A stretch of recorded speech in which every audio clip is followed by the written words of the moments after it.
Liu thought to herself this. She had originally thought it would take a while, but hadn't expected Miao's effect to be so fast. Lu Minli glanced at Feng Chao. I'm sorry, but I need your blood to suppress my energy backlash. I know, I'm ready. After saying that, he lay down directly on the hospital bed, closed his eyes tightly, and his trembling eyelashes betrayed his anxiety. He was far less calm than he appeared. Liu said, "Can't we wait a bit longer?" She was a little distressed about the child's health, but Lu Minli shook her head. We can't wait. The backlash is too strong. I can still speak to you calmly now, but I've already used up all my strength.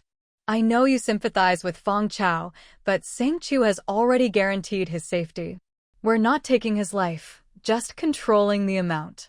Right now, you're the one holding his fate in your hands. But if I collapse, then his fate will be out of anyone's control. Lu Minli's words were half persuasion, half threat.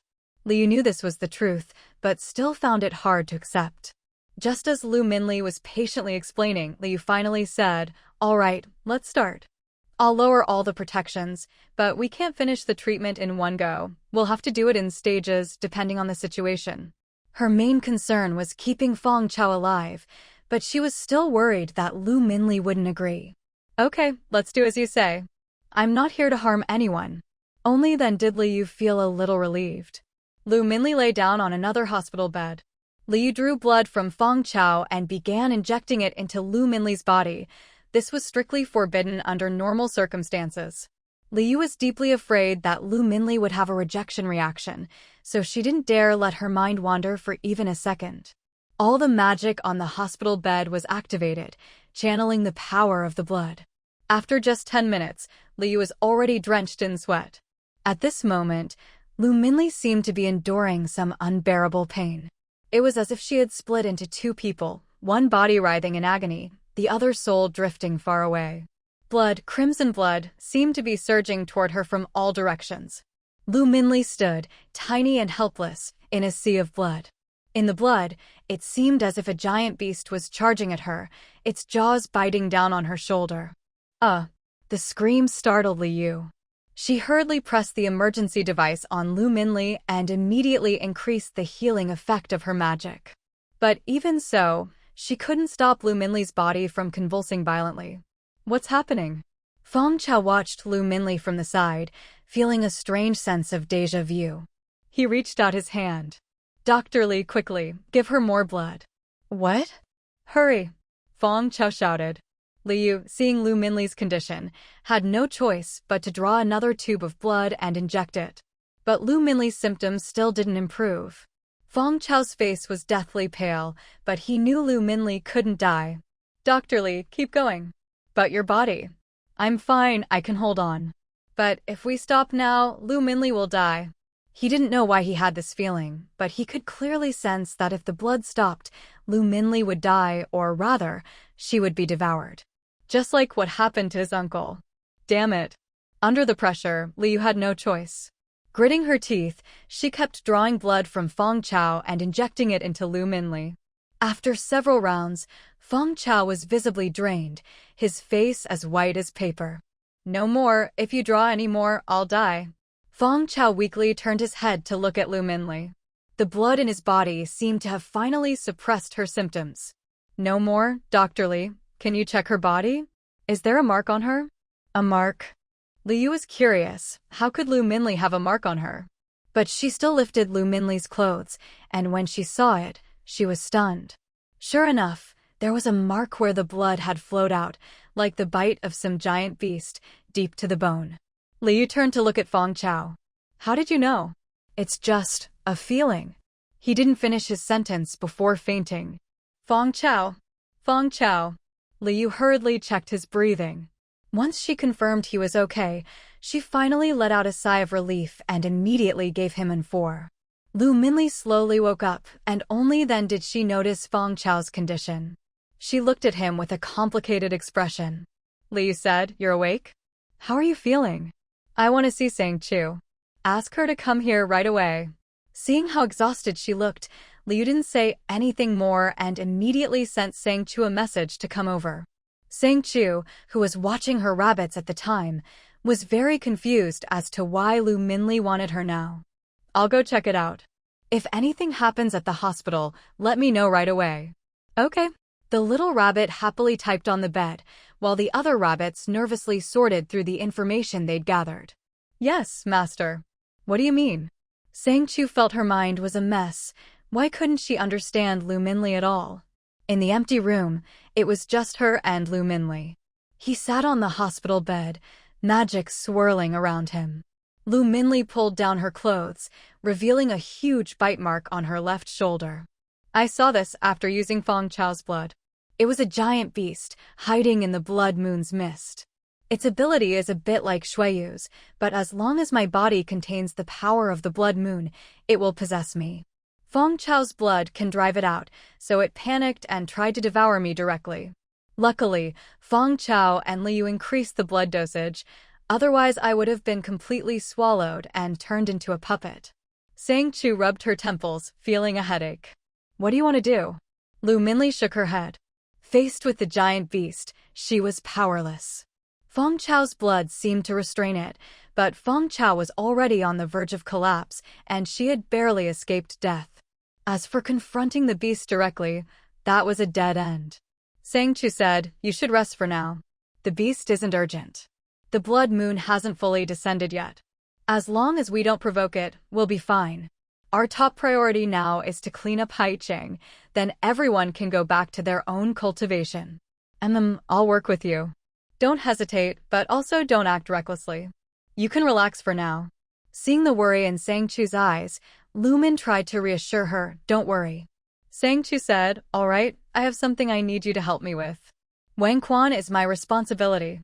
Lu Min replied, Sang Chu, do you really think he's the mastermind? Sang Chu paused for a moment, then nodded, yes, right now he's the most suspicious. If there are so many people in Qinglu City following the cult, unless he was brainwashed from the very beginning, there's no way he wouldn't know how many people there are in total. So, if that's the case, with so many people, I must have been blind not to notice. So I was tricked from the start. Thinking of this, Lu Min felt terrible. He was now deeply worried that his parents might be among them. What would he do then? Sang Chu noticed his anxiety and comforted him. Don't worry, this is just speculation for now. Your parents might not be involved. Just in case, I've already sent mages to keep an eye on them. I'm not too worried about my parents. I'm more concerned about my brother-in-law, Pei Wen. Sang Chu asked, you think Pei Zhao is that capable? Lu Min nodded. Even though this whole thing seems a bit far-fetched, I think either my sister or my brother-in-law must have some special abilities. But you're leaning more toward your brother-in-law? Lu Min replied, yeah, but these are just my guesses. Maybe I'm overthinking it. Anyway, I'll leave my body in Xiaxue's care for now. You and Yan La should stick together, and you can try to find a way to keep in touch with me. If there's any news, let me know immediately. Don't worry, Rabbit, the code name, has already sent out a notification.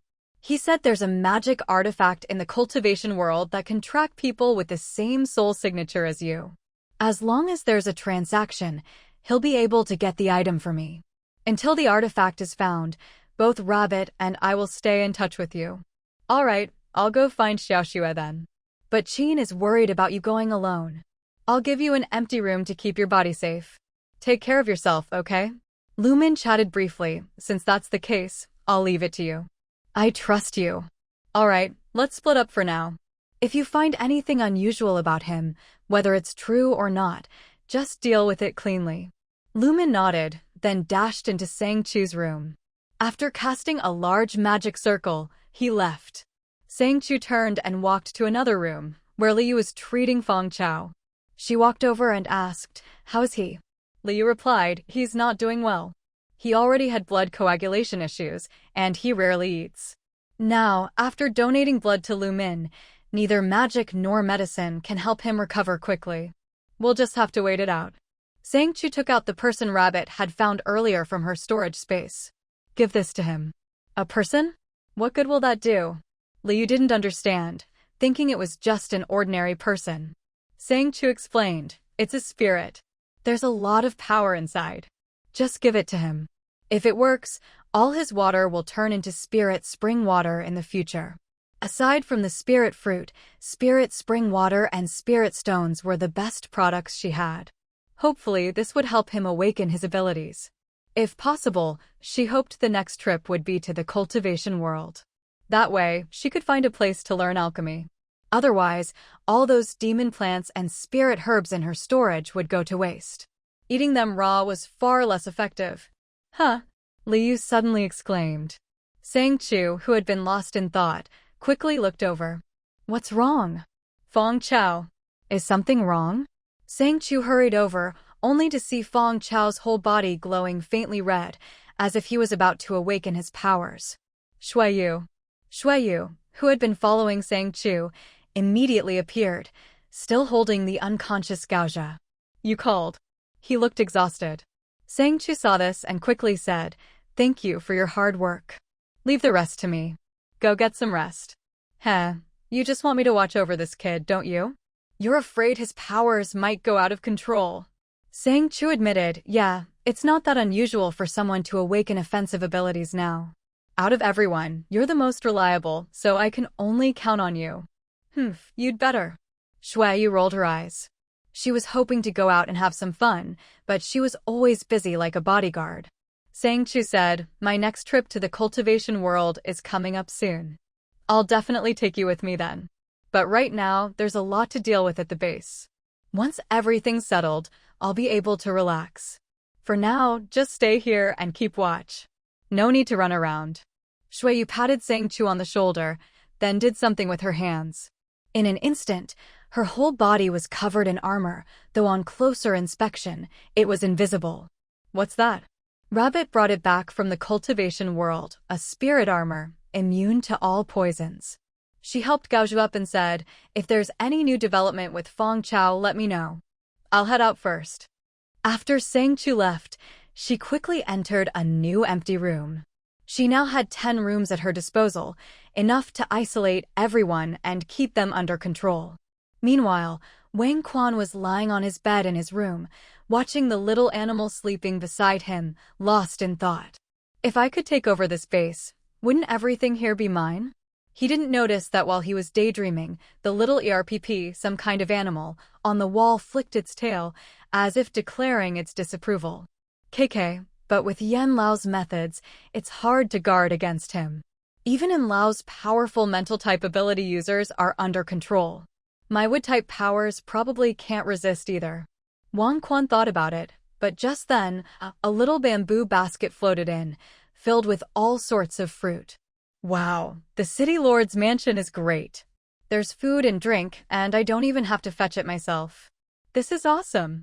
He didn't realize that these things were deliberately sent to him, treating them as lifeless objects. Wang Quan picked up a fruit and munched on it, all the while calculating the patrol routes in his mind. Yen Lao lives in room 3. Yen Hao is probably next door, so I need to avoid Yen Hao and find a way to meet Yen Lao alone. No matter what, I have to get my sister back. The way the demon patrols worked was that they would patrol at set intervals and distances, sometimes as short as 5 minutes, sometimes as long as 10. To avoid the demon patrols, Wang Quan deliberately set up a time and distance gap. He could dodge the patrols just in time. But these demon patrols had no idea. After Wang Quan went out for a stroll, he analyzed their patrol patterns and started calculating ways to avoid them in his mind. The most frustrating thing was, he still didn't know if his method would actually work. Back in his room, Wang Quan locked the door behind him, then warily glanced out the brightly lit window. There was nothing unusual outside. He pulled the curtains shut, leaving only the lamp to light the room. Wang Quan lay on the bed, and in the empty room, he peeled off his own skin, revealing his true face. On the headboard was a portrait of a young girl. The girl's dark eyes flickered with a strange light, and her lips curled up ever so slightly, a subtle smile that was hard to notice unless you looked closely. Wang Quan thought he was alone, so he slipped out and headed for his next destination.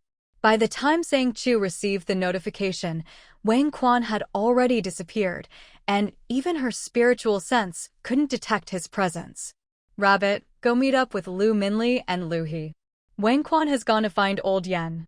Rabbit, who had been lazily lounging on the bed and yawning, immediately jumped up. Okay, I'll go right away. After Rabbit left, Rabbit's spirit picked up her own light staff and approached Sang Chu. Master, look at this. In the beam of light, something seemed to flash by. Was that the shadow of a child? Why does that child look so much like Mumu, the one who's always following Old Yen? Sang Chu remembered that child vividly, always by Old Yan's side, and Old Yen treated him very well. Rabbit's spirit asked, Master, should we control them both? No rush. Every room has little spirits hidden in it. These are all secret surveillance devices. Just because I didn't notice them before doesn't mean they don't know anything. Come with me to Wang Quan's room. I need to check his body. Okay. Sang Chu couldn't see what Wang Quan looked like when he shed his skin, so she didn't know when he would return. Even with Rabbit's spirit watching, it was limited. Rabbit's spirit was much more convenient. Meanwhile, Lu Minli was hiding in a corner, observing Old Yan's every move. His life was very routine. Apart from taking care of the child called Mumu, he was always surrounded by a group of people. He seemed perfectly normal. Lu Minli, hide yourself. That man Wang Quan is coming. The voice echoed in her earpiece. Lu Minli didn't hesitate. She used her stealth skill and melted into the wall. Sure enough, Wang Quan followed right behind Rabbit's spirit. But he didn't approach directly. Instead, he crouched in a corner, staring blankly at the crowd. Rabbit spirit, Wang Quan is calculating something. Lu Minli, observing the demon patrols, suddenly said, Old Yen can't see spirits, so Wang Quan can't use his real form in front of him. He's figuring out how to avoid the demon patrols. Rabbit spirit suddenly understood. Oh, that makes sense. When Sang Chu and Jingguan set up the demon patrols, they deliberately left a gap, but Wang Quan fell for it. Exactly. He thinks it's a loophole, a flaw even I didn't notice. Everyone has a kind of arrogance, thinking they're smarter than everyone else. As long as he's caught up in that sense of superiority, he'll never realize it's a trap. He'll just think he's clever. Back in Wang Quan's room. When Sang Chu arrived by teleportation, the room was empty. On the bed, the portrait of the girl, upon seeing Sang Chu appear, instantly transformed into a small butterfly. She fluttered her wings, landed on Sang Chu's shoulder, and said in a soft voice, Master, this person smells awful, and he's left a lot of strange things on his body. Strange things. Sang Chu stepped forward for a closer look. What lay before her could hardly be called a body anymore. It was more like a strange skin, with many tentacle-like things writhing underneath. Rabbit spirit, open up his storage pouch. Okay. Rabbit spirit instantly transformed, and in her black-clad form, her slender, bony hands peeled back the skin on the head. Inside, it was packed with intertwined red worms. They suddenly turned to look at Rabbit spirit, their tiny eyes fixed on her. Whoosh! A beam of light flashed, slicing the worm that lunged at Rabbit spirit into pieces. Master, these worms are aggressive. She glared at the worms, shielding Sang Chu as she retreated. Looking at the red worms writhing on the ground, Sang Chu was suddenly reminded of the giant demon Lu Minli had mentioned. Wang Quan couldn't die. That was Sang Chu's only thought at the moment. After a brief hesitation, Sang Chu contacted Elle. How do I contract a dead spirit? Elle was stunned when she received the message. Contract a dead spirit? Master, you don't need to waste a card. If it's a dead spirit, just pull him out and bind him directly. Okay, got it.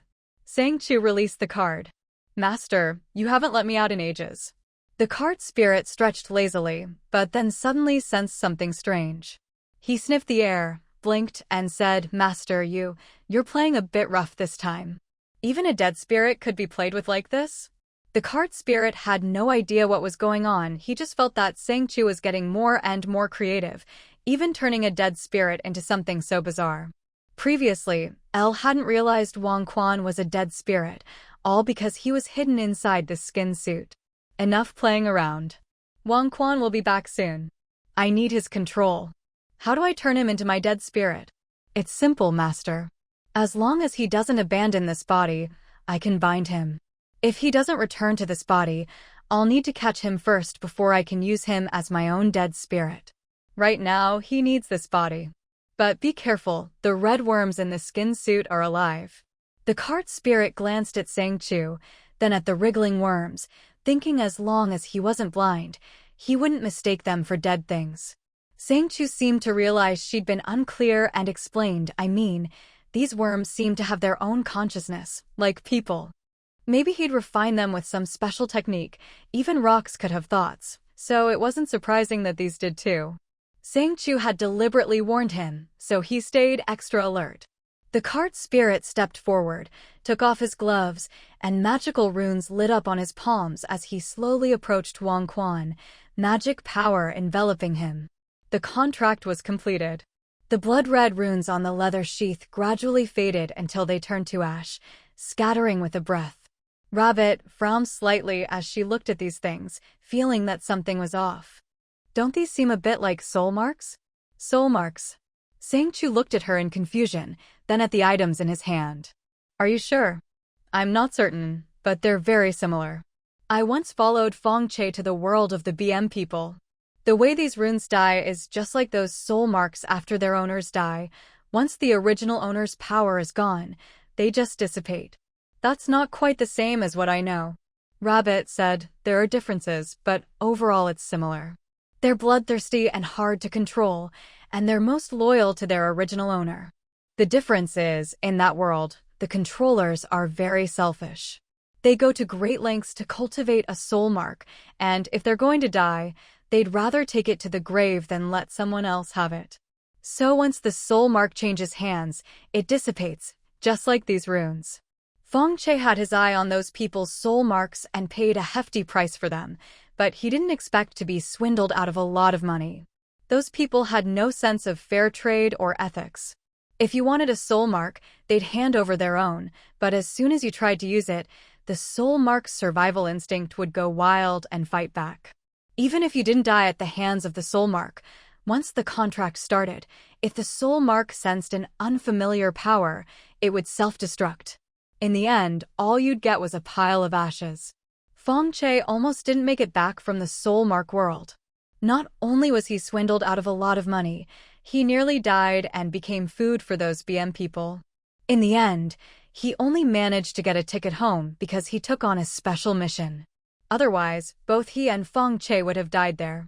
Seeing Rabbit's expression, it was clear these things weren't anything good. Sang Chu patted Rabbit on the shoulder. He was still maintaining his human form, but his hand was covered in a thin layer of fur. How's the control going? Master, it's strange. There's a weird force controlling his mind. I can control him for now, but I can't fully take over. Is it related to those runes? See-You Carrot replied, I don't know. It feels strange. This is my first time encountering this kind of power. Sang Chu was silent for a moment. As long as you can control him, that's enough. I'll hide him for now. Yen Lao Carrot will be back soon. Don't use too much force. Let's see if he notices anything when he meets Yen Lao Carrot. Okay. The group went straight into the secret room. Rabbit stood by the bed, tidied up the leather sheath, and made sure everything looked exactly as before. Sure enough, not long after, Wang Quan returned. He put on the skin that had been left on the bed, and without noticing anything amiss, quietly slipped out. Following his own plan, he avoided the patrols of the demon guards along the way. 3 times he passed through the corridors. When he arrived at Yen Lao Carrot's room, Yen Lao Carrot looked very tense. When Wang Quan entered, Yen Lao Carrot immediately pulled him inside with force. You, at this time, you dare come here? Wang Quan grinned at the angry Yen Lao Carrot. Old Yen, what's the matter? No one saw me come back. As he spoke, he walked over to a chair and sat down with a swagger, looking completely at ease. Yen Lao Carrot glanced around. He felt that living in these rooms was like being under surveillance, so he had replaced all the doors and windows with fruit trees and such, but still felt unsafe. He had always been extremely cautious, but he never expected the clueless Wang Quan to come straight to him after leaving the hospital. Wang Quan noticed Yen Lao Carrot staring at him and quickly put away his smile, speaking earnestly, I didn't want to come either, but my sister is missing. And Tang is also lost. He's a level 7 psychic, and you spent a lot of effort to capture him. He was my trump card in the hospital, but now he's gone, and I'm worried things are spiraling out of control. Yan Lao Carrot didn't know about this. Explain it to me in detail. Wang Quan nodded and slowly recounted everything from beginning to end. All of this was being displayed on the screen in front of Sang Chu and the others in the secret room. Watching the images on the screen and listening to the conversation, Sang Chu glanced at Rabbit. What do you think? Compared to Rabbit Yu, Rabbit was much more mature and experienced. This scene doesn't look like an act. CU Carrot also chimed in. Wang Quan doesn't seem afraid of this Yen person at all. Master, didn't you say they were all under someone else's command? Sang Chu said, that's what I thought. I originally assumed Wang Quan was one of Yan Lao Carrot's people, but it seems this isn't the case after all. Rabbit suddenly turned to Sang Chu. Master, do you know Yan Lao Carrot's real name? Sang Chu shook his head. No, he only ever says his surname is Yan. Everyone calls him Yan Lao Carrot. Why, is there something about that? Rabbit said, in the cultivation world, there's a technique called Yan Lao. As long as you know someone's real name, you can control them. I don't know if I'm overthinking it, but it seems like Yan Lao Carrot is guarding against someone using Yan Lao on him.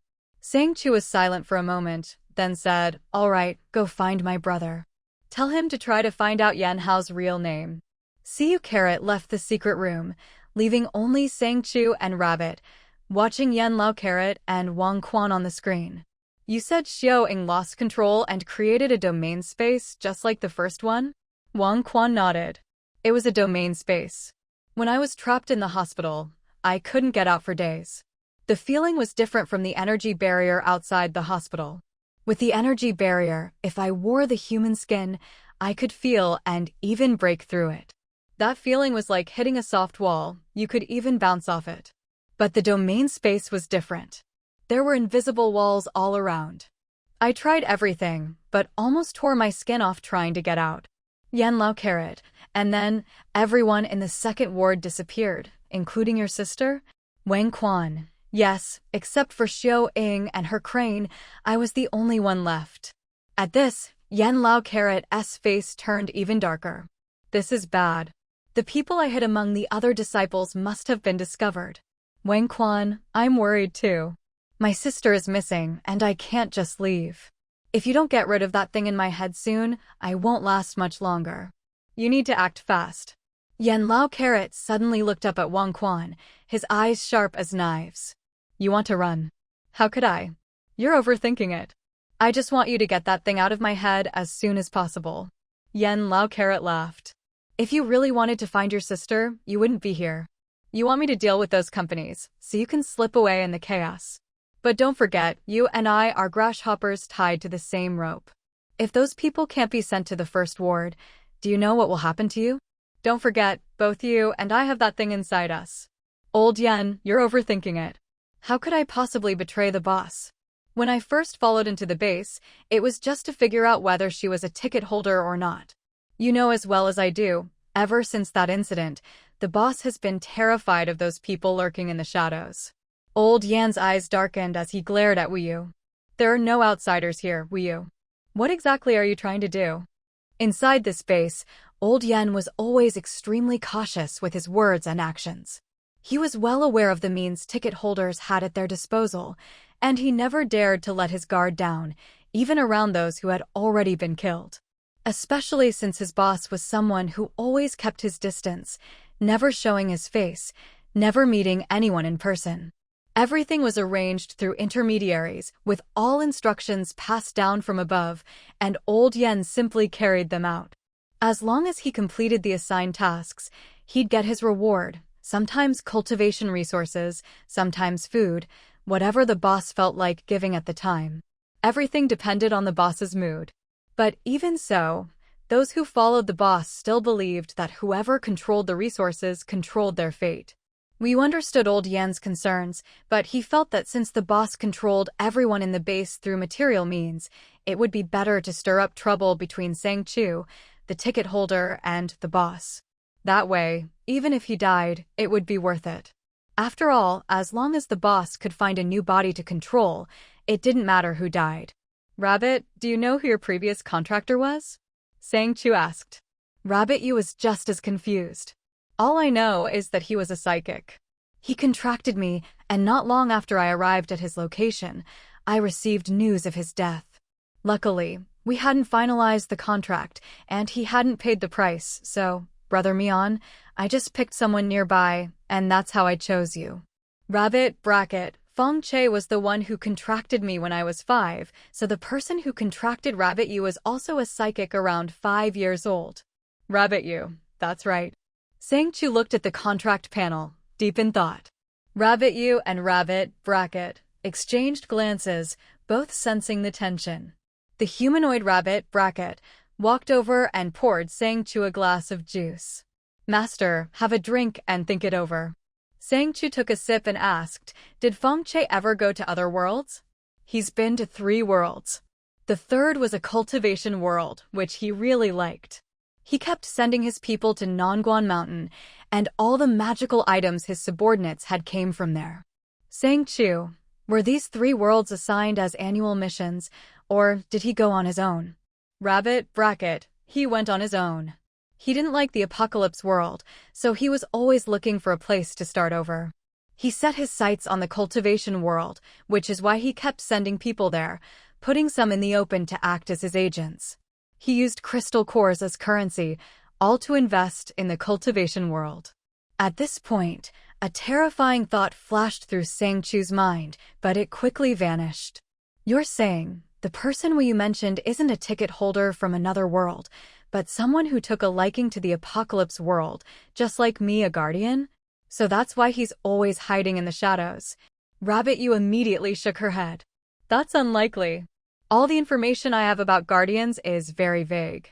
Unless certain conditions are met, no one should know about the existence of guardians. So I don't think anyone knows about this. Rabbit bracket, Rabbit Yu is right, but I think your guess makes sense, Master. There are always exceptions. If such a person exists, then everything that's happened so far would make sense. Rabbit Yu looked at him blankly. How would that explain everything? Rabbit bracket swiped the light screen, pulling up recent events in the base. The doctor was one of the first people to join the base, and Wei was always his subordinate. He also had a mysterious contact, and was especially wary of Feng Che, so she was always on guard.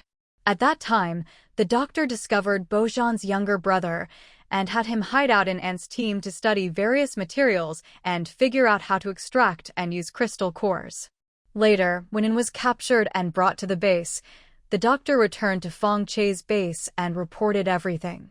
But An didn't actually die then, she was killed by Xiaoru. Sang Chu looked at the information Rabbit bracket displayed and said, you mean, all of this was orchestrated by Wu Yuan's boss behind the scenes? Rabbit bracket nodded. That's my guess. When I was with Feng Che, I always felt like there was an invisible hand pushing everything forward. I warned him to be careful, but he didn't care. He thought that as long as he controlled everyone's fate, he could control the situation. He didn't care if anyone posed a threat to him, or if he was being used. So when he went out to look for gold, he almost got caught by An. That incident made him even more wary of the outside world. Sang Chu, so you're saying Feng Che was just a pawn, chosen by the person behind the scenes? Rabbit bracket nodded again. Not just him. An was also under control from the very beginning. Everything she did, whether it was targeting ticket holders, infiltrating the base, or working with you, Master, was all probing your limits. No wonder I always felt something was off. His abilities improved too quickly, so fast it was almost unnatural. I had resources, and so did Feng Che. Ours weren't exactly heaven-defying, but they were much better than what you'd find in the apocalypse. Yet he always managed to stay one step ahead of me. Rabbit bracket Master, there's something else. I think Wu Zai knew I was watching him. It's like he deliberately leaked some of this information. Sang Chu, I noticed that too. He's been acting strange lately. Rabbit bracket luckily, Master, you contracted his body first. As long as he can't find another body, he's basically in your hands. But the boss he mentioned, I'm afraid that's the real villain here. Rabbit, you had no idea what they were talking about, just that their train of thought was bizarre. But when Rabbit mentioned the boss might be evil, she couldn't help but interject. Even if he's not evil, he's definitely not a good person. Good people don't eat so many people. Exactly. That's it. Sang Chu suddenly stood up, finally grasping the thing that had been eluding her all this time. Rabbit Yu was startled by her sudden movement. Chu, what's wrong? Sang Chu's expression was serious. Little Rabbit, go find L. He's contracted with Wu Qian.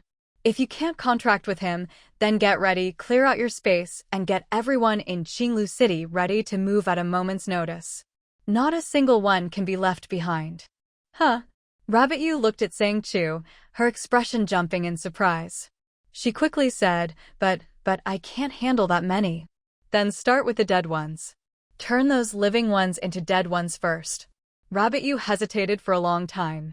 Seeing that Sang Chu's face was looking worse and worse, she finally relented. All right, fine, I'll go now. As soon as she finished, she darted away and disappeared. Sang Chu said, Little Rabbit, if those living people have those things in their brains, how do we get them out? Rabbit Yu's face turned pale. You mean the mastermind put those things in everyone's head? Sang Chu replied, not necessarily everyone, but anyone with psychic abilities definitely has them. She just didn't know how that person managed to do it. Pei Zhao, that kid, definitely had one, and so did Xiaoying. Those things are like time bombs. Once a psychic's level gets high enough, they'll be triggered immediately, and it could be fatal. The mastermind's plan is to wipe out all the psychics. The goal is to make sure no more ticket holders appear. She herself was an exception.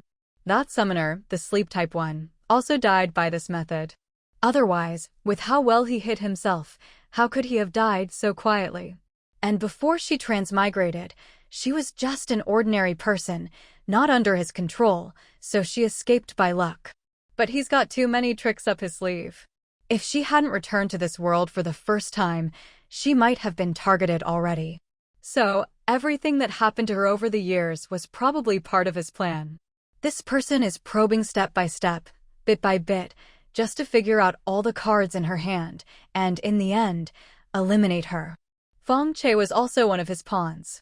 When the hospital incident happened, Feng Che was there to test her. If Feng Che succeeded, then the mastermind would have taken over Haiqing, and she'd have no power to fight back. On the other hand, if she won, she'd become his stepping stone. That's why the hospital incident happened. Old Yen and the company have already been taken over by the mastermind. What he wants is for the entire Haiqing to disappear. Rabbit Yu started to understand Sang Chu's thinking and quickly said, I'll go to the Sky Mall to find Sleepy Brother. He knows more about this stuff. And then, go ahead. After Rabbit Yu left, Sang Chu took the elevator directly to find Qin Xian. At that moment, he was sitting on a crystal bed, resting his chin on his hand, watching her rush in anxiously. Finally willing to come see me? You told me before that Xiaoshua's personality changed because she was controlled by some psychic suggestion, right? Qin Xian nodded slightly. Sang Chu said, you meant she was hypnotized, but actually wanted to tell me her consciousness had already been controlled. It's just that her willpower was strong enough to resist the suggestion, so she kept her true nature, right? So what? Right, but when did she get implanted with that thing? Qin Xian shrugged. How would I know? I just saw that she had something in her head. But she's not stupid, she could even resist that plant's control in such a situation. That's why I thought highly of her. You and I both tried to teach her, but she never refused. Otherwise, do you think just anyone could become my disciple? Who do you take me for? How do we cure her? Qin Xian glanced at Sang Chu. She's not a problem. She's my disciple, I have my own ways to remove those unspeakable things from her. But those companies are a different story. Sang Chu said, I think it's true. The mastermind has gone to great lengths to hollow out the companies, even using special means to seal them off. Old Yen seems to be guarding the companies, but in reality, he's just a pawn. If I discover anything unusual, those companies will definitely be affected. If I try to remove those things, the companies will self-destruct, and the whole Haiqing will be wiped out. Even if I manage to escape to another world, as long as he's guarding that place, the moment I return, I'll be dead for sure. Qin Xian said, looks like you've figured it out. So, how are you going to break the deadlock? Being a guardian isn't that easy. Sang Chu said, I have a question, do you think he's from the cultivation world? How would I know? Qin Xian's attitude made it clear he was sure the mastermind was from the cultivation world.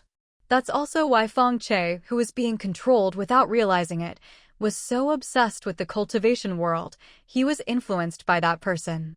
But what does he want Feng Che to keep doing in the cultivation world? Sang Chu said, since you won't answer that, then answer me this. What exactly is the giant beast inside the blood moon? Qin Xian paused for a moment. You found out. Lu Mingling and Feng Chao's blood is very special. I originally wanted to use Feng Chao's blood to cure Lu Mingling's blood moon syndrome, but I accidentally discovered the secret of the blood moon. Qin Xian said, well, since you know, I'll just tell you. That mastermind wants to kill you, to make sure you have nowhere to go. As long as I'm here, you won't die. But the Blood Shadow Giant Beast is this world's ultimate doomsday weapon. I can't stop it. If you survive all his schemes but can't escape the Blood Shadow Giant Beast's awakening, you might as well die now. Sang Chu asked, the more blood it absorbs, the stronger it gets, right? I'll just say that much. The rest is up to you. I don't want you to die, but if fate wants you dead, I won't go against the heavens for you. Take care of yourself. After he finished, he waved his sleeve, and Sang Chu was directly pushed out of his palace. When Rabbit Yu returned, she saw Sang Chu standing there in a daze. Master, I've brought back the plant that attracts the blood worms. As long as you use it to soak the people with those things in their bodies in water, the worms will come out. Sang Chu nodded blankly. Go ahead, put it in the big bath in the elevator. Later, let my brother soak first. Rabbit Yu asked, Master, are you all right? Looking at Rabbit Yu's worried face, Sang Chu patted his shoulder, took a deep breath, and said, I'm fine. Go ahead, I'll find my brother. Once you're done, I'll bring him over. Let's take things one step at a time. All right, I'll get right on it. After Rabbit Yu left, Sang Chu closed her eyes and forced herself to suppress all her emotions. When she opened her eyes again, she had already regained her composure and calm. Chu, something's wrong. Those monsters have all broken out. Sang Chu was patrolling the seabed when she received an urgent message from Tu Yu. This was something Sang Chu had never expected. Could it be that she had exposed something? Suppressing her anxiety, Sang Chu quickly issued an order. Full alert. All personnel not in the hospital, immediately evacuate. All combat units, head to the scene. Fire ability users take the lead and burn the monsters, don't hold back. When Zhuo Feng, who was on patrol at the tower, received the message, he almost fell off the observation deck. How did things suddenly explode like this? Why did so many high-level monsters suddenly switch to berserk mode? From his vantage point, Zhuo Feng could see the hospital clearly. A man in a white coat was holding a long whip, trying to stop the monsters from escaping the hospital. He quickly sent out a distress signal. Damn, why are there so many? Yi Ping, after receiving Sang Chu's alert, threw on his protective suit and rushed out. The first thing he saw was Tu Yu, wielding a whip and blocking the monsters. The dense swarm of monsters pouring out of the hospital made his scalp tingle. We're screwed, there are so many out here. Aren't you fighting them already? Yi Ping complained as he dodged, flames erupting from his hands to help Tu Yu. Roaring fire surged toward the oncoming monsters. Sang Jingwen also rushed to the scene. He attacked with his abilities, using fire to burn the monsters, but after the flames passed, the monsters seemed completely unscathed and lunged at him. These monsters are weird, fire doesn't work. Sang Jingwen immediately reported this on the control panel, so everyone could receive the update in real time. Yi Ping wiped the sweat from his forehead. This is messed up. Fire attacks are useless? What kind of monsters are these? Not afraid of fire at all. Tu Yu said, it's worse than that. Some of them can even get back up after being knocked down. This is ridiculous. He attacked while grumbling. These monsters seemed immune to fire, making them extremely difficult to deal with. Suddenly, Sang Jingwen remembered Sang Chu's earlier order. He looked up at the monsters, a ruthless glint in his eyes. He shouted, "Ah, Ping, let's chop off their head sacks first, then you burn them right away. Don't give them a chance to react." Got it.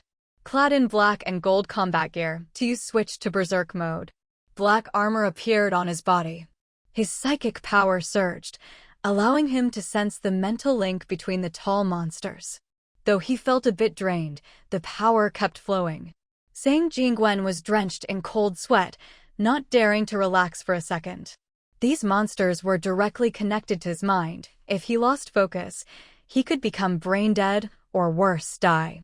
Tuyu's blade flashed like a black arc, weaving through the battlefield. Each strike precisely severed the monster's head sacks. "Now!" Sang Jingwen shouted.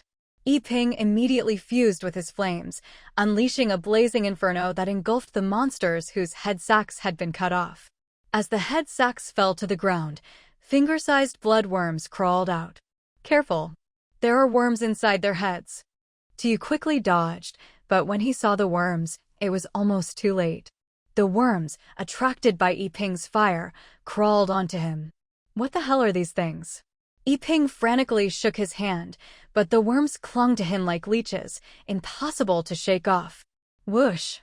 A swift arrow shot out, pinning the worm to the ground through his arm. Hiss! Yiping blasted the blood worm with a burst of fire, filling the air with the smell of burning flesh as the worm was incinerated. These things are afraid of fire, but their outer shells are tough. Monsters in berserk mode are the first to have their head sacks cut off. Fire ability users, be careful and keep your distance. All ranged attackers, help me intercept the blood worms. Shiroi's cool voice rang out over the comms. Dressed in a green protective suit, she hovered midair, looking every bit the heroic warrior. Arrows rained down, pinning the tiny blood worms to the ground. Damn, there are so many of these things. This is my first time seeing this too. Did we poke a hornet's nest or something?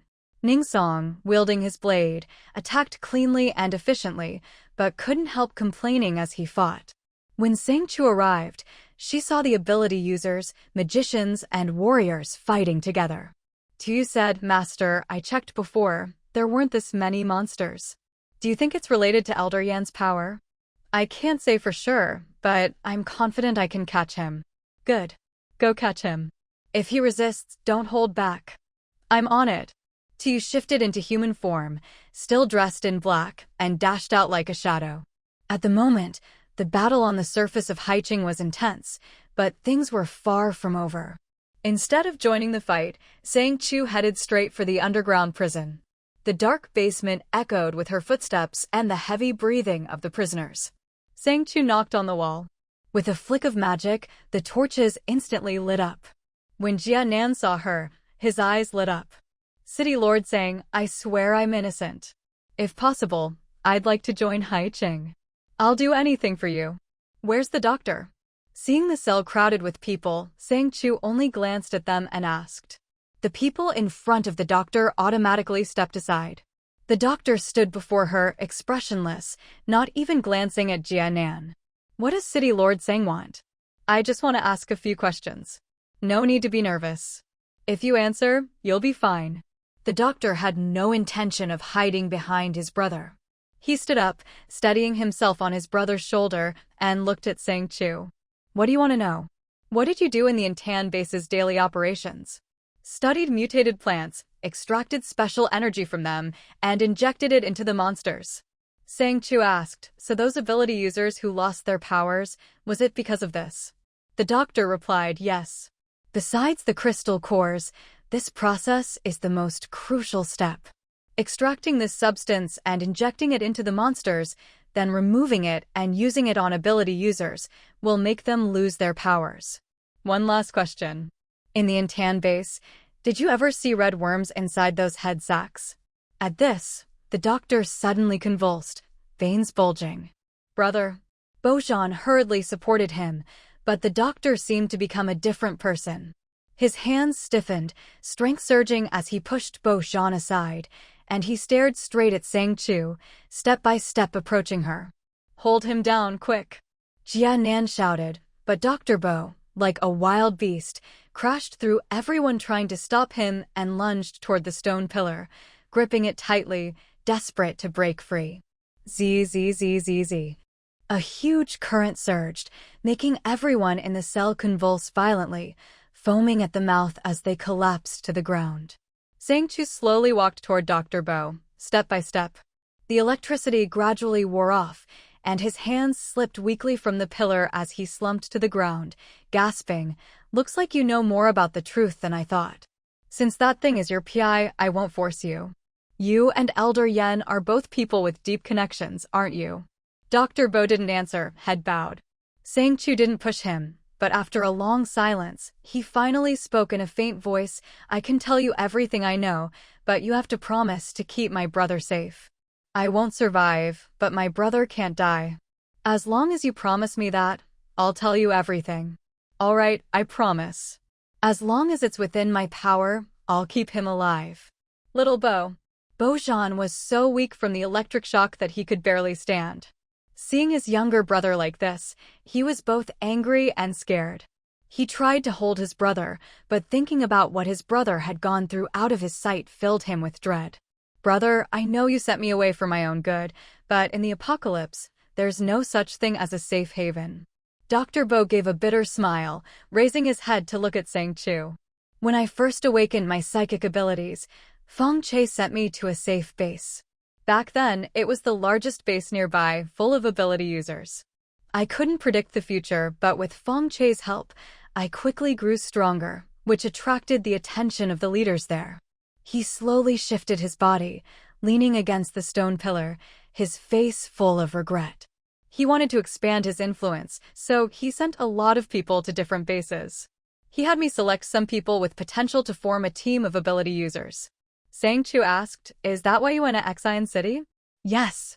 Later, after the mutated plants appeared, the base was in chaos. He said he'd found a way for me to quickly increase my powers. I didn't know how he knew, but he mentioned ticket holders. I was suspicious, but at the time, I was being watched by both the base and the Xian City boss. I was stretched thin. That's why, when I sent Feng Che out on a mission, he almost got caught. Bojan added, "That time, I didn't go with him. It was only because I stayed behind that I escaped what happened to the group." Dr. Bo suddenly looked at Bojan, shocked. "Brother, you didn't go?" Jianan said, "You were set up. Everyone who went out with the boss that time was killed. That's how he managed to escape. That's also why I decided to leave and join you. I knew if I stayed, I'd end up the same." Among those who went was her best friend. She'd tried to stop her, but her friend liked Feng Che and was determined to go. Who could have guessed that would be the last time they'd see each other? Later, when she had the chance, she went to that place to look, hoping to find her friend's remains and at least give her a proper burial. But all she found was a message her friend had left for her. "Run." It was a secret code only the two of them understood. No one else could read it. So that was her friend's warning. Only after investigating did she realize how much her friend had endured. Dr. Bo was confused. "But why did he set me up?" Jianan replied, "Feng Che is selfish and suspicious by nature. Who knows what he was planning?"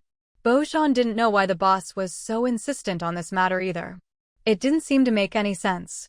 Sang Chu asked, "What exactly did he tell you? Did he say he was almost caught by Anton, and that it was Anton who saved your brother? According to what you've said, there's no way he could have survived without help." At this, Dr. Bo suddenly realized something and gave a bitter smile. "So that's how it was." Sang Chu continued, "After that, how did you get in touch with Elder Yen and the others?" She asked in a roundabout way. Only then did Dr. Bo look up at her. She looked young, but her mind was sharp. Dr. Bo didn't hesitate anymore and said directly, "Anton told me about the special nature of the mutated plants. I wanted to find a way to inform the Xian City boss to use those plants for research. If I succeeded, I'd be a hero at the base. But that wasn't my real goal, not that it matters now. Anton wanted the plants to accelerate the growth of the wooden snake. The snake's goal was similar, so I went along with it. I happened to be clearing out the mutated plants, so I suggested moving them all into the underground lab. It used to be a lab, so a lot of the equipment was still usable." Sang Chu said, "So you were pretty clever, playing both sides and succeeding." The Xian City boss didn't know that only the plants from that batch were truly effective. He had to discover that himself. If I said too much, it would arouse suspicion. I only dropped hints, and sure enough, he noticed something was off. The effect of the sap was obvious. The boss's ambitions grew. Those who injected the sap had their abilities rapidly enhanced. He soon ordered a mass capture of the tired ones. That's when the song case happened. Sang Chu paused, then said, "The tired ones were brought in through Pinghuan, right?" Dr. Bo didn't know how much Sang Chu had figured out, but he had no reason to hide it now, so he nodded. Yes, that was the first batch. I was the only one in the lab that day. That servant kept talking, telling me about his ideal world. I didn't realize it, but I was drawn in by his vision of the future. By the time I snapped out of it, that thing had already crawled into my mind. The tired ones.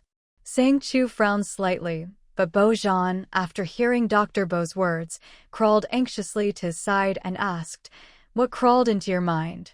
Why didn't you tell me? What about now?" Dr. Bo replied, "It only affects your mind. There's no way to get rid of it. That thing controls everyone. Anyone targeted by that person ends up under control. I'm lucky my powers are strong enough to stay aware. Many people don't even realize they're being controlled." Sang Chu suddenly thought of Lin Muxue. Do all the people being controlled have their own PI, like the character you have? I don't know about the others, but for me, whenever someone mentioned that word, there was only one thought in my mind: survive at all costs. The doctor looked at Sang Chu with a complicated gaze. Sang Chu knew that the doctor had reached a dead end and had no choice but to rely on her now. This prison cell was specially constructed. Ordinary people couldn't break it open. And if anyone touched the stone walls, the energy would be enough to kill. Sang Chu stood in front of the cell with her arms crossed, looking at Bo Zhan and Xia Nan. These two would be easier to control than the others. She liked ambitious people like Xia Nan. As long as she could keep dangling something in front of her, she'd be easy to manipulate. At the same time, she also liked people with weaknesses, and Bo Zhan was exactly that. Although people with weaknesses were easily controlled by others, for now, he was the best candidate. Xia Nan, pale-faced, lay on the ground, her gaze fixed on Sang Chu. Just by looking at Sang Chu's expression, she knew there was still hope. She hurriedly said, "City Lord Sang, as long as you give me a chance, I'll do whatever you want." In the apocalypse, survival was the only truth. Sang Chu looked at her and smiled. Hai Ching isn't lacking in anything except people. Even so, I only want people who are truly useful. Xia Nan replied, "Don't worry, City Lord Sang. As long as you're not like Feng Che, who only cares about personal gain and throws his own people under the bus, I, Xia Nan, will never betray you." She said this while staring intently at Sang Chu, not missing a single change in her expression. Sang Chu asked, "What level and type of ability do you have?" Xia Nan replied, "Level 6, Fire Element." Sang Chu turned to Bo Zhan. "And you, Bo Zhan?" "Level 7, Wood Element." Sang Chu nodded and immediately said, "Get him out of there." Xia Nan and Bo Zhan exchanged confused glances, not understanding what was happening. Suddenly, a huge shadowy hand appeared on the ground, grabbed Bo Zhan, and tossed him out of the cell. Sang Chu said, "Don't even think about escaping.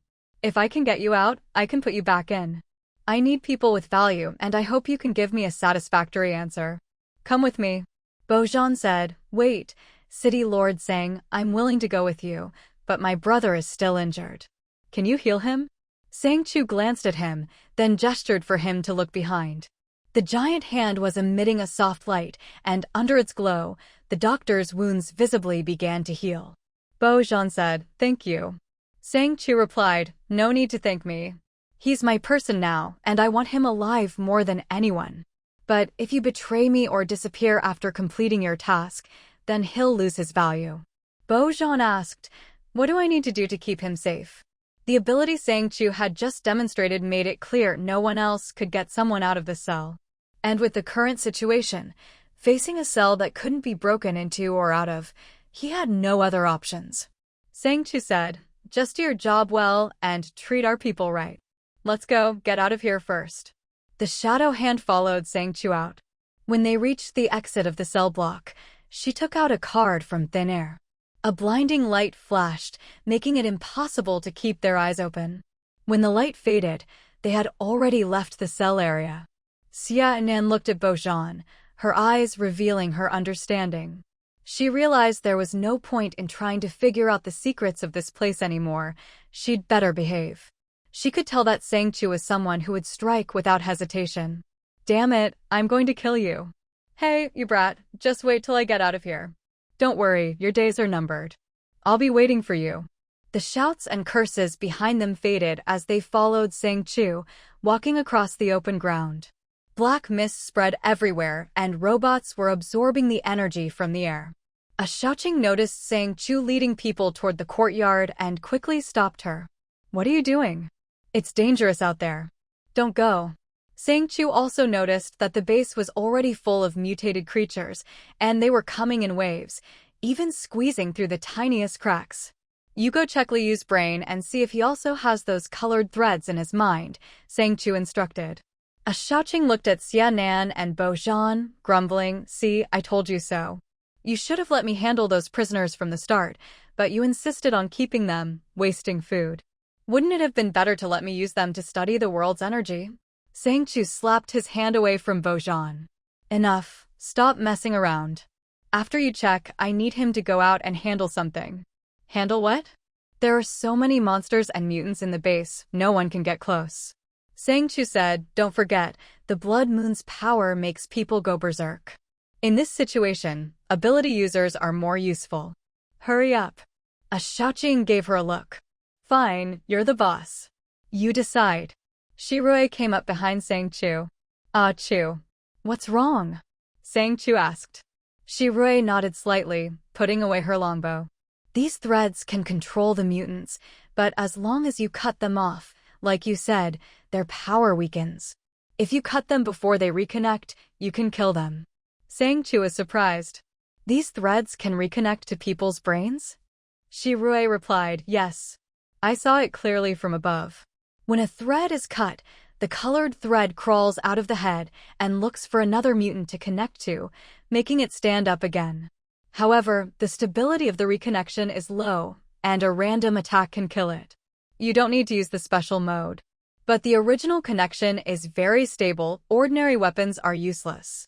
Only the special weapons in the enhanced mode can cut them. What do you think about these threads? Sang Chu asked. Shirui hesitated. I think someone is controlling them. Sang Chu smiled. Can you find out who it is? Shirui looked at her sharply. In our base. I suspect so. The base has already entered a high alert mode. Outsiders can't get in, but the frequency of these mutants is too much of a coincidence. It's so coincidental that I have to suspect the controller is inside the base. Shirui said, if that's the case, tonight when it gets cold, I'll do a room-to-room search. As long as I find anyone with those colored threads, I'll know who it is. Can you get there? Sang Chu is surprised. Shirui, you have that ability. I've lived here for a while, and I've also lived in other places. As long as I can get close enough, I can probably sense their presence, unless they've fused too deeply and lost their original scent. Even being able to sense a little is good enough. I'll leave all the suspects to you. He'll follow you just in case, to prevent them from figuring out my true intentions after the fact. Once you've confirmed their identities, write down their names and report back to me.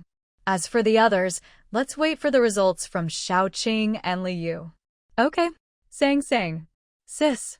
Yiping and Sang Jingwen ran over, both looking worried. Brother, E.G., are you both all right? Yiping replied, of course.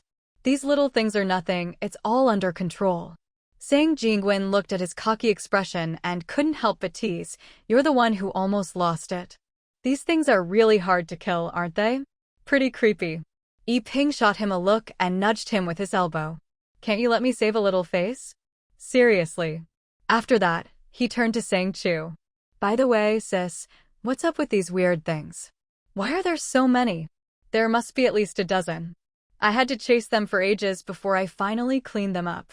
Sang Chu said, I don't know yet. I'm still investigating. For now, just treat them as mutated monsters. Everyone's tired, so let's all go back and rest for a bit. Yiping slumped against Sang Jingwen like he had no bones left. This fight was so intense, sis.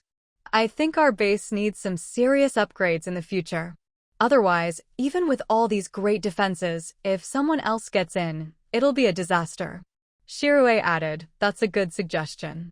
Seeing that Shirue agreed with him, Yiping grinned proudly. Of course. Who do you think came up with the idea?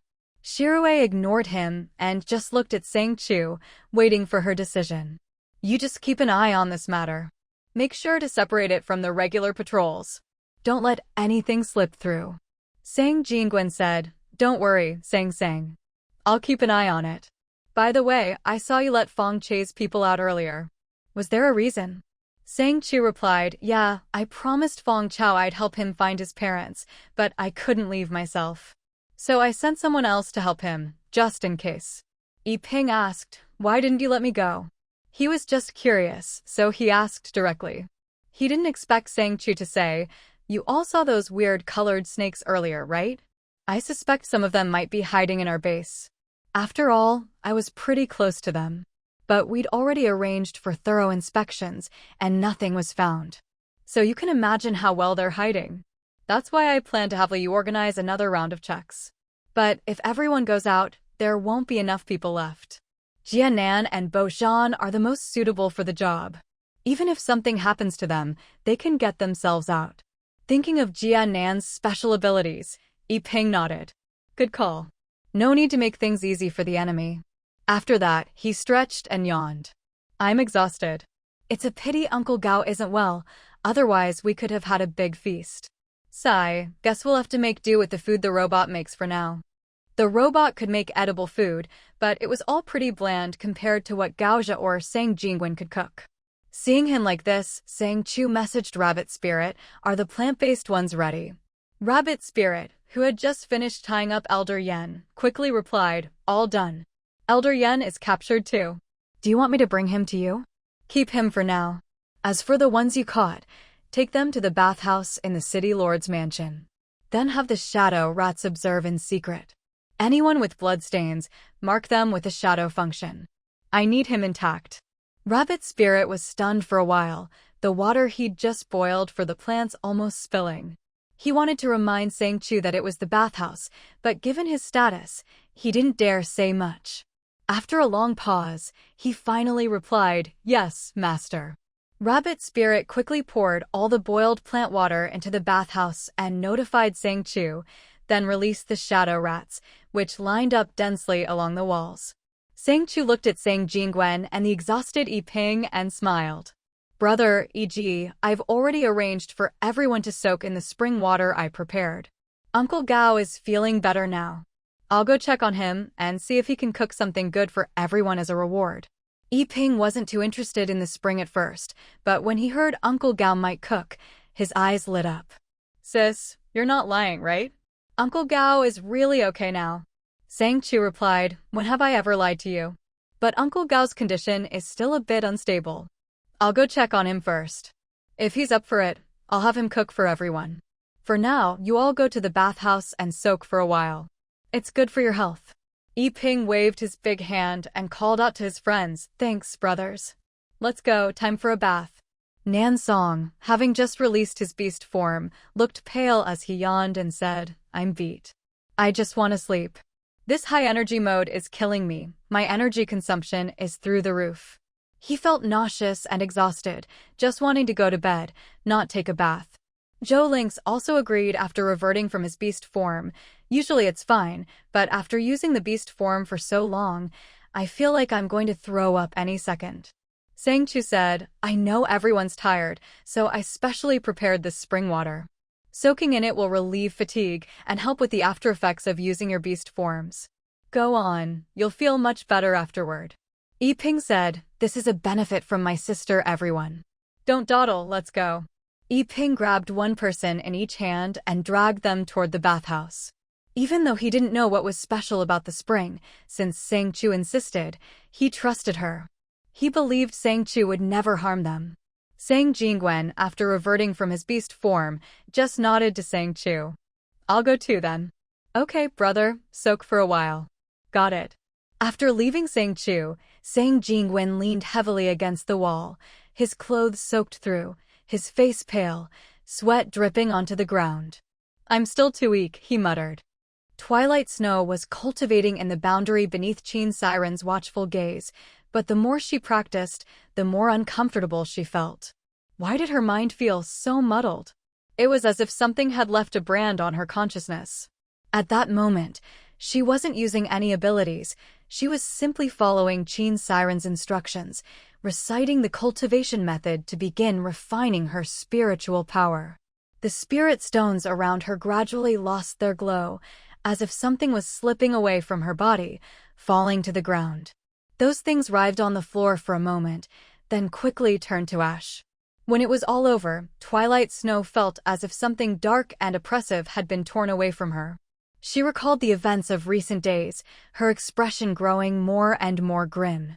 Suddenly, she opened her eyes, anger flashing across her face. Qin Siren was standing nearby, quietly watching her. "You woke up faster than I expected," he said mildly. "That was the first time you've broken free of the influence, right?" Twilight Snow bit her lip hard, feeling the remnants of those things being expelled from her mind. She wanted to get up, but couldn't swallow her anger, so she stomped down and ground the ashes under her foot. Qin Siren said, "Don't be so impulsive." "Impulsive? After being controlled for so long, and almost hurting Sang Chu, do you think I'll let them off so easily?" Twilight Snow glared at the ashes on the ground. Her mind wasn't as sharp as Sang Chu's, but she knew that if Qin Siren was telling her this now, he must know where the mastermind was hiding.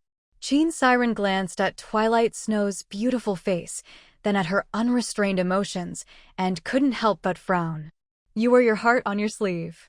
Before you even get close to anyone, you'll have already given yourself away." Twilight Snow didn't care what kind of person Qin Siren was. She only knew that if she had a grudge, she'd never let it go. "Don't worry, I know what I'm doing. Just tell me." She didn't understand why this person didn't want to tell Sang Chu about these things, she just thought it was a little strange. But now, she didn't want to use her powers anymore. She felt like these abilities were a ticking time bomb. She herself was a ticking time bomb. Qin Siren said, "The one behind this is just a child. That child can't die at Sang Chu's hands. Are you sure you can do it yourself?" "A child." Her beautiful brows furrowed. Qin Siren didn't want to explain, but seeing her reaction, Lin Muxue pressed, "Who is it?" Qin Siren replied, "Don't you think I'm warning you because I'm worried you'll hesitate when you see it's a child?" Lin Muxue laughed coldly. "You think I can't do it? Back then, to save my mother, I could do anything. Why not now? If someone wants to use me as a pawn, then destroying them is only right. No matter who they are, if they're my enemy, I'll tear them to pieces." Just like she'd crushed those things underfoot, she was no saint. Since the mastermind wanted to use her, they could wait for her revenge. Twilight Snow clenched her fists, her expression dark, radiating a cold aura, so different from the innocent girl she was in front of Sang Chu. Qin Siren said, "If you want to be a guardian, you can't act recklessly. That person is male, but he's taken over a child's body. I've observed him for a long time. He's not strong enough now, but cultivators have many tricks, one of which is control. What do I need to do?" Qin Siren said, "Know yourself and know your enemy." "What do you mean?" Twilight Snow didn't want to guess. "Just say it." "My mind isn't clear, I don't want to guess." Qin Siren pointed at the ashes on the ground. "Find a living person and study the difference between being controlled and not being controlled." Twilight Snow rolled her eyes at him, her mouth faster than her mind. "Isn't that too cruel? Why not just catch the controller and deal with them directly? Why go to all this trouble? Do you know how many people in your base are under that person's control right now?" "No idea." Her answer was so straightforward that Qin Siren was speechless for a moment. "That person's been hiding in the apocalypse for a long time. He has many powerful abilities at his disposal, some are cultivators. In this situation, you don't stand a chance. Even though Haiching is safe for now, in the eyes of real experts, it's nothing." Twilight Snow asked, "But why is he so fixated on Sang Chu?" Qin Siren looked up at the sky. "Because of the Blood Moon's World God Stone. The World God Stone, also called the Blood Shadow Giant Stone, is a source of immense power. When the blood moon falls, the moment it touches the earth is when it truly awakens. After devouring the power of those who worship it, it dissipates into the sky, and all the power it absorbed returns to the earth. This world is reshaped. What those cultivators want is this power. It can help them ascend and become gods. Lin Muxue asked, if they succeed, what happens to my world? The apocalypse will continue, but hope for survival will dwindle, and in the end, everything will perish. Lin Muxue spat. What a load of crap. So, what do I do now? Qin Siren said, now that you've gotten rid of the blood parasites, if you want to save him and save the world, you need to learn how to control. Learn how that person controls others, and when the time comes, turn the tables and isolate him. That's when you'll have your chance. I don't care about the world's fate, I only care about the people I care about. But Lin Muxue glanced at Qin Siren and said, don't think I don't know you don't trust me. Whether you believe me or not, I've said all I can. What you do is up to you. Don't you want to save your friends? Sang Chu treats you like family. Lin Muxue rolled her eyes at him. Don't try to provoke me. I may not be smart, but I'm not stupid. If I find out you're using me to hurt Sang Chu, I won't let you off either. With that, she glared fiercely at Qin Siren, grabbed that strange book, and turned to leave for the sea floor. She didn't believe everything he said, so she'd keep her guard up. Qin Siren watched her departing back, a strange smile appearing on his lips. He soon returned to his bed, lay down, and fell fast asleep. Bathhouse. Everyone had left the bath, and a red figure slowly emerged, blood trailing down its features, the blood pool swirling like a drunken haze. Sang Chu, ignoring all obstacles, pushed open the bathhouse door and strode in. Naked bodies, muscles gleaming, appeared before her without a care. Wow, these guys have great bodies. Sang Chu, you really know how to pick them. Twilight Snow didn't know when she'd appeared behind Sang Chu, her eyes shining as she stared at the men in front of her, all with model-like physiques. Sang Chu was stunned for a moment. It had been a long time since she'd seen Twilight Snow act or speak like this. Could it be that she'd been influenced without realizing it and hadn't noticed Twilight Snow's change at all? You. Sang Chu hesitated, but before she could speak, Lin Muxue threw her arms around Sang Chu's arm, her whole body slumping onto her shoulder. Sang Chu, I'm back from the hospital. Muxue's voice was so soft that if she hadn't been speaking right into Sang Chu's ear, Sang Chu might not have heard her at all. Welcome back. Sorry about earlier, I didn't mean to snap at you. Everyone understood that Muxue wasn't the overly sentimental type. After expressing her feelings, she immediately ran off to the bathhouse. Whoa, since when did Wenji get such a great body? She secretly swallowed, grinning mischievously and wanting to reach out for a feel, but was caught red-handed by Lu Mifeng. Xiaoxue. Huh? Mifeng? Oh no, she vaguely remembered being with him earlier, and now she'd been caught ogling another man? Lu Mifeng had been following her the whole time, and after seeing everything, he'd gone back to reflect on himself. But as soon as he returned, he caught her drooling over another man's body, and her gaze was odd. Gone was the dependence from before, replaced by something more like how she was before the apocalypse. His mind buzzed, and he looked at Lin Muxue in disbelief. Sang Chu realized he'd noticed too, so she walked over. Energy is my ability, but it seems to have caused some cognitive deviation in her mind. Muxue gently pried Lu Minfeng's hand off her shoulder, signaling him to let go before withdrawing her own hand. Mifeng, sorry, Lu Minfeng smiled, not pressing her or making things awkward. So energy is a double-edged sword. What should I do now? Muxue looked at Lu Mifeng, marveling at how calm he was. If someone had done that to her, she'd have beaten them up by now. Even if this wasn't entirely her fault, she still had to say something. Sang Chu said, we'll have to adjust the cultivation method. Luckily, everyone here has a good foundation. I can help modify his technique. We just need to find the right approach. For now, it's... Before Sang Chu could finish, Lin Muxue took out the control manual Qin Sihe had given her and handed it over. Sang Chu, I have something to say.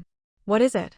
Lin Muxue said, Qin Sihe told me to know myself and my enemy, so he gave me this. He said a lot of confusing things, I'm not sure what's true or not.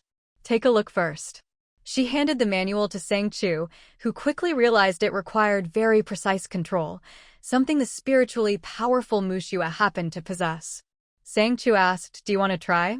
Lin Manhua smiled and nodded. Sure, I'm a little nervous, but it doesn't seem too bad. Looking at Sang Chu, Lin Manhua thought, since you want to be a guardian and follow all those rules, then let me handle the things that fall outside those rules. If you want to try, go ahead. If not, it's fine, I have other ways to extract these things. Lin Manhua shrugged.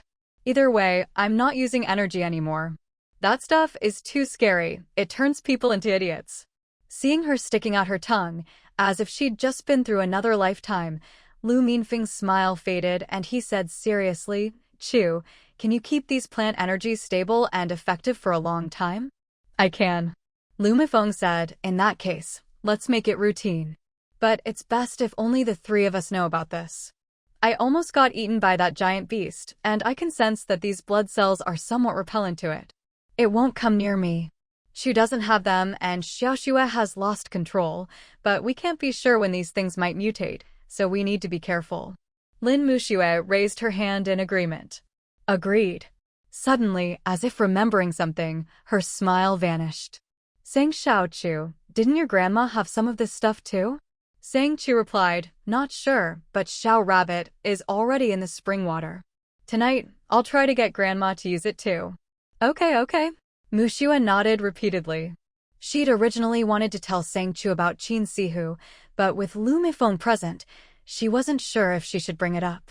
Lu Minfeng seemed to sense her hesitation and said, Chu, leave this to me and Rabbit. You handle grandma. She must have noticed the big commotion at the base. Go back and reassure her first. No rush, let me check these cells first. She'd planned to study the cells right away, but after Manhua's interruption and Lu Minfeng's return, she couldn't do it immediately. Sang Chu walked over to the pool and used a stick to stir up the blood cells attracted by the plants. Lin Manhua asked, why do these cells look like they're glowing? Lu Minfeng came closer too. It really does look like there's something glowing inside these cells, always pulsing. Sang Chu said, don't you think it looks like the threads you see when you close your eyes? Lu Minfeng and Manhua looked at each other blankly. They were both half-baked cultivators. What threads? Sang Chu didn't explain further, just glanced up and said, those threads are spiritual power. When you're meditating, they look a lot like these glowing blood cells. You can think of them as glowing threads. Lin Manhua leaned in for a closer look. Yeah, I think I see it. As she moved closer, Mu Fengming turned away, the faint scent of her hair making his heart clench. If it had been before she woke up, or if he'd already held her hand, he would have acted on his feelings. But now he felt like he couldn't do as he pleased anymore. Lu Minfeng felt a moment of loss, but quickly buried it, putting on his usual big brotherly smile as he stood by the pool. Sang Chu glanced at him, regretting her earlier words. She'd thought everything was settled, but hadn't expected this new complication. So, Xiaoxue, if you want to practice control, you'll need some test subjects. I'll go check on grandma first, then come back. You stay here and look for suitable ones. Rabbit and Minfeng will stay to help. Okay, she agreed out of habit, but as soon as Sang Chu hurried out, she snapped back to reality. Lin Manhua watched her friend's retreating figure and couldn't help but complain inwardly. Sang Xiaochu really isn't reliable, she just ran off. Lu Minfeng, not wanting things to get awkward, gently asked, Xiaoxue, how many blood cells do you need? I'll help you sort through them first. Looking back at his slightly dejected figure, Lin Manhua felt a little bad herself. Let me think. No rush, I'll take care of things first. In the quiet, private room of the Lei family, Lin Manhua felt extremely uncomfortable. She quickly said, Xiaoxue, you haven't seen grandma in a long time, right? I've already collected all this blood, you can take your time looking through it later. Why don't you go see grandma first? Okay. The words slipped out before Lin Manhua even realized it, and she froze for a moment. Lu Minli smiled. Go ahead, I'll take care of things here. Thank you, Minli. Lin Manhua lowered her head, just wanting to escape this suffocating atmosphere. At this moment, She wished she could slap herself. Watching her leave without hesitation, her back looking a bit flustered, Lu Minli let out a deep sigh. Rabbit, seeing his dejected expression, ended his invisibility and walked over, handing him a bottle. This blood needs to be stored in a special way. Use this. All right, let's get things ready as soon as possible. Rabbit nodded slightly, then turned to leave. Grandma, I missed you. Let's have a bath together today. This is a new formula Dr. Lee developed. It's really good for your health. All right, thank you, Sang. You've worked hard. Come, have a seat first. Ever since Mu Xiaoying was admitted to the hospital, Grandma had stayed alone in her room, never going anywhere. There was a high-level magic guard at the door, and all the defenses and enchantments were top-notch, so she was very safe. Knowing how dangerous it was outside, Grandma Lin didn't want to add to everyone's worries. Sang Chu took Grandma Lin's hand and led her to the sofa. Grandma, aren't you lonely here by yourself? Not at all. Look, this is the wool you brought me. I'm knitting sweaters for you and Xiaoxue. There's plenty to keep me busy. Grandma Lin lived alone in a spacious flat with little spirits and elves coming and going. It looked quite lively. Grandma, things have been a bit hectic at the base lately. There's some danger and everyone's busy. We might not have time to keep you company. If you're bored, I can ask Nana to come and chat with you. Granny Xiang had to manage things under the sea and couldn't come, but Nana was lively and cheerful, a good match for Grandma Lin. No need, I'm fine here. I don't lack anything and I'm not lonely. I can keep myself occupied. She held Sang Chu's hand and patted it gently. I just want everyone to be safe and well.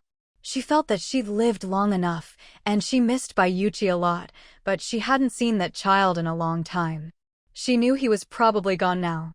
She was getting old, and all she wanted was for everyone to be safe. That was more important than anything. But she couldn't ask these children to stay by her side all the time. They all had their own ambitions. The best she could do was to take care of herself and not hold them back. Grandma, I'm back. As soon as the door opened, Lin Muxue flitted in like a little butterfly and hugged Grandma Lin tightly around the waist. Oh, Xiaoxue, you're back. Why didn't Minli come with you? Sang Chu stood behind them, watching Lin Muxue with a teasing smile. Lin Muxue pouted and acted spoiled. Don't mention him. It was hard enough for me to get home, and you bring him up right away. I just wanted to see you. She hadn't realized it, but it really had been a long time since she'd seen her grandma. Grandma missed you too. What do you want to eat tonight?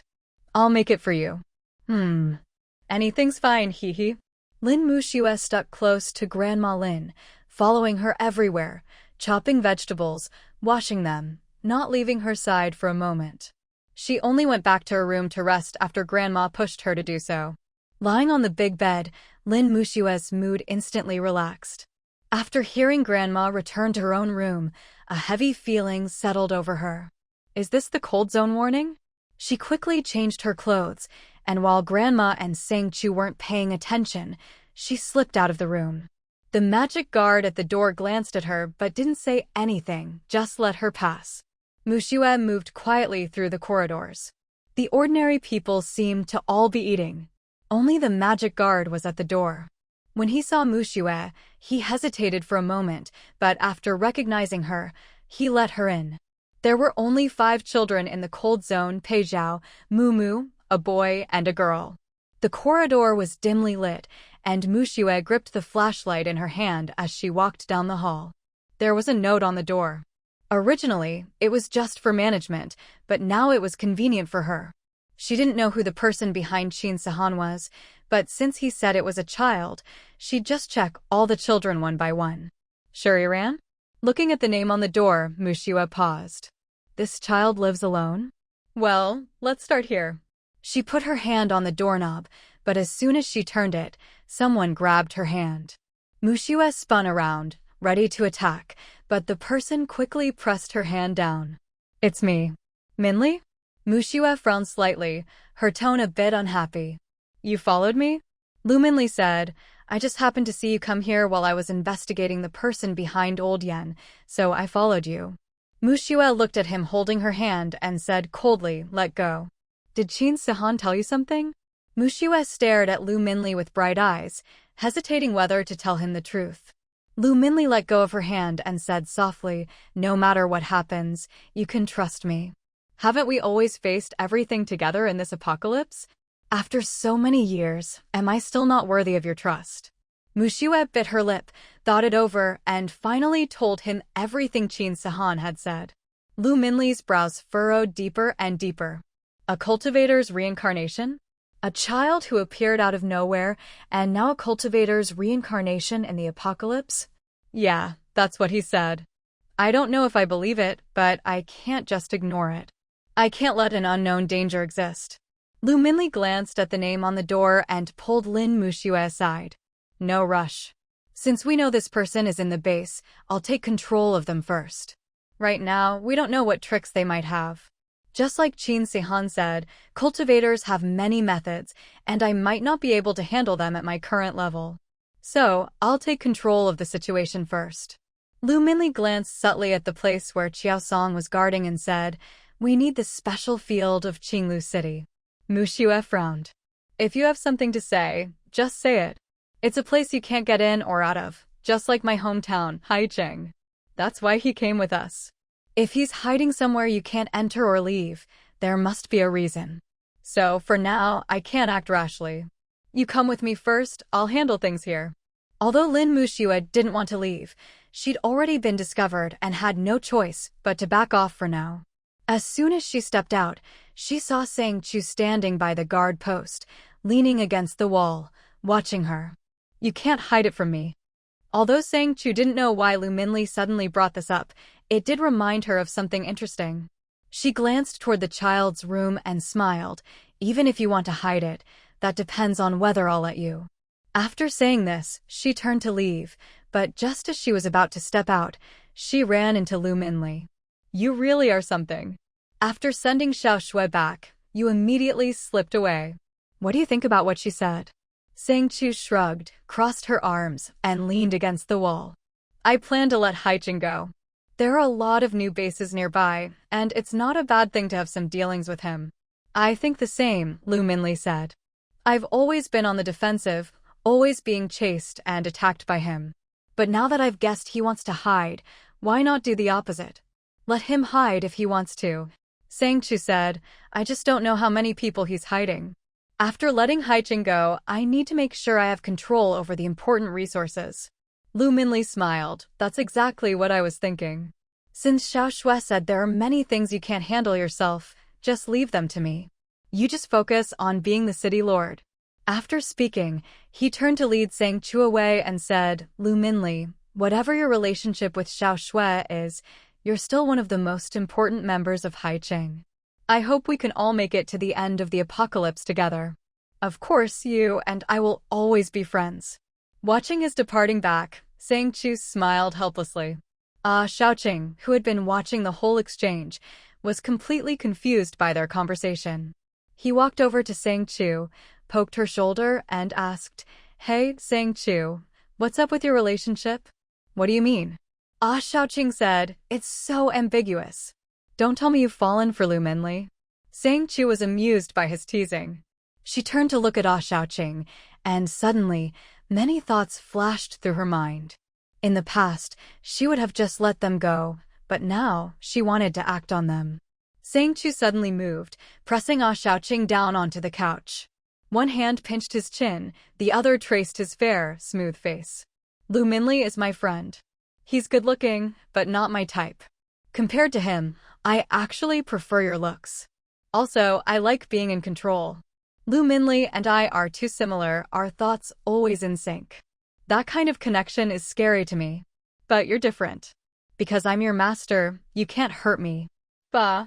Xiaoqing looked at Sang Chu in disgust, trying to dodge her fingers, but because of the contract's restrictions, he couldn't even blink. Sang Chu chuckled and collapsed onto his shoulder. "After being together for so long, people do get close. But I still hold on to my bottom line as a person. Otherwise, you wouldn't be here right now." Hearing her words and that ambiguous tone, Xiaoqing's body stiffened in fear, afraid she'd do something to him. Sang Chu patted his shoulder and lifted the restrictions. Alright, I'll stop teasing you. So, what did you come to see me about? Xiaoqing looked at Sang Chu curiously. How do you switch from being a pervert 1 second to being so serious the next? Sang Chu didn't answer, just gave him a deep look. That gaze made Xiaoqing instinctively take a step back, but he forgot there was a wall behind him, so bang, he ran right into it. Cough, cough. He rubbed his head and coughed a few times before saying, Feng Chao's ability has awakened, but it's a bit strange. Gaora's control is also stabilizing. He can move around now. But Xiaoru is acting weird. Sang Chu said, no rush, don't worry about it. If you can't control it, just keep it with you for now. By the way, I need you to hurry up and study the stuff I gave you. See if you can make it into an incense and whether it's effective. I need to use it in Haiqing as soon as possible. Xiaoqing's eyes widened. Are you serious? That stuff stinks. I'm sure. It's very effective. You need to extract the blood essence from those things. Okay.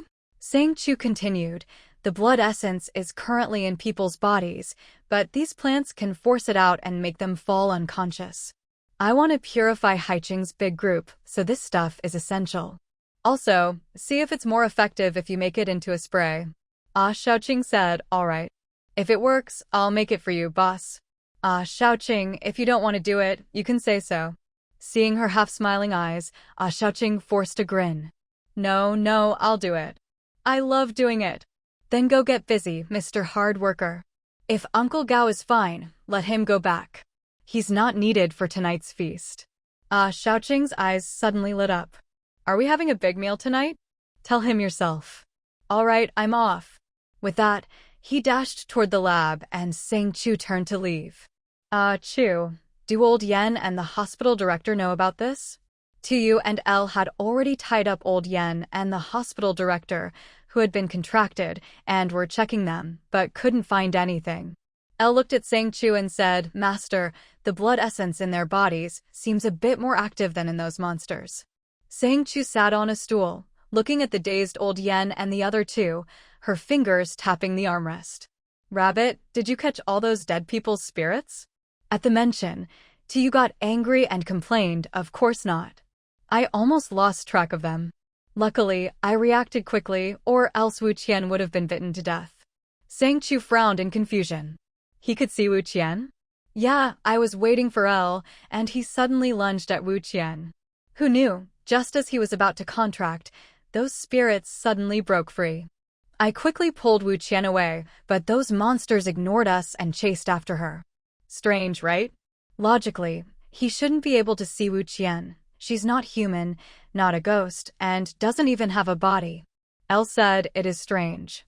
When those monsters broke free, they all stared at me. Was there anyone else in the hospital? Tu and El looked at each other, confused. Just the three of us. El added, after the incident, we evacuated everyone else. Only we were left. Sang Chu rubbed her chin, closed her eyes, and accessed the temporary memories in her mind. Scenes of what happened in the hospital replayed in her head. Mumu? That child, Mumu, who always followed old Yen, could actually walk through walls. He seemed to be wandering in another dimension, his hands constantly moving, but his sleeves were too long to see what he was doing. The controller should be able to hear sounds, but Sang Chu didn't hear anything. Mumu walked to where Rabbit and El were, and at that moment, the monsters suddenly opened their eyes and broke free, while he suddenly disappeared and hid again. That curtain. Sang Chu stared at the clues in front of her, unable to piece them together, and let out a sigh. If it really was one of the old monsters from the Zhe Society, what would that mean? Then why would he be hiding in Haiqing in Kinglia City, in a place where he could only enter but not leave? What was he doing there? Tu saw her spacing out and walked over, asking, Chu, what's wrong? What are you thinking about? Sang Chu shook her head helplessly. Right now, all these clues were fragmented, impossible to piece together into a complete picture. Forget it, you should also keep an eye on the energy around you. Have the rats and little spirits observe in secret. If anyone tries anything, take them down first. Although she didn't know why Sang Chu was giving such an order, Elle nodded. I'll go right now. Wait, pay special attention to you. If he loses control. Before she could finish, Elle already understood her meaning. Just as Elle was about to leave, Tu grabbed him. Chu, Yu's power won't go out of control. Give him a little time, he can handle it. Sang Chu shot a cold look at Tu. Meeting Sang Chu's icy gaze, Tu shivered, but then puffed up her chest and said, fine, if it comes to it, I'll quit. How did you know he could see the rabbit spirit on your body through the man-eating flower's power? Do you know what that means? That's impossible. Tu blurted out instinctively, but after seeing Sang Chu's expression, she wilted. But he really shouldn't be able to see it. The rabbit spirit says he can't see it, but the reaction of that man-eating flower didn't seem like it couldn't see. There's only one possibility. It's of the same clan as you. If that's the case, have you ever thought about why it's on you? Tu fell silent. Of course, it was because you had developed feelings for it and didn't want to let it go. But Sang Chu was right, you was just her younger brother in name, not her real brother. She didn't want to take on too much responsibility. Whatever she did, she made sure no one could catch her red-handed. Except for the rabbit spirit, no one else would know she gave the order. To you, I'm sorry, but in the apocalypse, a single misstep means death for me. I can be kind to my own people, but my patience and goodwill are reserved for them. As for others, I'm sorry, I can't help. What I want is not to protect everyone, but to give my people a place to survive. He is the only shackle keeping me to my moral bottom line. As long as he's here, I still have some humanity left. All right, I get it. I'm yours anyway. I just feel a bit sorry for him, he's a victim too. Sang Chu said, it's the apocalypse. Everyone is just trying to survive. Don't overthink it. We haven't reached that point yet. If you really don't want him to die, then find a way to make him retreat before he loses control, instead of wasting time begging me to spare him. Then I'll go talk to the rabbit spirit. With that, she disappeared in a flash. Elle watched her go, then turned to Sang Chu.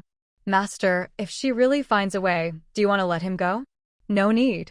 I'm not a saint. I'm just telling her this so she'll stop pleading for others all the time. If she wants something, she should find her own way. I'm human, not a god, I can't do everything. There will always be things I can't handle. Tu is too naive, and that's dangerous in times like these. Elle nodded. He also thought Tu was a bit too naive. Following the master, one day she might get herself killed for someone else. If he could, he'd try to keep her in line. Master, what about the three of them? Just keep them alive for now. Before that, extract whatever's useful from their minds for me. Elle, didn't you just say you weren't a saint? Elle only dared to complain in his heart. Outwardly, he remained calm. All right, I'll go right away. Xia Ru stood guard by Yu's bedside, watching the surging energy emanating from his body, swallowing nervously. He gripped the crystal tightly with both hands, afraid that if he let go for even a second, he'd lose control and devour Yu on the spot. The man-eating flower on Yu's back was writhing wildly, its roots slowly creeping out through his clothes. Suddenly, the claws on Xia Ru's body shot out, scaring the root back in immediately. Don't come out, or I really won't be able to resist eating you. Xia Ru licked his lips with the tip of his tongue, his throat bobbing up and down, looking like he was starving. So scary. The man-eating flower instantly quieted down. At that moment, Yu's eyelids fluttered as if he was about to wake up. Yu! Someone was calling him by his ear. Yu struggled to open his heavy eyelids, his mind hazy, and instinctively called out. Xia Ru said, your aunt is resting in the next room. How are you feeling now? Yu's mind gradually cleared. When he saw Xia Ru, his eyes instantly reddened. Suddenly, he grabbed Xia Ru's hand tightly and said, Brother Xia Ru, the hospital. There's a monster in the hospital. He remembered now. That monster had huge, green claws, like vines. Xia Ru gently patted Yu's hand. Don't be afraid. It's already been caught. You're safe now and just need to rest. Don't think about anything else. Just focus on recovering, okay? Xia Ru didn't know how to explain Yu's situation to him. Right now, this child's life depended entirely on that man-eating flower.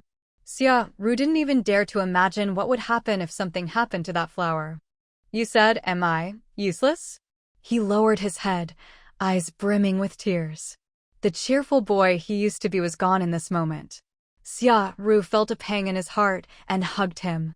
No, you're not. You protected yourself and waited for rescue. You're a brave little man. Leaning into Xia Ru's embrace, Yu's nose stung, and he couldn't help it. Big tears rolled down his face. When that thing was coming for him, he really thought he was going to die. Even though Xia Ru was right in front of him, he didn't know if he could be saved. If only his brother were here, he'd definitely be able to save him. His brother was so strong, unlike him, just a useless burden. Feeling the weight on his shoulder, Xia Ru was silent for a long time before speaking in a hoarse voice. Do you know you almost awakened a new power? The man-eating flower clung tightly to his body, almost wanting to escape this difficult host. You sobbed. I did. He had long given up hope, thinking that even if he awakened a power, he'd still be useless. He had tried so hard to train, but nothing worked. His power just wouldn't manifest. Xia Ru said, "It's true. You awakened a new power. It's very strong, just hard to control. So, you need to work hard, learn how to control it." I'll try my best. When Gaozha woke up, he was completely dazed. He looked in confusion at the people around him, curling his tall body up. Sang Chu said, "Uncle Gao, everyone just thinks your ability is really special. They're just curious, that's all, don't be scared." Gaozha replied, "How can I not be scared? You all just stand there staring at me, eyes wide open, like you're about to eat me alive." A Xiaoqing couldn't help but laugh. "Come on, it's not that many people, just us, me, Liu, Feng Chao, Shuiyu, and Sang Chu. That's only 6 of us. Old man with you, that's 7. Where's the crowd? Don't make it sound so spooky." He'd been so busy lately, and now that the big trouble was finally over, all he wanted was a good meal to comfort himself. Gaozha asked, Can I be discharged from the hospital now?" Shuiyu, who couldn't stand it any longer, directly hauled him up. "Yes, you can leave now. Come on, what are you cooking tonight? I'll help you." Watching Shuiyu drag him away, a Xiaoqing quickly followed, not daring to even glance at Sang Chu for fear she'd say something else. Liu looked at Sang Chu and said, Chu, the thing you want to make into an essential oil might be a bit tricky. The scent is too strong. Although it's sweet, it's more suitable as a seasoning than a fragrance." But what?" Liu hesitated. "It might require some meat." "Then ask a Xiaoqing for some. He's got plenty of rats," she said, then turned to a Xiaoqing. "Also, I want you to strengthen the city gates and the nearby base's defenses. Arrange for more magic beasts to guard the area. Don't let strangers get close. If there's any trouble, deal with it immediately." A Xiaoqing replied, "All right, I'll take care of it right away." "Good, go ahead." Feng Chao asked Sister Sang, "Is there anything I can do?" A Xiaoqing said, "Your ability is pretty weird. Show me what you can do." Feng Chao looked a bit embarrassed. Do you really want to see it? What's there to be shy about?" "Well, okay then." In an instant, the originally delicate-looking Feng Chao transformed before her eyes into a stunning beauty, with curves in all the right places. Sang Chu couldn't help but stare. Just as Sang Chu was mesmerized by Feng Chao's transformation, Hu Yu and Hu Qi hurried over. One of them covered Sang Chu's eyes and pulled her into his arms, while the other broke Feng Chao's illusion with a wave of his hand. "You can't control your illusions. Don't use them again, or you'll end up hurting yourself and others." Hu Qi didn't show the slightest interest. Even if his master wanted to see Feng Chao's display, he would still warn her, his power was illusion. Hu Yu also looked coldly at Feng Chao. Sang Chu, now back to her senses, patted Hu Yu's hand. "It's fine, I wanted to see it." Hu Yu let go. Feng Chao's illusion had been dispelled, and he returned to his usual self. But after seeing that seductive beauty, it was hard for Sang Chu to look at Feng Chao the same way. Feng Chao lowered his head, blushing furiously. "Sister Sang, I didn't mean to. I don't really know what this is, just that I can turn into someone else." Sang Chu coughed awkwardly. Now she understood why a Xiaoqing only said Feng Chao's ability was weird. It really was. Hu Yu, Hu Qi, since his power is related to illusions, you two should keep an eye on him from now on. Otherwise, who knows what kind of chaos he'll cause. "Yes, master." Sang Chu wanted to say more, but in the end, she just covered her mouth to stifle her laughter. This was the first time she'd encountered such a bizarre ability. She could barely keep it together. She wondered how Li managed to look at Feng Chao after seeing that beautiful woman. She herself definitely couldn't. Dining hall. After Gaozha finished cooking dinner, Sang Chu finally woke up the people who'd been sleeping. They sat at the table, devouring the food like they hadn't eaten in ages. Uncle Gao, this braised pork is amazing. That's how it should taste. No, the chicken is the best. I think the vegetables are the highlight tonight. No matter what, they couldn't stop this group from chattering as they ate. After finally eating and drinking their fill, everyone lounged around in their chairs. Sang Chu said, "Now that everyone's eaten, let me say a few words. Recently, there have been a lot of new bases popping up around Haicheng, so I plan to open up the city and build friendly relations.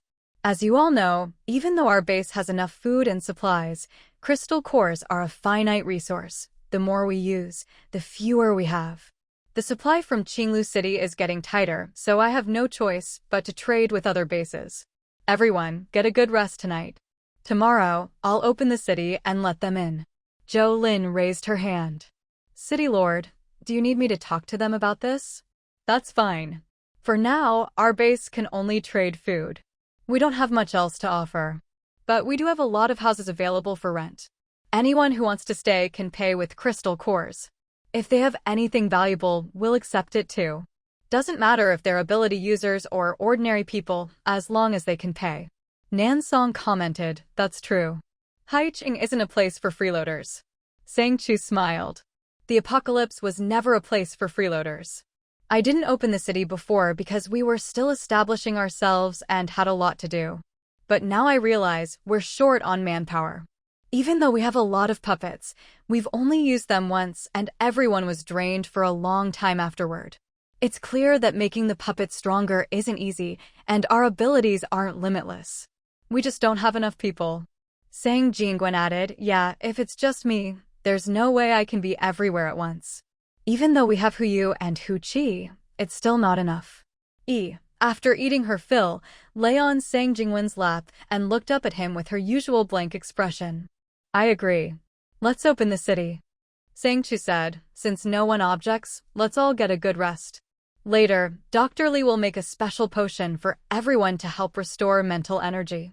This time, after using the puppets, we don't know if there will be any side effects, so don't use them again for now. Once the potion is ready, if it works well, you can use the puppets more freely. If not, save them for emergencies or let the magic beasts and our human allies handle things." Xiaoqing knew what Sang Chu wanted to make, so he couldn't help staring at her as she spoke. T University, Haicheng. Song He and Zhou Lin walked out, fanning themselves with photos of Haicheng. Ordinary people supported themselves with makeshift stalls along the road, selling fruits and vegetables, smoked meats, cooked food, and bottled water, things that had become precious commodities in the post-apocalyptic world. Atop the high tower, Lu Minli stood beside Sang Chu, speaking softly. "There's no sign of him." Sang Chu looked down at Haicheng from above and smiled. "No rush. If he wants to use the power of the blood moon, then I'll make sure even more people survive. Minli, thank you for your hard work. Keep a close eye on him, and be careful of his strange abilities." With that, Lu Minli turned and left. Sang Chu gazed at the blood moon above Haicheng and murmured, "I don't believe it. Once your power is gone and the blood moon fades, when the sun rises, I'll see how you fare." A piercing tiger's roar suddenly rang in Sang Chu's ears, rupturing her eardrums and causing blood to trickle down her face. Yet she showed no reaction, only a faint, enigmatic smile at the corner of her lips. "Getting anxious, are you? Looks like this method is working." Satisfied, Sang Chu curled her fingers and whistled. In the next moment, a massive black tiger leapt down from above. Inside the RV, Jian Nan and Bo Zhan sat in a daze, staring at the sword. Jian Nan asked, "What are you thinking?" Bo Zhan shook his head. Jian Nan leaned back in his chair, munching on an apple. "Anyway, I think Haicheng isn't bad. If you want to run, don't drag me into it. I'd rather stay here. My brother is in his hands." Jian Nan didn't buy it. In the apocalypse, who cares about brotherly love? Everyone's just trying to survive. Besides, in times like these, if you want to run, I won't stop you. But if you try to hurt me, don't blame me for what happens. Bojan fell silent, his eyes empty. Suddenly, with a loud bang, the RV jolted violently. Jianan frowned. Don't you think the road is getting bumpier? Yeah, it seems like the RV is getting more unstable. Bojan opened his eyes, alert, gripping his machete tightly. Jianan's hands ignited with flames, ready for anything. But after a while, nothing happened. Bojan said, I'll go take a look. He pushed open the door and stepped outside. It was pitch black, nothing in sight, but the RV was speeding along, the road rough and full of potholes. Bojan returned and said to Jianan, It's nothing, just the RV going too fast. Jianan replied, No, something's off. Be careful. We're almost there, right? Yeah, almost. According to the directions, we're not far from Haicheng, but the area is huge. Let's check out the city first. On this trip, aside from finding his family, he also had to gather all the survivors and ability users they encountered along the way. He still didn't know what Sang Chu wanted to do, but since she'd given the order, he could only follow it. Bojan didn't say much, standing at the front and watching the RV speed down the road, his brows furrowed. Under the blood moon, everything was deathly silent, yet faint howls could be heard in the wind. There might be trouble ahead. Stay alert. Bojan gripped his wooden sword, his gaze icy and focused straight ahead, ready for anything. Suddenly, a large group of zombies stumbled out of the darkness, blocking their path. Under the blood moon, these zombies looked especially terrifying. Their eyes were hollow and lifeless, blood and saliva dripped from their mouths, and their hands were smeared with strange bits of flesh. Bojan's brows rose slightly. He knew the real challenge had begun. These things could no longer be dealt with by powers alone. He had to be extra careful. These things are dangerous. Be careful. Bojan's voice was low and cold, reminding Jianan and himself. The wooden sword in his hand began to glow faintly green, vines wrapping around the blade from his fingertips. Jianan stood on the other side of the RV, fists clenched, flames burning fiercely in her palms. There was no fear in her eyes, only a hint of excitement. So, what if it's dangerous? I'm not dying to these monsters, that's for sure. Bojan glanced at her, then struck first. He moved like the wind, vines controlling the wooden sword as it slashed toward the zombies. Wait! Jianan's eyes widened, but before she could stop him, Bojan had already attacked. She retreated, bumping into him. Bojan looked back in confusion. What is it? Jianan gave him a forced smile. Did you forget what Fang Chao told us? If you kill his family or his dad, how will I explain it to him? With a heavy thud, a zombie's body crashed to the ground, landing right at Bojan and Jianan's feet. That wasn't too hard, was it? Bojan was a bit at a loss. He'd completely forgotten about that, just wanting to kill the zombies as soon as he saw them. Jianan looked at him, puzzled. Didn't Fang Chao always ask me to catch them alive? Why did you just kill them outright? Bojan didn't answer, but his silence told Jianan that he usually didn't catch zombies alive, and didn't want Fang Chao to keep them either. Anyway, let's try to keep them alive for now. If we can catch them, let's do it. You handle it. She handed him a rope long enough to tie up the zombies. All they had to do was tie them up and put them in the RV. The zombies' abilities weren't high, so after Bojan restrained them with vines, he tossed them into the trunk. Jianan controlled her flames, burning the zombies' waists to keep them subdued, then shut the trunk. The fire left burn marks on the zombies, but at least they were still alive. Looking at the zombies writhing in the trunk, Jianan muttered, I hope these are Fang Chao's family. If his family had already died, it wouldn't matter. But if Bojan had just killed someone important to Fang Chao, and now they couldn't even tell if the zombies were male or female, or if they were the right people, it would be a disaster. Bojan finished cleaning up and said, If they are, I'll take responsibility. Take responsibility, my ass. You think just saying that makes it my fault? I had nothing to do with it, I didn't even have time to stop you. She pressed her hand to Bojan's as he was about to protest, flames blazing in her palm, her eyes sharp. Bojan asked, What are you doing? saving my own skin. If these zombies aren't Feng Chao's family, and we only caught the ones on the road, we're both dead. But, no buts. If you don't want to die, just listen to me. She turned and walked to the front of the RV, her heart pounding, but quickly calmed herself. She whispered in the RV's ear, "I'll report everything that happened here to my master." The RV ignored her, but its eyes were no longer as cold as before, which made Jia Nen breathe a little easier. The Sea City's Sparrow Tomb was as bright as daylight before the apocalypse. The city streets were neat and clean. Children ran along the roads, shouting and playing, as if life had returned to normal. Following behind Sang Zhou and Su Ju, the group walked through the streets, marveling at the sights. Wow, why is it so bright here? It feels just like daytime. Some people couldn't stand the brightness and had to cover their eyes, peeking through their fingers to get used to the light.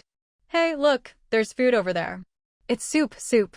A sharp-eyed young boy spotted Uncle Gao's soup stand and ran over eagerly. Uncle, is this soup for sale? Uncle Gao looked at the boy, who couldn't have been more than 10 years old, and smiled kindly. Yes, just one crystal core for a big bowl. Do you want some? Yes, I do. The boy immediately pulled out a crystal core and handed it to Uncle Gao, looking up at him expectantly. Uncle, can I have a little more?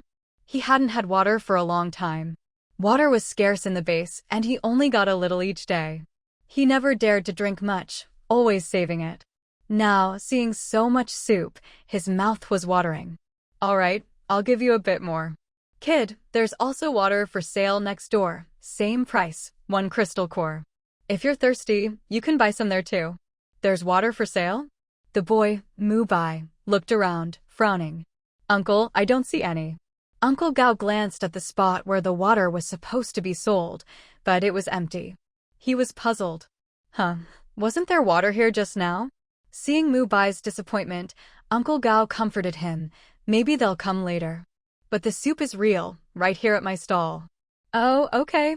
Mu Bai obediently stood beside Uncle Gao. Uncle, why is it so bright here? It feels like before the apocalypse. Uncle Gao patiently explained, our Sea City is this bright because there are things like night pearls up on the city wall. They're turned off at night and on during the day. That's why Sea City is always so bright.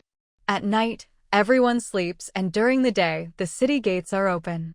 At this point, others who had been drawn by the smell of the soup gathered around. Uncle, does Sea City open its gates every day? Do you sell food every day? Yes, as long as you have crystal cores or gold beads, you can buy food. I accept both. You take gold beads too? What about money? Do you take money? Mu Bai anxiously looked at Uncle Gao, hoping for the answer he wanted. But Uncle Gao shook his head. Money doesn't work here. Gold, jade, even those clear river stones are fine. There's a notice about it at the city gate. You can check it out when you have time. I don't know all the details myself. All right, I'll go check later. Uncle, give me a bit more, please. Me too, I want a bowl.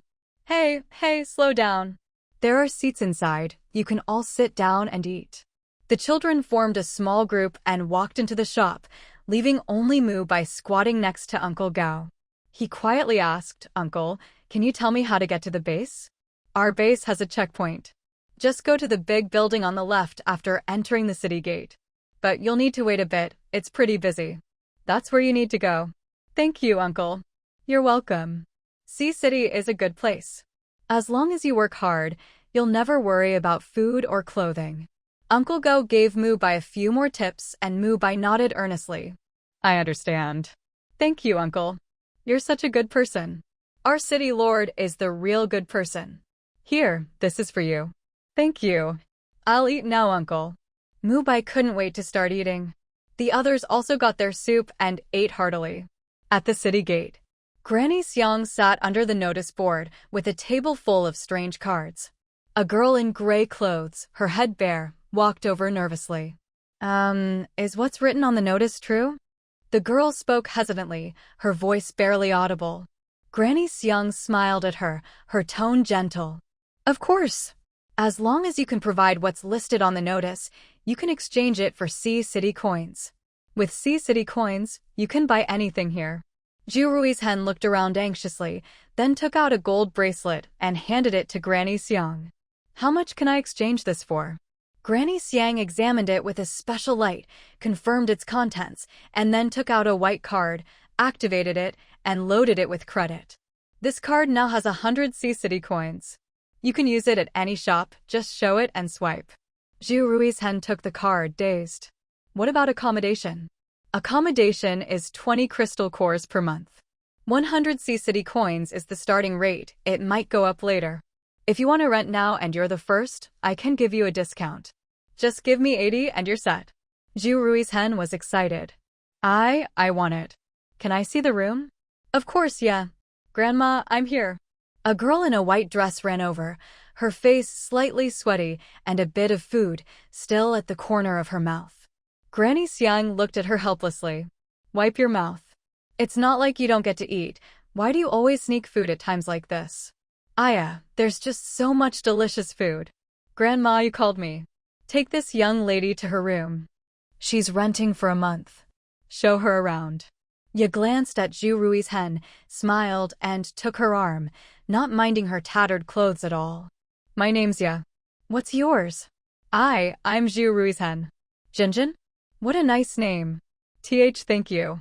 Zhu Ruizhen hadn't seen such kind eyes in the apocalypse for a long time. She felt a little dazed. Ye said, Jinjin, let me tell you, Sea-City gets really cold at night, there's heavy snow, and the whole city gets covered in ice and snow. You absolutely must stay indoors at night. Once night falls, you can't go outside. It's best to stay in your room, or you'll freeze.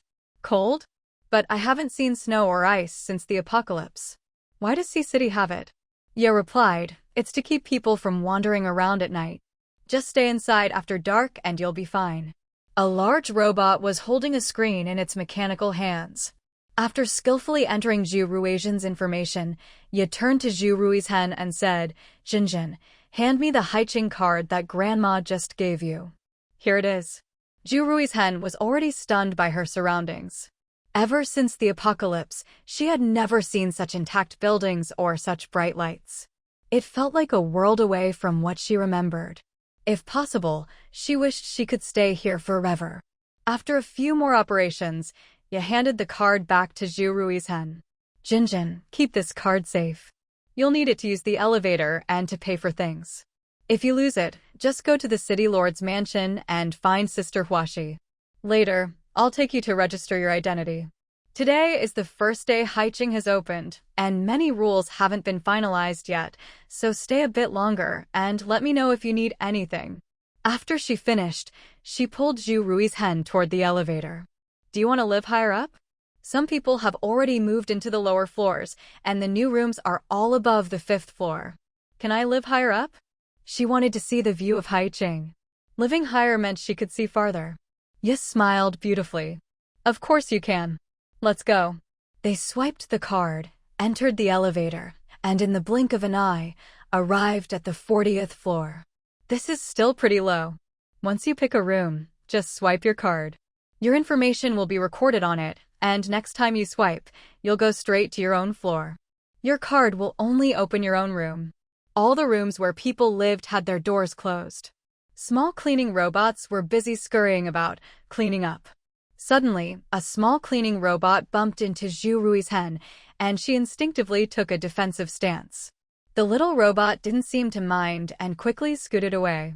Watching the little robot flee in a panic, Ye covered her mouth and laughed. Seeing Zhu Ruizhen was startled, Ye comforted her, don't worry, that's just a cleaning robot. If you don't want to clean yourself, just unlock your room and it'll come in and clean for you. Haiqing is so clean thanks to them. Seeing Ye's proud expression, Zhu Ruizhen felt a bit uneasy, maybe because she'd just been startled. Will it come into my room at other times? No, only when you unlock the door for cleaning. Take a look around, you can pick any room here. They're all newly furnished. Every room was clean, with open windows. The living room and bedroom each had a palm-sized white lamp, which looked very modern. The beds and quilts were spotless, clearly well-maintained. Not a speck of dust could be seen. In the apocalypse, having a place like this was like heaven. Ye watched Zhu Ruizhen stare at the room in a daze, then walked over to the wall and pressed a button. A soft light glowed.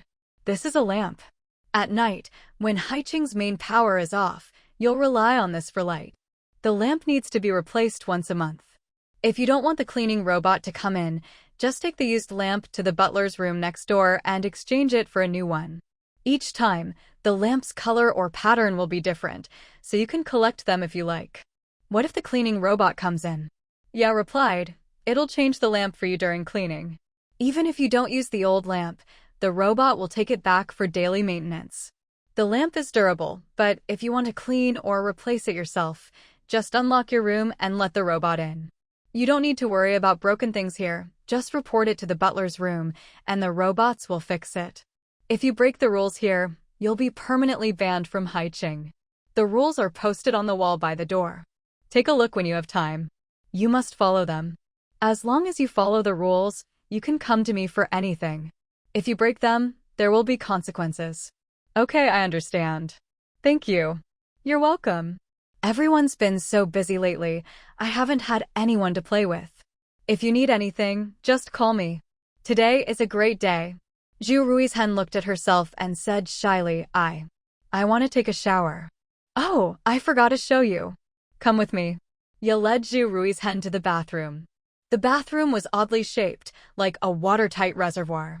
Haiching's water resources aren't exactly abundant, so everyone needs to use water reasonably. As she spoke, she opened a cabinet and took out a white, palm-sized stone. This is a water-absorbing stone.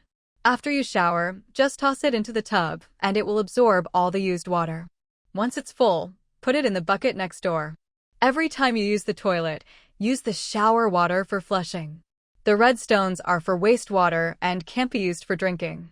The orange ones are for clean water and can be drunk, but using them for showers is a bit wasteful. Remember that. Zhu Ruizhen nodded, already overwhelmed by all the new things. She hadn't showered in ages, which was why she'd shaved her head otherwise. Her hair would have been impossible to manage. Ye said, do you want me to wait for you? I can show you around Haiching afterwards. Is that okay? I'm not very familiar with the place. Ye replied, of course. Hurry and shower. There's a set of everyday clothes in the wardrobe you can wear. They're all clean. If you don't like them, I can take you shopping later. Sister Sai's shop has lots of beautiful clothes, but unfortunately, I can't afford many. She sighed softly, not understanding why Sister Sai's clothes were so expensive. Otherwise, she'd buy them all. Zhu Ruizhen looked at Ye's clothes with some envy. Let's go shopping later. If it's convenient, I have some gold with me. We can exchange it, and I can buy you a set. Really? Thank you, Jinjin. Go shower, I'll wait for you here. Okay. If just a set of clothes could win Ye's favor, Zhu Ruizhen didn't mind spending some gold. Gold wasn't worth much in the apocalypse anyway, better to use it to build relationships and secure a good place to stay. There were 2 buckets in the bathroom, just as Ye had said, 1 red, 1 orange. The water inside matched the color of the buckets, which was why they were placed there. There were also 2 buckets by the sink, 1 red, 1 orange.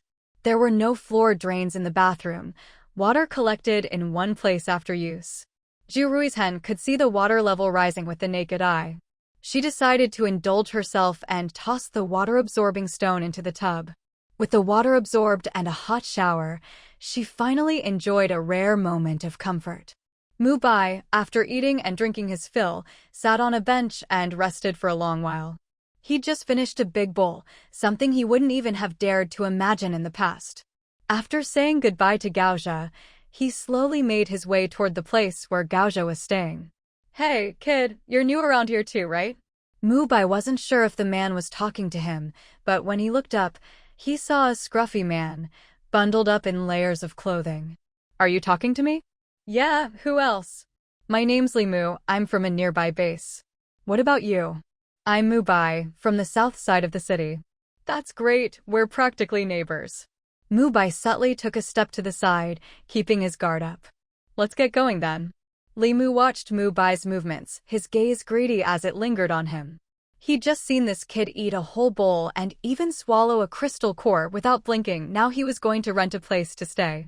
That meant he must have a lot on him. If he could just steal from this kid, he'd be able to settle down in this city for good. While patrolling, Zhuo Feng caught sight of this scene.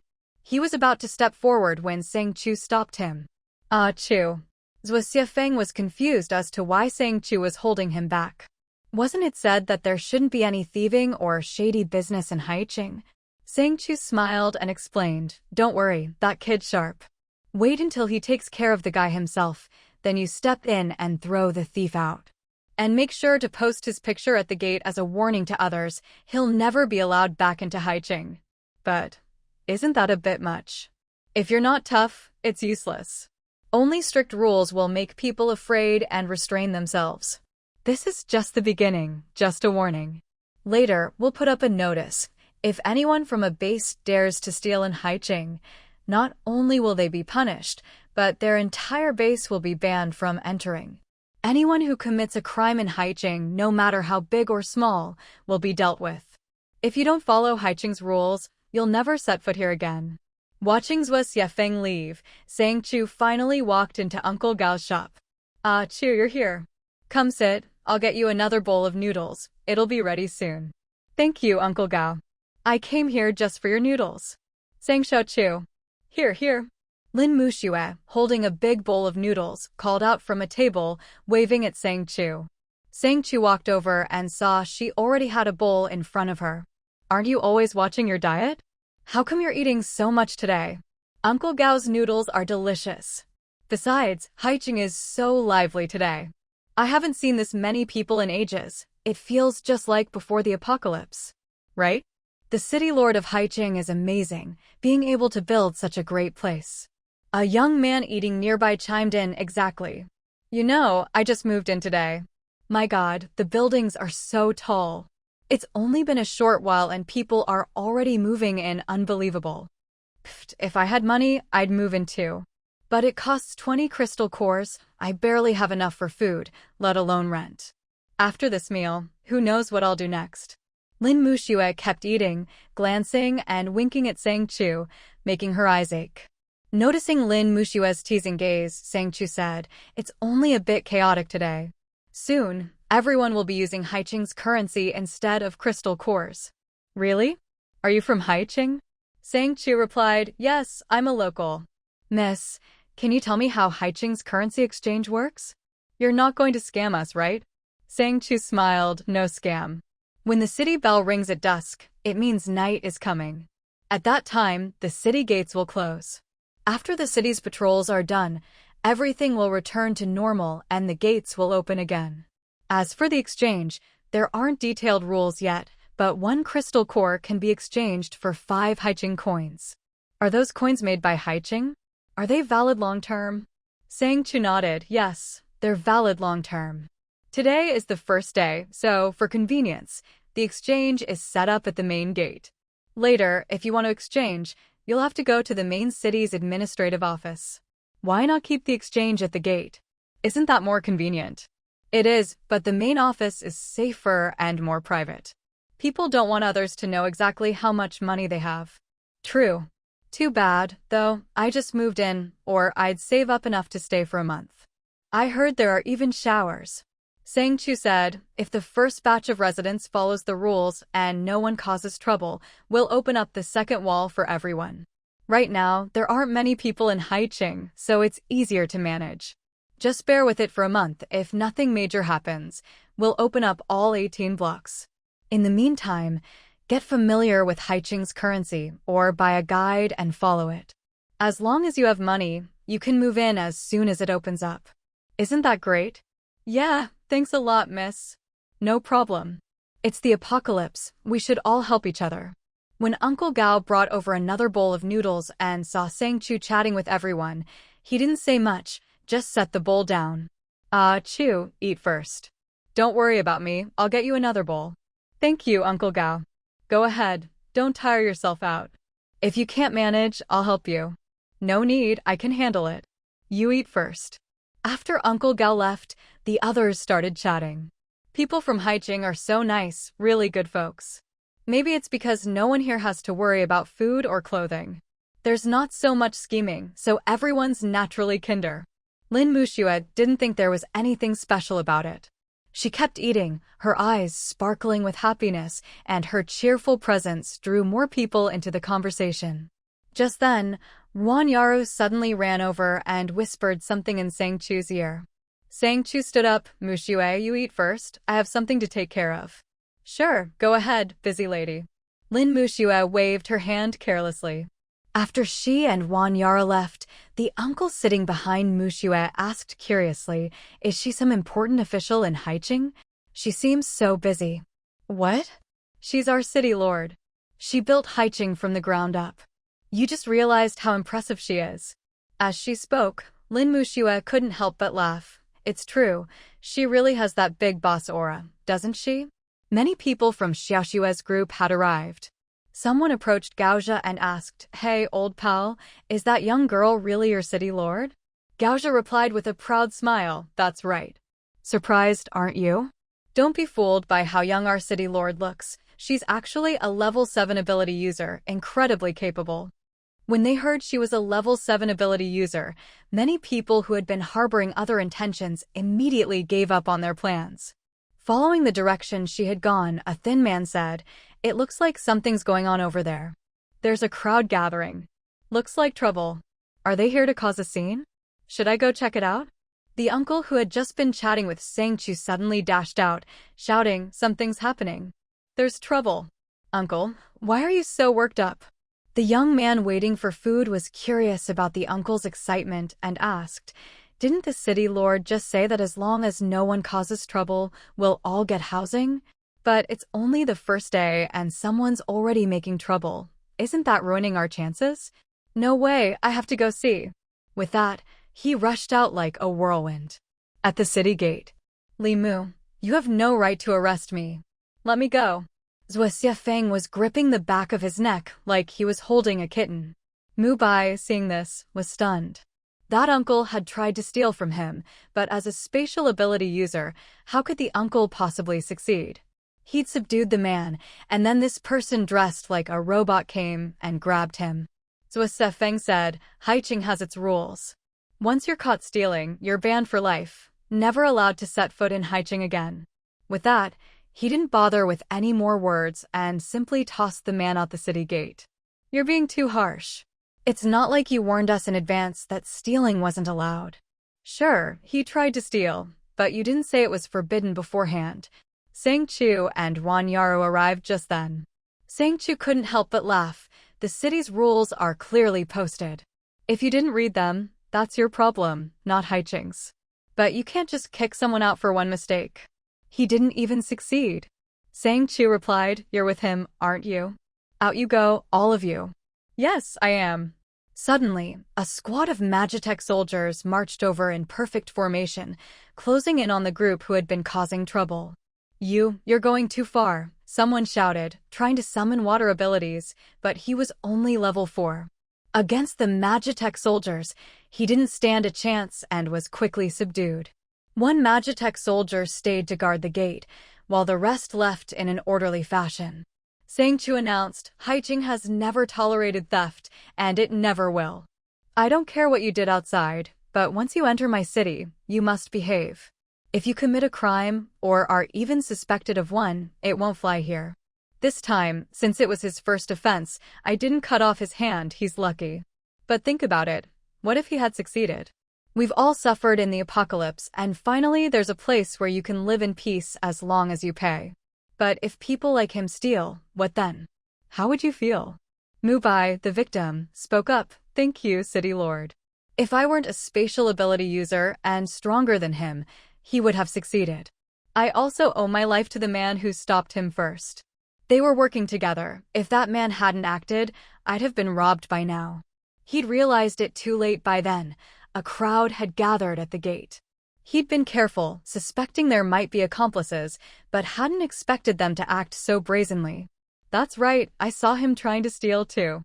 Yeah, the city lord did the right thing. Even though some people weren't sure if Sang Chu was really the city lord, since someone had called her that and she hadn't denied it, they figured she must be. After all, who would dare impersonate the city lord in Haicheng? Sang Chu continued, I don't care what you did outside, but in Haicheng, no crime will be tolerated. If you're caught, not only will you be punished, but your friends, family, and anyone from your base will also be banned from entering Haicheng.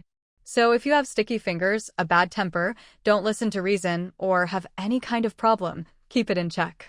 Otherwise, if you cause so many people to be banned from Haicheng, unable to eat good food, drink clean water, or live in decent housing, how will you answer to them? That's not my concern.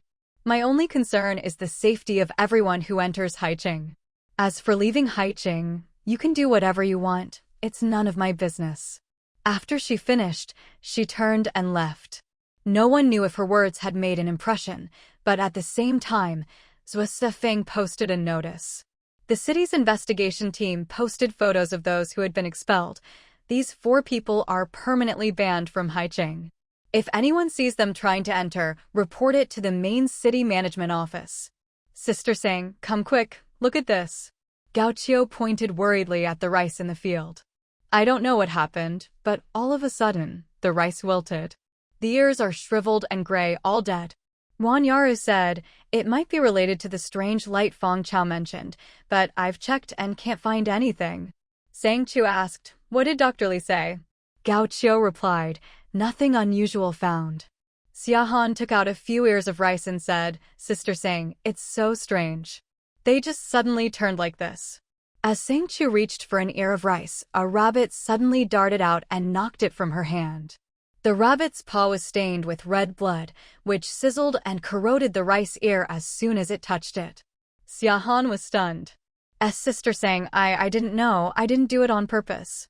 Sang Chu said, I know. This blood is probably the strange light Feng Chao saw.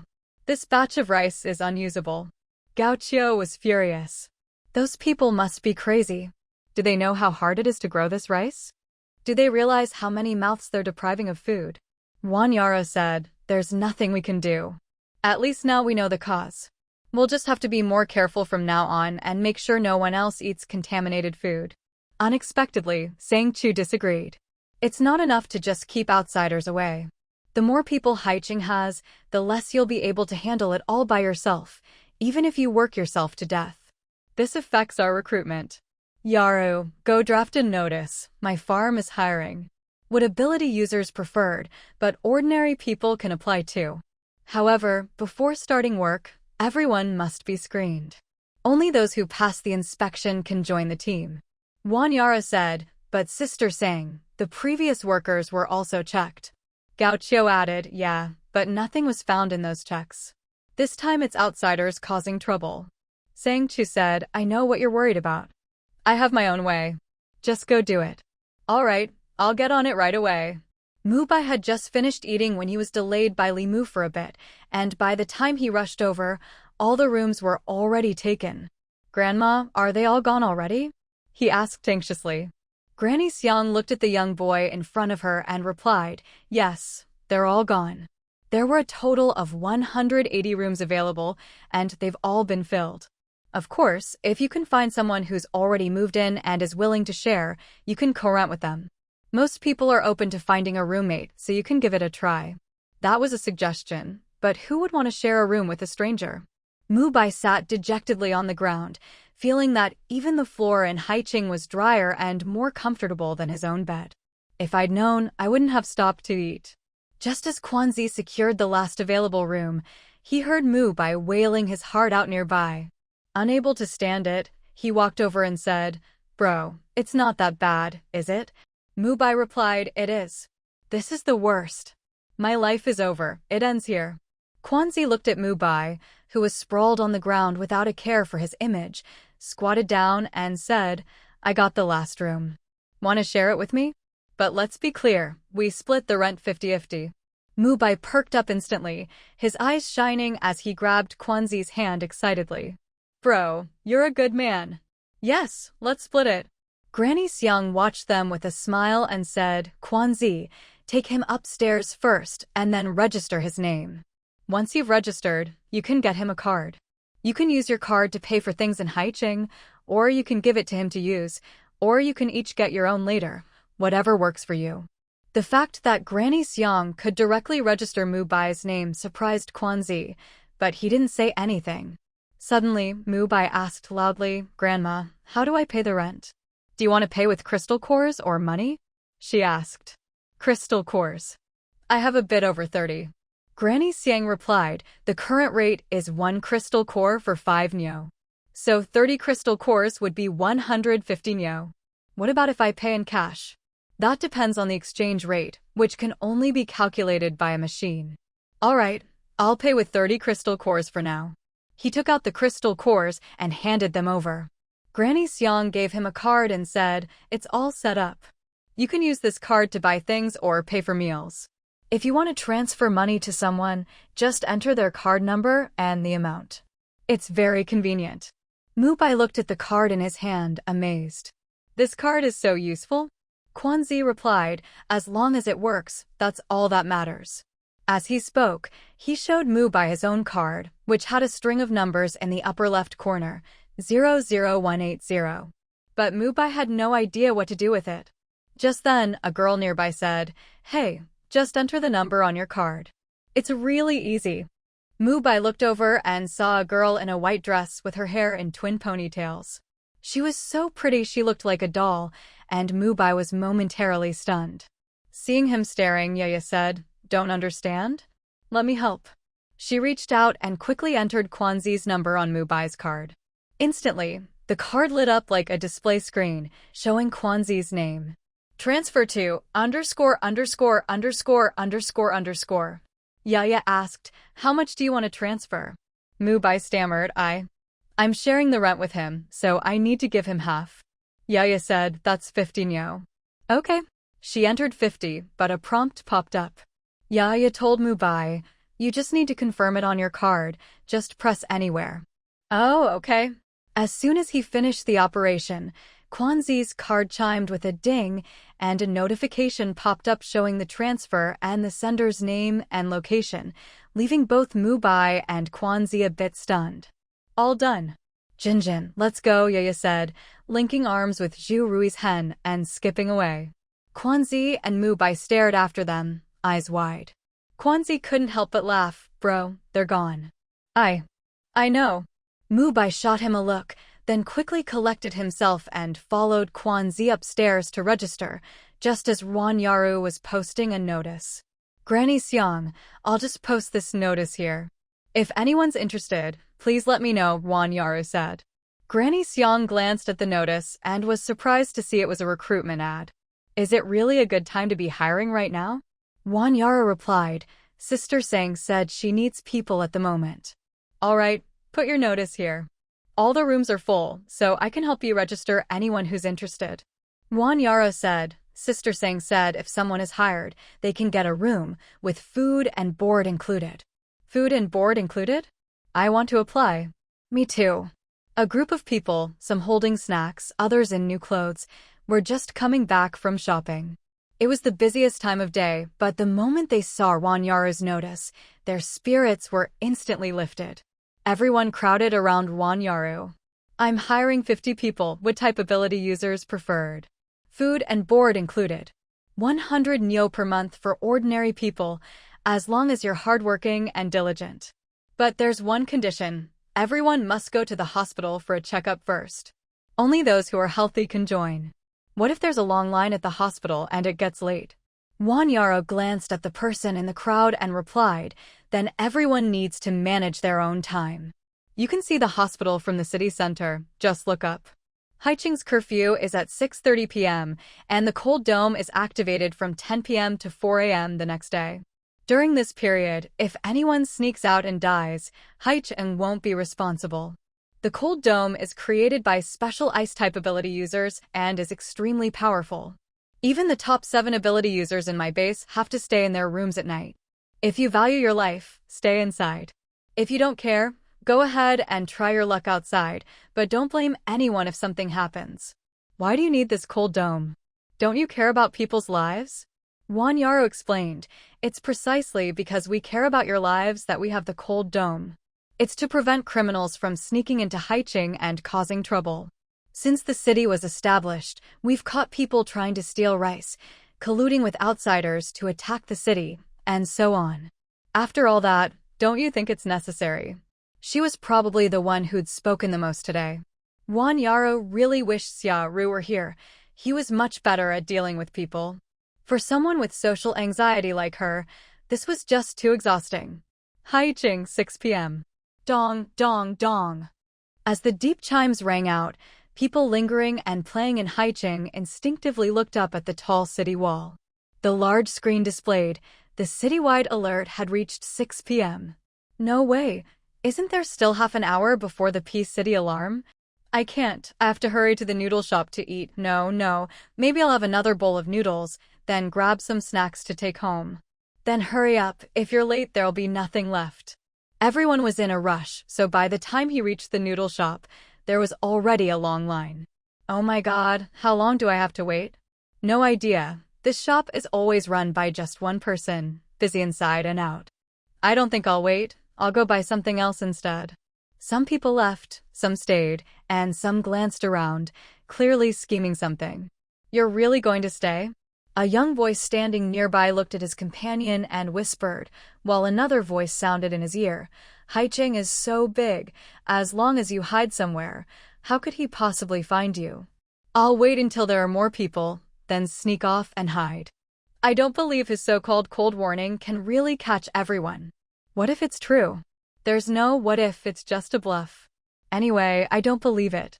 You do what you want, but I'm not leaving. If you don't want to stay, then go.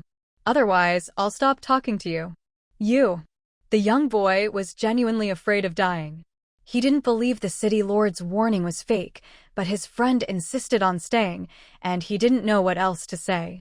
He could only watch as his friend slipped into the crowd, slowly moving toward a corner to hide.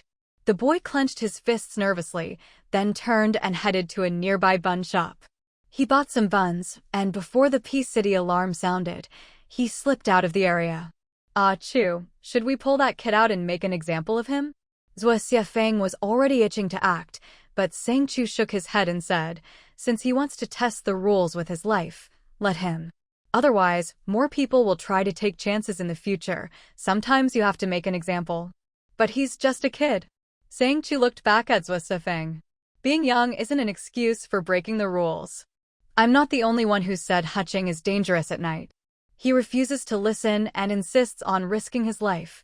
Why should I protect him? Zhuo Xiafeng, I know you're kind, or you wouldn't have saved me, but in the apocalypse, kindness will only get you killed. Wan Yaru, standing nearby, spoke up after Sang Chu finished. Zhuo Xiafeng, look around. Following Wan Yaru's pointing finger, he saw that everyone had noticed the boy, but no one stopped him. Some even shielded him from view, clearly treating him as a guinea pig. If everyone knows Haiching is dangerous at night, how many more people will be saved in the future? Zhuo Xiafeng fell silent. Sang Chu turned to Wan Yaru and said, after the 6:30 p.m. alarm, go put the city's warning up on the bulletin board. For now, stay at the bee colony. Okay, I'll head over now. After Wan Yaru left, Sang Chu also walked away, leaving Zhuo Xiafeng alone, standing in the dusk, quietly watching the boy's hiding spot. He couldn't disobey Sang Chu's orders. The alarm echoed throughout Haiching, loud and clear, both above and below ground. Zhu Ruizhen, hearing the city alarm for the first time, was startled. He happened to be holding a cup of milk tea and handed her one.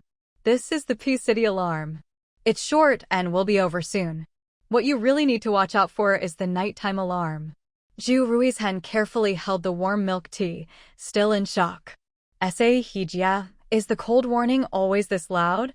Yeah. Having changed her clothes, came out and explained, the cold warning has 3 chimes, and it's louder than this one. The first is a warning, the second means it's starting, and the third is the end. Every room has a clock, so just keep an eye on the time. When the first chime sounds, no matter where you are, hurry home and wait for Haiching's patrol to confirm it's safe before going out again. Hijia Ruizhen, how does my outfit look? She was wearing a light green long dress embroidered with ink green bamboo branches.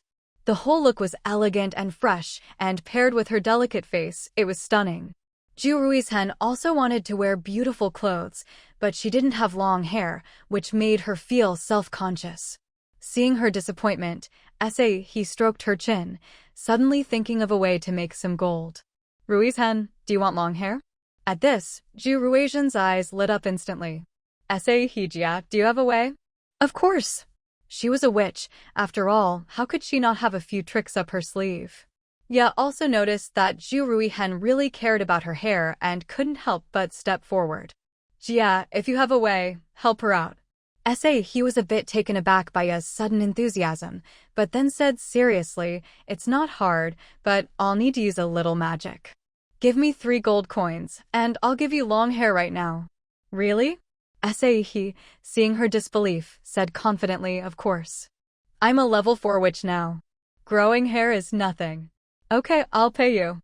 She quickly took out 3 beautifully crafted gold rings and handed them over. She'd already noticed that he seemed to really like these rings. He slipped the rings onto her fingers, admiring the empty, delicate design, then said, stand still. With that, she raised her hands, and a magical light glowed between her palms, slowly covering Ju Ruijian's head. Her hair began to grow rapidly. How long do you want it? Ju Ruihen could feel her hair growing and excitedly gestured, here, down to my waist, please. Of course. With a bit of magic, her hair grew long, black, shiny, and straight, until it reached her waist. Yeah, seeing her friends so happy, couldn't help but push her toward the wardrobe. Ruiz-hen, go try on the dress you like, the inkwash one. I'll help you fix your hair. With that, she bounced away. He couldn't help but wonder if he was just naturally carefree. After nearly dying in the shelter, she was still so innocent. Thank goodness her master was Sang Chu, otherwise, this girl would have been tricked countless times.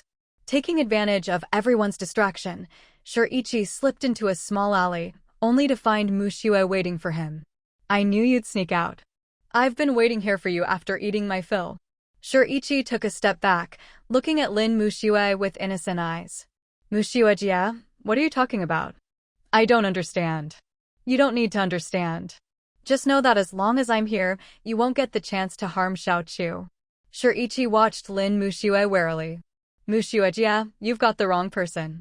I'm just a kid, I'd never hurt Sister Sang Chu.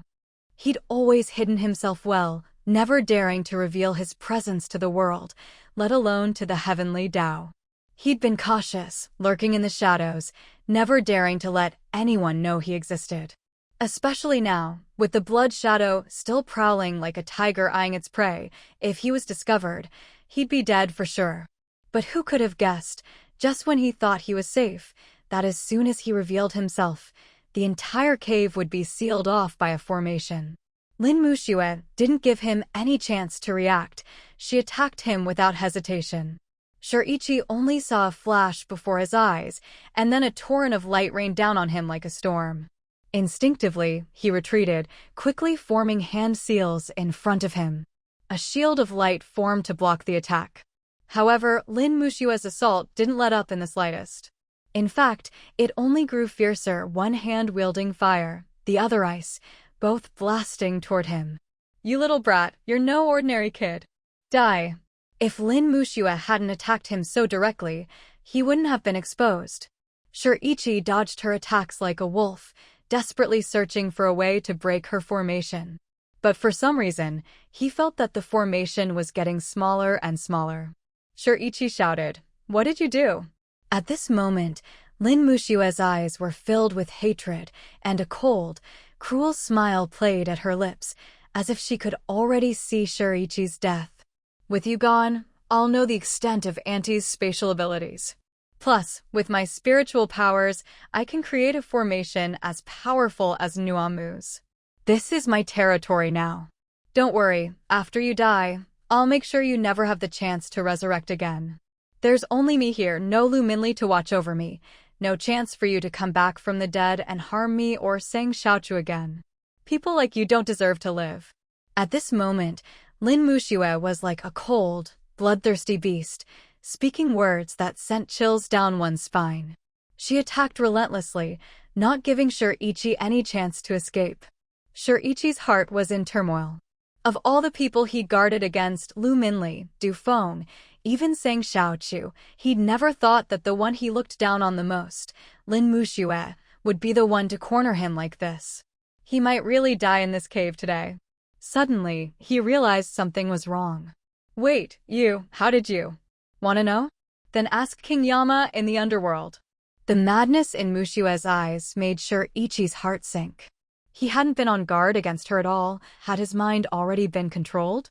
How had she suddenly broken free? The thought that his tricks might have been exposed made sure Ichi panic. He tried to escape, even considering a desperate, self-destructive move. But before he could act, Lin Muxue, who had been in front of him, suddenly appeared behind him. Her hand, faster than he could react, pressed against his back, and a surge of spiritual power exploded into his body. Watching Ichi collapse to the ground, Lin Muxue wiped the blood from the corner of her mouth and said coldly, "Die." She then summoned flames and burned the body on the ground until not even ashes remained. "Now you're really dead." Only after making sure not a trace was left did Lin Muxue finally remove the formation, change out of her bloodstained clothes, put on clean ones, and walk out of the cave. In a place she couldn't see, Lu Minli suddenly appeared, taking out a special powder and sprinkling it on the ground. Sizzle, sizzle. As soon as the powder touched the ground, white smoke rose, filling the air with a pungent smell. The red bloodstains on the ground were revealed, showing their true form. As expected, this blood belongs to Ichi's body. Lu Minli waited until all the blood had been dissolved before leaving the cave. Outside, Sang Chu was leaning against the wall, smiling. Didn't expect Lin Xiaoxue to be so ruthless. She doesn't know Ichi is the mastermind. Sang Chu nodded. That's probably for the best. Did you stop her from destroying the body? Lu Minli didn't answer. He wasn't sure why he'd stopped her, maybe he just didn't want her to dirty her hands. But he was sure Ichi was really dead. Sang Chu said, "You did well this time, cleaning up after the fact. If I'm not around in the future, I hope you can handle things like this too." Sometimes Lin Xiaoxue acts impulsively, don't let her get hurt. With that, she headed toward Haicheng. Xiao Tu, go check the cave. If Ichi really is a big shot from the cultivation world, he wouldn't die so easily. Okay. The rabbit instantly vanished, returning to the cave. Sure enough, after everyone had left, a pool of clear water appeared on the ground. The water slowly gathered together and then disappeared. Master, he really isn't dead. He's probably hiding in Ichi's body. Sang Chu kept walking at a steady pace. If people like that could be killed so easily, they wouldn't have survived this long. As the saying goes, even a cunning rabbit has 3 burrows. Someone like him, who'd snuck into the mortal world, would surely have his own ways of surviving. Maybe he'd already sensed something. Now that even the rabbit couldn't find him, Sang Chu wasn't too disappointed. Wow, Grandma, Uncle Gao, why did you make so much delicious food? This is amazing. As soon as Sang Chu entered, she heard Lin Mushue's cheerful voice. For a moment, it was hard to believe this was the same cold-blooded girl from earlier. As soon as Sang Chu walked in, she saw a strange girl sitting with Ya and Sai, and when Sang Chu entered, Ju Rui's hen nervously gripped her own clothes. Although Ya's relationship with Sang Chu wasn't as close as Nana's, she still liked Sang Chu a lot. As soon as Sang Chu came in, Ya ran over and took her arm. "Achu, can my friend stay for dinner tonight? I'll take her home after we eat." A new friend? From the rental house? She was the first to rent a place. I was the one who welcomed her. She's really nice. She spent the whole day shopping around Hutching with me. Ju Rui's hen glanced nervously at Sang Chu, not knowing why, but even though they seemed about the same age, Sang Chu gave her a terrifying feeling. She stood up slightly and said, "Hello, City Lord." Sang Chu smiled. "Since you're Ya's friend, have a seat. No need to be so formal. After dinner, you will take you home." At that moment, Lin Muxue was gnawing on a big bone, waving Sang Chu over. "Sang Xiaochu, yeah, come here. This bone is amazing, so tasty." Grandma watched her eat, her mouth covered in oil, and doted on her. Why do you eat like such a child?" Grandma fussed over her, wiping her mouth as she spoke. Lin Muxue obediently lowered her head to make it easier for Grandma to wipe her mouth, smiling contentedly. That's because I'm Grandma's little girl. The northern base. What do you think about going to Haicheng today? Haicheng has plenty of resources, and the people there are quite friendly. But if he dares to openly challenge the city, he must not be afraid of others intervening. They say Haicheng's city lord, Sang Chu, is a level 7 ability user. Just that alone makes me not want to mess with him. Yeah. Plus, who knows what kind of strange monsters are roaming Haicheng. At this point, a man sipping juice suddenly spoke up. By the way, did you see a kid hiding in Haicheng when you went out of the city? How could I not? The kid's only 2 or 3 years old. If it weren't for so many people covering for him, he would have been found long ago. The man drinking looked at him. You're sure you saw him, but not a single person from Haicheng did? The base leader said. Are you saying he deliberately left the kid behind? The man, Lin Yuan, nodded and said, just wait and see. Tomorrow, when everyone enters the city, there'll definitely be an ice sculpture waiting for them. Besides, with the matter of Li Mu and his brother, if we offend Haicheng's city lord, none of us will be able to get in. That would be bad. He didn't want to lose access to delicious food in the future. He'd already made a deal with Uncle Gao for rice and stir-fried dishes. If the base leader didn't draw a clear line, he was ready to leave and go solo. It can't be that bad. Yeah, aren't you overthinking it? Would she really dare to keep us out? Hearing this, Lin Yuan rolled his eyes and mocked. Why wouldn't she dare? Haicheng's got everything they need. Do they care about your few coins? Right now, we're the ones relying on Haicheng for food, not the other way around. The base leader asked, do you really think the city lord of Haicheng would keep us out just because of this? Lin Yuan replied, not necessarily, but it's better to be safe than sorry. Think about it, if you were the city lord and you'd already made your stance clear, but someone still disobeyed your orders, how would you react? After thinking for a moment, Lin Yuan continued, especially when you're not worried about food or clothing, and you can just keep outsiders out. The base leader said, if I could enjoy everything myself, why would I care about anyone else's life or death? Lin Yuan said, see? Now, do you still think the city lord is just joking around? I think makes sense. Boss, if even you think this way, how could we underestimate someone who built Haicheng on their own? We shouldn't take them lightly. The base leader was silent for a long time before finally saying, if that's the case, then let's kick them all out. Ishuan noticed that they're being expelled from the northern base for misconduct. Lin Yuan finally breathed a sigh of relief. Boss, you made the right call today. I have a feeling that making friends with Haicheng is the best decision we could make. That's settled then. Spread the word. No one is to provoke Haicheng or do anything that would cause trouble. Lin Yuan suddenly remembered something and looked at the tall, thin man beside him. Zizi, listen up. When you get to Haicheng, keep your hands to yourself. The city lord is a woman, and she definitely won't tolerate anyone bullying women. Suddenly being called out, Zizi was stunned. What's this got to do with me? You've been eyeing that girl from Haicheng all day. I'm warning you, the city lord is not someone to mess with. If anything happens and our brothers get hurt, you'll be the first to pay. Being scolded by his brother out of nowhere, Zizi protested, I may be a bit of a flirt, but it's always consensual.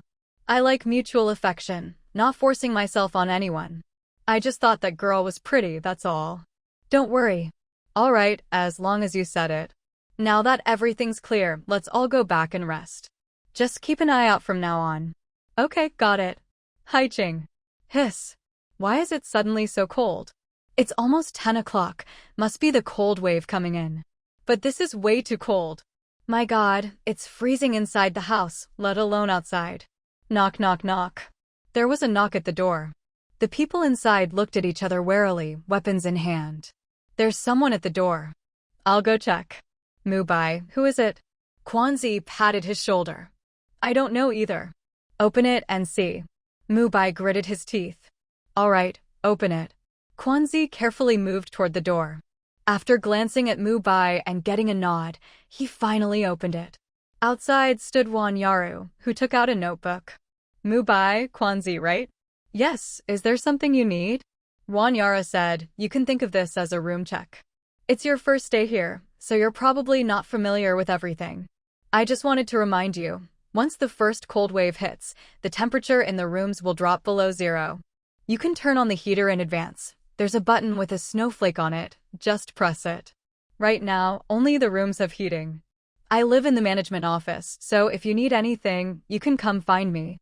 Other than the rooms, there's no heating in the hallways or outside, and it gets very cold. This is to prevent people from hiding.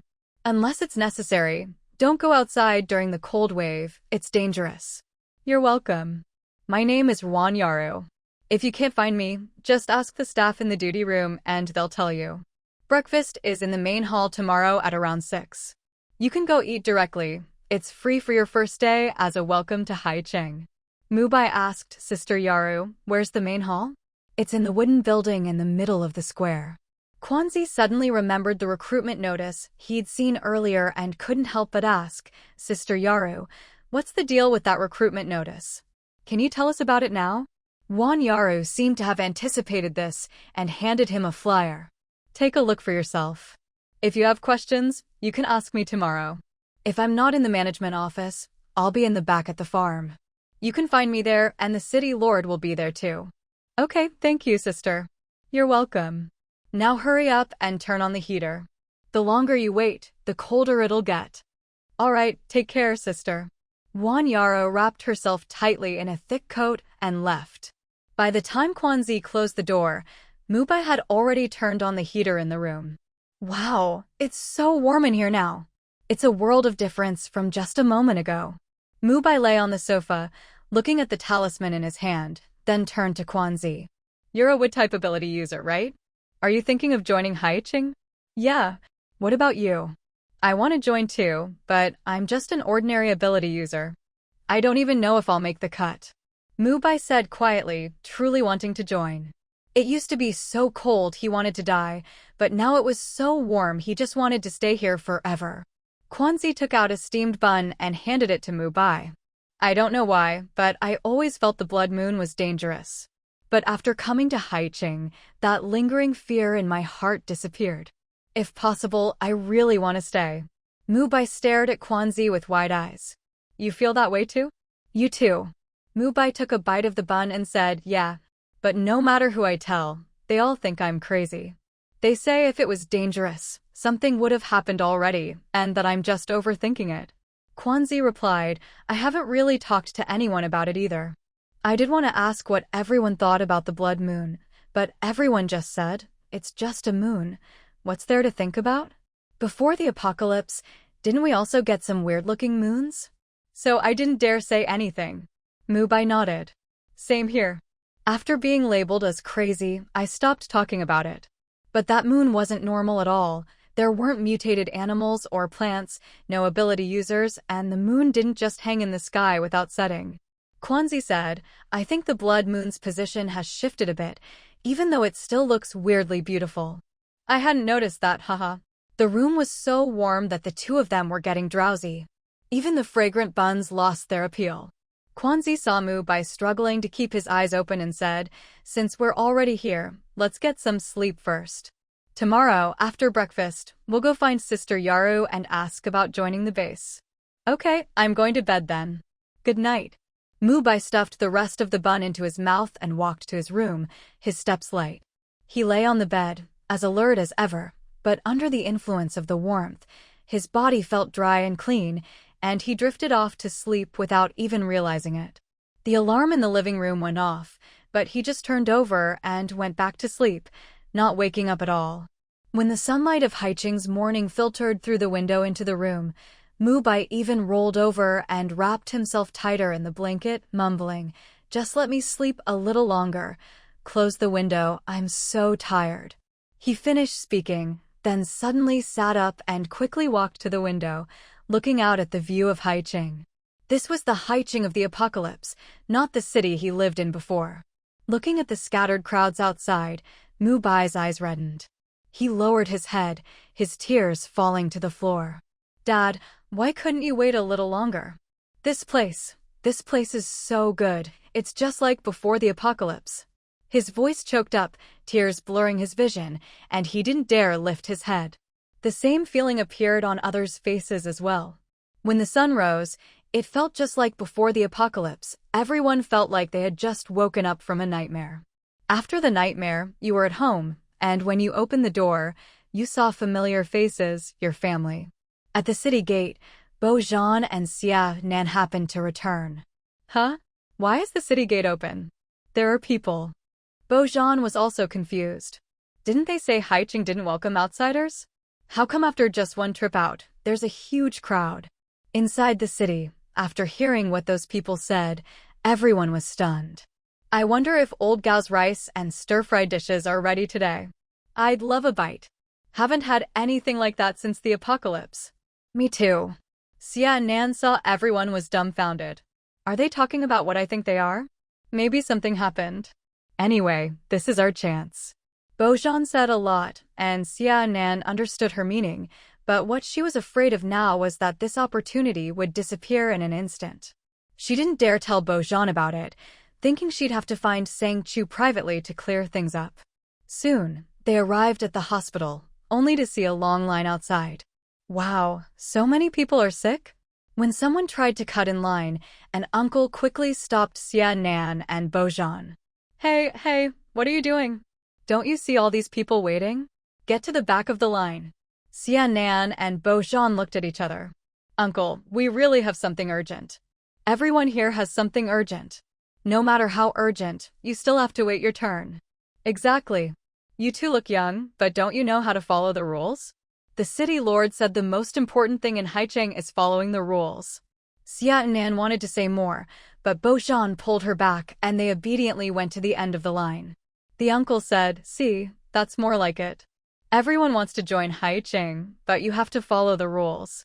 Otherwise, if everyone just pushes ahead, what would that be? Xia Nan wanted to argue, but Bojan whispered, let's just wait. I don't have any special privileges in Haicheng anyway. That was true. Sang Chu hadn't given him any special treatment, only told him to bring people back and go to the hospital to find her. Haicheng was covered in surveillance. She was sure Sang Chu knew the moment they entered the city, but since no one had come for them, maybe, just like Bojan said, he really didn't have any privileges here. Maybe he wasn't even considered a Haicheng resident. After figuring this out, Xia Nan calmed down and lined up behind Bojan. If you get scared later, you go in first. Okay. Hey, girl, why are you so protective of this guy? Is he your boyfriend or what? Xia Nan and Bojan ignored them and the others, seeing they weren't getting a reaction, stopped talking. Up on the city wall, Sang Chu had been watching them. That girl's got a good temperament. Shuiyu was holding a bunch of grapes, eating them one by one. What about that guy who was frozen yesterday? Are you going to let him in? Of course, we'll check him out. As soon as he uses his powers, we'll know. The ice isn't something an ordinary ability user could make. After this, there'll be fewer people trying to sneak into Haicheng, at least not as many as on the first day. Shuiyu said, there's something I want to remind you about. Yesterday, the boy who was with that kid, there's something strange about his power. Another special ability? I'm not sure. It just felt odd to me. Like, an angel. What? Sang Chu turned to look at Shuiyu. Are you kidding me? Shuiyu replied, why would I joke about this? I've never seen an angel in the magic world, but there are legends. They say angels have the power to destroy everything, but also the ability to heal. Of course, these are just stories. I don't know if they're true. Just be careful. Sang Chu took a deep breath. She knew Shuiyu wouldn't lie, but this was just too much. Do you know where that person is? Shuiyu pointed toward Keisai. That kid in gray, he's heading toward the ice sculpture. Kusi stared blankly at the child who had died from frostbite, his eyes filled with confusion and shock. Ningsong looked at him and said, you know that kid? When I was on patrol this morning, I saw him on the city wall. If you know him, you should have taken him back with you. Kusi stammered, don't you patrol at night? There was a hint of complaint in his tone, but Ningsong replied impatiently, of course I patrol, but he's a living person in such a big city. If he really wanted to avoid me, how could I find him? It's easy for you to judge when you're not the one on patrol. What, do you think I'm slacking off? He turned to the crowd of onlookers and said loudly, I've already told you all many times. The nights in Sea City are freezing, and people can die from the cold.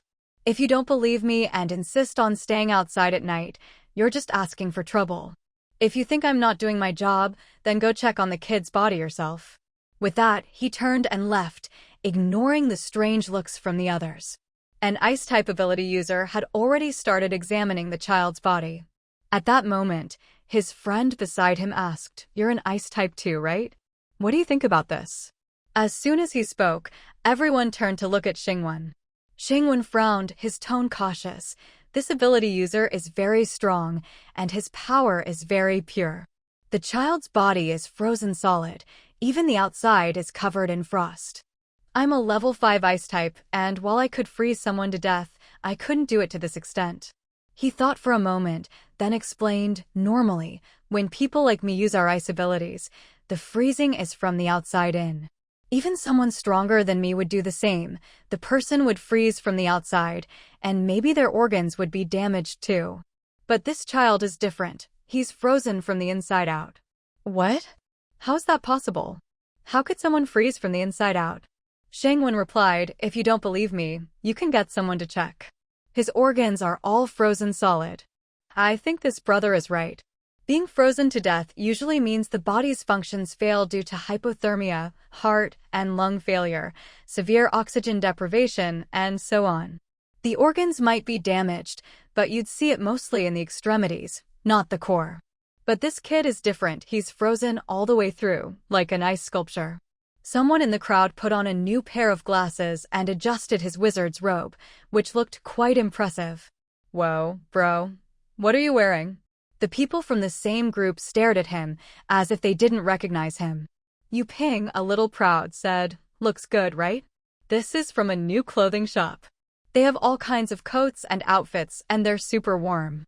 The pattern on it is a special defensive magic rune. It can block attacks. It was a bit expensive, cost me 100 crystal cores. Damn, that's 500 coins, isn't it?" The exchange rate between crystal cores and Sea City coins was 1:5. "Bro, are you sure it can really block attacks? You just bought it." Yu Ping shrugged, "Who cares? I'm not short on money right now. Besides, Sea City needs pebbles too. Worst case, I'll go trade some pebbles for money. Crystal cores can boost abilities, but honestly, I'd rather eat and drink well these days. I'm tired of living like a rat in the ruins. True, you can always find more crystal cores. Bro, where's that shop? I want to check it out too. It's just up ahead. See that A-shaped building with the wind chimes? That's the one." Magic shops had a unique look, easy to spot at a glance. The crowd, which had been focused on the dead child, now lost interest and wandered off to check out the shop, leaving only Cassie and Yu Ping behind. Yu Ping said, "Kid, you're friends with that guy, right? I'm sorry, but after we brought him back, there was nothing else we could do. He broke Sea City's rules, nothing we could do." After speaking, he patted Cassie on the shoulder and turned to head toward the recruitment area, wanting to see if he could get a spot. Cassie looked at the child's body, then silently turned and left. Xingwen watched him go and muttered, "Hey kid, aren't you going to take your friend's body?" Cassie didn't answer, just kept walking. Xingwen said, "Wasn't this kid pretty chatty before? Why is he so cold now?" "Forget it. It's not my business." Still, this kid's situation is a warning. There are real experts in Sea City, so don't get any funny ideas. Xingwen nodded, "Yeah, let's go check out the recruitment. Maybe I'll get in." The recruitment area was bustling. There were 3 counters, Wan Yaru, Gao Qiu, and Xia Han. Zhu Ruizhen was the first to get her number and was already waiting in the hospital. Mu Bai and Quanzi had eaten too much breakfast at the canteen, picking at food here and there, and were now suffering for it. Luckily, there weren't too many people ahead of them, so it was soon their turn. "Man, I'm dying here. I thought I'd have to wait forever, but it's finally my turn. Hick, finally." Mu Bai kept hiccuping as he spoke. Quanzi took their number and led Mu Bai outside. "Told you not to eat so much." "Hick, but hick." "All right, enough. I'm going to queue at the hospital for a checkup. Who knows how long the line will be?" Mu Bai didn't dare say another word, just kept hiccuping as he hurried after Quanzi toward the hospital. There were more people out than yesterday, and the sense of urgency was palpable. Afraid they'd miss out, people exchanged nervous glances and ran toward the hospital. At that moment, Granny Xiang was in the C-City office, tallying up yesterday's income with Sang Chu. Chu, what should we do with these crystal cores? Hand them all over to Dr. Li. Make sure to collect all the problematic ones too. After a while, when people aren't worried about food and clothing, the ability users will want to cultivate, and then we can start distributing the purified crystal cores. Sang Jingwen said, Sang, if that's your plan, I'm afraid the places I'm managing won't be enough. Yiping added, that's right. Most people are still using coins. Only those with higher abilities are using crystal cores to buy things. Sang Chu glanced at the ledger and said, that's fine. It's just the beginning, so it's normal for there to be some issues. Once people run out of coins, they'll start using crystal cores. But, as my brother said, there aren't enough shops right now. Do you have any suggestions? Mu Shui said, I think we should open a few more restaurants and recruit some more people. Yiping looked at her helplessly. You just want to eat, don't you? Lin Mu Shui replied, so what if I do? Don't you want to eat too? I think Xiaoxue makes a good point, someone said. Right now, Uncle Gao is the only chef in our base. He has to cook for the cafeteria, run the noodle shop, and even help us make dinner. It's just too much for one person. Why don't we recruit someone new? After speaking, Sang Jingwen looked at Sang Chu, who just nodded and said, all right, then the person we hire this time will be the new chef. Sounds good, hee. Hearing this, Mu Shui immediately perked up, even raising her hand to volunteer as a taste tester. Yipeng said, you? Forget it. I'm afraid you'd recruit everyone just so you could eat more. Mu Shui protested, hey, I'm not that shameless. Yipeng teased, Xiaoxue, you tell me, in what way are you not shameless? Lu Minli watched them bicker, but then her gaze fell on the slightly lonely-looking Grandma Lin. After a moment's silence, she said, until we find a new chef, Uncle Gao can't keep doing both jobs. Why don't we let Grandma help out at the noodle shop for now? As soon as she said this, everyone turned to look at Grandma Lin. Her lonely expression vanished, and she was immediately surrounded by Mu Shui and Sang Chu's encouragement. He realized he'd been neglecting Grandma for too long. Grandma Lin quickly waved her hands. No, I shouldn't. Mu Shui immediately ran over and hugged her. Grandma, you can do it. Your noodles are just as good as Uncle Gao's. I support you. Looking at Mu Shui's raised hand, Grandma seemed a little dazed, but quickly regained her composure and said, let's wait until you hire someone new. Sang Jingwen added, Grandma, hiring someone might take a while. I also think your cooking is great. I support you too. Yipeng grinned, that's a great idea. Grandma, you should give it a try. Even though I prefer Xiaoxue's cooking, I'd love to eat your noodles too. I can even help out in the shop since I don't have much to do right now. Grandma was touched, but she didn't want to trouble the kids. She looked at Sang Chu, who, unknowingly, had become the pillar of support in her heart. Seeing Grandma's uncertain gaze, Sang Chu smiled helplessly and said, Grandma, whatever you want to do, I'll support you. If you want to help in the shop, that's fine. If you want to stay home and relax, that's fine too. After the incident at the base, I was worried about your safety, so I wanted you to stay home. But if I can't even guarantee that my family can live how they want in Haiqing, then there's no point in building this city. So, you have to tell me what you really want. Grandma looked at everyone, then at Sang Chu, as if making up her mind. I want to help at the shop. Sang Chu nodded. All right, then you'll help at the shop. But I want Shirue to go with you.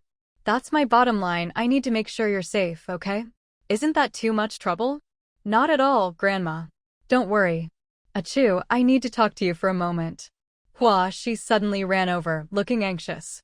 Sang Chu signaled for her to wait, then turned to Grandma, gesturing for Shirue to come over. Achu, you need me? Shirue asked, walking over. Sang Chu patted her on the shoulder. Grandma wants to help at the noodle shop. Go with her, okay? Grandma, I'll go with you. If you want to help at any other shop, that's fine too. I have plenty of time.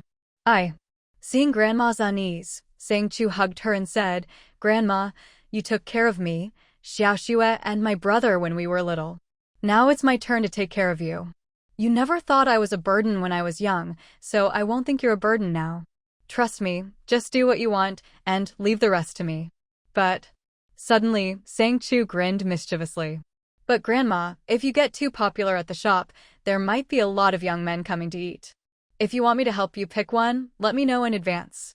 I don't want you to be whisked away by someone all of a sudden. All right, I'm off to work. Her words left Grandma both amused and exasperated. She was touched at first, but what was all that nonsense at the end? Sang Chu left before Grandma could say more. Watching Grandma's flustered expression, Lin Muxue and Yipeng found it hilarious, and each took one of Grandma's arms, leading her outside while joking with her. Achoo, look at this.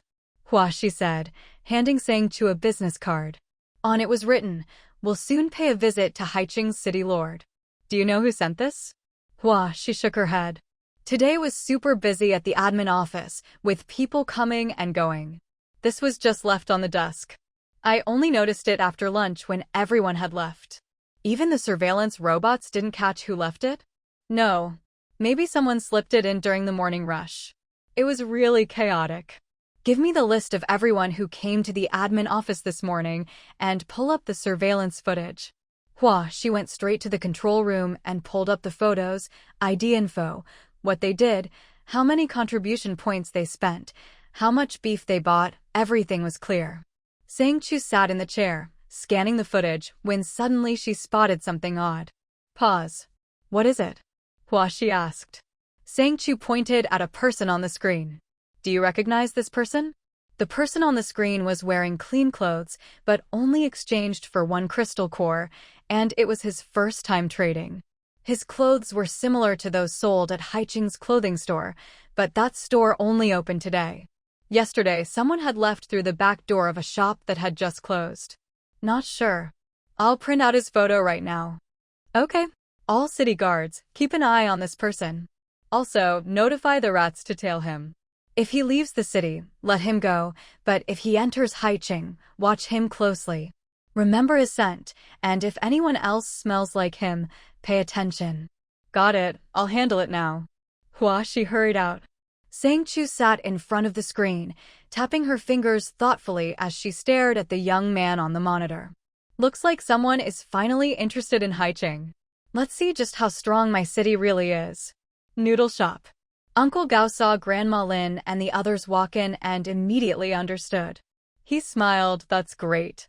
I could really use a break. Mu Shui grinned, Uncle Gao, aren't you going to miss my cooking? Uncle Gao laughed, hey, as long as you're eating, I'm happy. There are way more customers today than yesterday.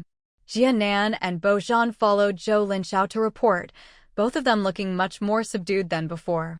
Sang Chu said, sorry, I didn't meet you right away. Did anything happen on the way? Bo Zhan replied, no, nothing happened. In total, we brought back 156 people, 141 ordinary people and 15 ability users. All right, I understand. Zhou Linxiao, take him to get some rest and hand over the list to a Shaoqing. Yes. Bo Zhan glanced at Jia Nan, as if wanting to say something, but swallowed his words and simply followed Zhou Linxiao out. Sang Chu said, speak. Jia Nan glanced at Sang Chu, gritted her teeth, dropped to her knees, and bowed her head. Master, I killed Bo Zhan's people without mercy. Are you afraid I'll punish you? Sang Chu was a bit surprised to hear Jia Nan call her master, but accepted it easily. From her perspective, it didn't matter if someone was good or bad, as long as they were useful. And Jia Nan just happened to be the kind of person who was both clever and ruthless. Jia Nan said, Master, I thought it was better to leave no loose ends than to risk being exposed. Even if Feng Chao finds out in the future, the one he'll hate will be me, not you. If you're so decisive, then come with me to see what you brought back. Yes. A Shaoqing stared at the list in his hand, dumbfounded. These are all the people you brought back? Bo Zhan nodded. Yes, 156 in total. All their crystal nuclei are here too. A Shaoqing quickly checked the list, feeling his head buzz. All right, go get some rest. I'll wait for Sang Chu to come back before dealing with these people. Bo Zhan could tell something was off, but he wasn't one to meddle. Since a Shaoqing told him to rest, He just followed Zhou Linshao out. Zhou Linshao led him to a guest room and said, "You'll stay here for now. Everything inside is safe." "Thank you." He missed his brother, but knew these people wouldn't give him any information, so he just lay down on the bed, feeling uneasy. Meanwhile, Sang Chu and Jia Nen entered a Xiaoqing's room, only to be met with his furious shouting. "Are you crazy? You just dumped all these people on me." Sang Chu was taken aback. "Is there a problem?" Jia Nan was also confused. She hadn't noticed anything wrong with the people she brought back. A Xiaoqing said, "See for yourself." He opened all the bags. Not a single body was intact, and even the living people were covered in gray patches, looking like they were suffering from some kind of disease. Even the ability users looked listless. Sang Chu frowned and looked at Jianan. "Did you notice anything strange when you caught them?" "No. It was pitch black, and after Bo Zhan and I stuffed them into boxes, we brought them straight here. I didn't notice anything unusual. When I was at Feng Che's base, most people looked like this too. I didn't think it was a problem." A Xiaoqing rolled his eyes. "You call this no problem? This is a huge problem. These people are all infected. Who knows what kind of virus they're carrying? And the ordinary people you brought back might have been infected by them. Who knows? All right, enough. What do you want to do?" A Xiaoqing was angry, glaring at Jia Nan as if she'd committed some terrible crime. "I have to dissect these people to figure out what virus they have. Are you sure Feng Chao's parents or siblings are among them? If I start dissecting and they're his family, there'll be no way to save them." Hearing the urgency in his voice, Sang Chu finally realized this was a big deal. She had thought it was just a minor issue. "I'll go call him now." "Wait a moment. But you have to promise that if you can save them, you will. Don't dissect them unless you have to." A Xiaoqing snapped, "Promise? How am I supposed to extract the virus for research if I don't dissect them? If you don't understand, just stay out of it." Sang Chu slowly approached a Xiaoqing, one hand around his waist, the other pinching his chin, a faint smile on her lips. "Stay out of it? What else then?" A Xiaoqing stammered, looking nervously at Sang Chu. But she pressed, "Can you guarantee you'll keep them alive?" A Xiaoqing shouted, "Yes, yes, yes." "Fine, all right. See? That's much better." Outside, Feng Chao and the others didn't know whether to go in or stay out. Huyu and Huyen, looking a bit panicked, said, "Master, we've brought them in." Sang Chu called out to a Xiaoqing, "Bring Feng Chao in." She turned to Feng Chao. "Go see if your parents are among them. I've already found them." Feng Chao dashed over to where Sang Chu pointed. After searching through several bodies, he finally recognized his family, even though they were so battered they were barely recognizable. "Sister Sang, this is my family." A Xiaoqing glanced over. The corpses were so mangled they barely looked human. "Are you sure? They all look the same to me." "I'm sure, Brother Xiaoqing, I'm sure. Really, this is my dad and mom." "All right, if you're sure, we'll put them in a separate room. The rest go to the basement for now." Feng Chao watched as his parents were carefully carried out. There wasn't a single uninjured spot on their bodies. His heart ached. "Brother Xiaoqing, can my dad be cured? He'll never be the same as before, but he can survive." That was enough for Feng Chao. As long as they can live, that's enough. A Xiaoqing looked at his relieved expression and muttered, "Who knows?" Then he turned to Lin and Jianan. "Don't just stand there. Hurry up and drag the rest to the basement." "Huh? Oh, okay." Jianan hurried forward, while a Xiaoqing walked over to Sang Chu, glancing at the retreating figures. "Where did you find these people? You've got a real eye for trouble. About the virus you mentioned earlier, are you sure it's not contagious? It should be fine, but just in case, have your people draw more blood from the new arrivals. If anything comes up, we'll have blood samples ready." Sang Chu said, "Do as you see fit, just be careful." With that, she turned and left, no longer concerning herself with the Xiaoqing's affairs. Haiching RG6C. Kusi put on new clothes and carried a large bag of supplies toward the city gate. He saw an E standing at the entrance, and the people passing by were all pointing and whispering, some even repeatedly craning their necks to get a better look at him. He walked over, silently picked the person up, and carried him out of the city. "Ah, Chu, he's taken the person away." Should we follow? Zhuo Xiafeng and Sang Chu stood at the narrow pass, watching Cassie's figure disappear. Zhuo Xiafeng wanted to follow, but Sang Chu shook her head, no need. If he's capable, he'll come back on his own. If he's not, then so be it. The kid is very cautious. If he had wanted to, he could have just taken the person away from the start and completely ignored an E. Sang Chu considered his unique ability to absorb and sneak into Haiqing, but he hesitated and then acted like he was doing a good deed, as if he still had a conscience. He's the kind of person who's not entirely ruthless, but not entirely soft-hearted either. If he can protect himself after exposing his ability, then there's no need to take him in. She's not running a charity. Zhuo Xiafeng, I know you don't agree with my approach, but it doesn't matter. Just do your job well. When RG arrives, I'll let you go free. After she finished speaking, she was about to leave when Zhuo Xiafeng suddenly said, It's true I disagree, but that's because our beliefs are different. Still, every decision you make proves you're not wrong. So, I'll just offer my opinions. As for whether you take them or not, that's up to you. Not because of my position, but because I trust you. Sang Chu paused for a moment, but didn't linger. She turned and looked out at the bustling Haiqing, at the people coming and going, and then at those who had just entered. She felt a storm was brewing. It wasn't just because Fengche had suddenly increased security, but also because all of Fengche's people had gone underground. Fengche's base had 30 ability users and 63 foundation cultivators. That's a considerable force in any base. But because of Fengche's recent troubles, the demon's attack, the deaths and injuries, and the rabbit's betrayal, Fengche had become a target of public criticism. Even so, his subordinates were not to be underestimated. But Sang Chu didn't plan to intervene. This was a calculated move. Cassie carried an E to a hidden cave. His ability was too unique, so he never dared stay in any base for long, afraid of being discovered. And E was the first friend he'd made since the apocalypse.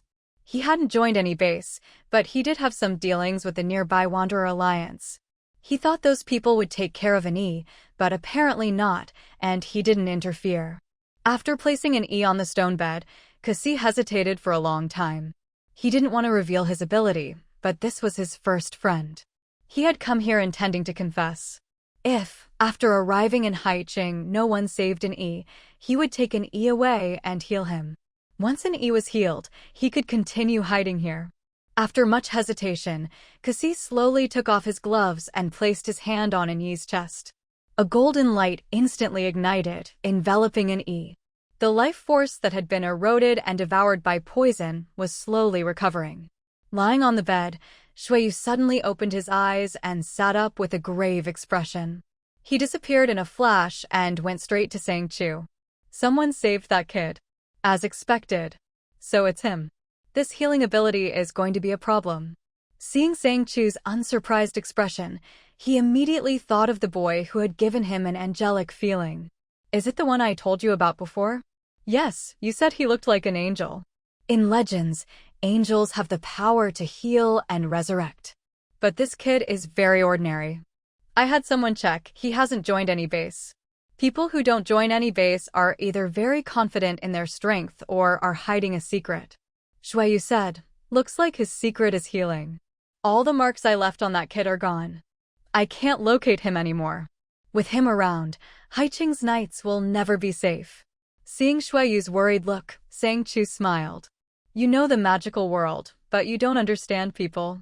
Shuiyu, do you believe that Cassie just saved a poisonous snake, and that snake will force him to expose himself? Why are you so sure? Sang Chu replied, it's not about confidence. That's just human nature.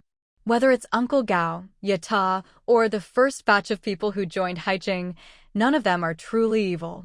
Some even have a bit of a hero complex. When Cassie asks for help at the gate, the good in Haiqing will become even more apparent. And Haiqing's rules are strict, they don't allow crime. He knows this well. So, if he wants to escape, where's the best place to hide? Fine, as long as you know what you're doing. I'm going back to sleep. Sang Chu said, since you're awake, help me out. You're always making me work. Sang Chu's smile made Shuiyu's hair stand on end, and he couldn't help but take a step back. All right, What do you need me to do? Wei, Liao Tian, and Sifei, the magical contracts Sang Chu made in the magical world, they were found to have problems during the hospital's routine check. Just give them the medicine I prepared, and they'll be ready for use. As for their bodies, we can wait until the next blood moon to deal with them. You're telling me all this? Sang Chu said, to increase Han Yu's sense of crisis. If he dares to take anything from an E, I can't let him leave empty-handed. You want to poison Gaozha while he's at Han Yu's place? That's unlikely, he's such a good guy. Sang Chu replied, that's why I'm giving Uncle Gao a vacation. He'll stay on vacation until I need him to wake up. You're ruthless. Fine, just let me know when you need me. I'm going back to sleep. And then, go ahead. Sang Chu sat on a stool, tapping her fingers on the armrest. Cassie? Let's see just how powerful your healing ability is and whether you're worth recruiting. What happened to me? And E slowly woke up. Cassie, pale-faced, helped him sit up. How do you feel? Cold, so cold. Suddenly, Anyi's eyes widened and he grabbed Cassie, trying to run outside. Go, hurry, the snow is so heavy, it's going to bury all the houses. Cassie held him back. Anyi, are you cold? You're already out of Haiching. We're in my cave now. Cave? We're in a cave. Yeah. You're alive. How did you manage to avoid all those people searching for you? Huh. When I first saw you, I thought you'd already been caught. Ningqi sat in the Wanderers Alliance base, letting everyone stare at him, a smug grin practically written all over his face. The highest ranked of the 5 ability users in the Wanderers Alliance looked at Ningqi and said, You didn't come all this way just to tell me you're alive, did you? Ningqi replied, Of course not. You know there are experts in Haiching, and I lay in ambush all night without being discovered. If it weren't for my special skills, no one would have found me. Now I'm familiar with their patrol routes. If you follow me, we can avoid the city guards. As for escaping death, I have my own ways. Meng Wenba glanced at the person sitting beside him, nodded slightly, and then asked, So, what's your plan? Ningqi said, I think I can steal the stuff from inside Haiching and hide it for you. Then, at night, I'll act. I know places where people can hide without being found. Before the cold wave hits, I'll move everything there. The next day, I'll rescue you. When everyone's leaving the city, I'll slip out unnoticed. Lin Ge looked at him with a half-smile. That sounds pretty good, but I need to discuss who to send with you. Not everyone's willing to take such a risk. Since you want to work with us, both sides need to show some sincerity. You'll have to tell me what your backup plan is. You can't just expect us to risk our lives on your word alone. Ningqi replied, No way. That's my secret trick. If I tell you and you break your promise, what then? You go discuss it first. Once you've decided, I'll talk. With that, he turned and left. Meng Wenba looked at Lin Ge and said, Big bro, should we send someone to follow him? Lin Ge smiled. No need. Find someone with a lower ability level, someone who won't attract attention, and send them with him to Haiching. I'll go myself this time. The boss is about to make his move, this can't go wrong. Wang Hao said, Ge, leave this to me. Someone asked me before if they could go to Haiching to steal something. I held off because I was worried, but now's the perfect time. Lin Ge nodded. All right, be careful. Don't send our own people. Haiching isn't as simple as he thinks. At this, Meng Wenba burst out laughing. Big bro, I'm not stupid. There are so many experts in Haiching and he's just a rookie. If they didn't let him go on purpose, he'd have been thrown out or killed ages ago. Xiao Weiwei chimed in, some people really lack self-awareness. Anyway, good boss, I'm heading back to rest. Tomorrow I want to check out the new tavern. They say there's fruit wine. I haven't had a drink in ages. She seemed in high spirits. If not for Ge forbidding her, she would have joined Haiching long ago. After all, she was a wood-type ability user too. Lin Ge said, Go ahead. Everyone, don't get too worked up. No matter what happens this time, I'll make sure we have a place in Haiching. All right, I'll listen to you. I'm off. With that, Xiao Weiwei left. Although Lin Ji's words sounded tempting, everyone knew he was leaning toward Haiching. Otherwise, why would he create chaos here and then go warn Haiching's people? He even used other people's cards for food and clothes to avoid attention. It was a good plan, but she didn't believe the city lord of Haiqing could be fooled so easily. Still, since Linge said he had a way, she didn't argue. Everyone here owed their lives to Linge. Without him, they wouldn't be here. So risking their lives for him wasn't a big deal. As for her, she just wanted to eat and drink well before the chaos started, so she'd have no regrets.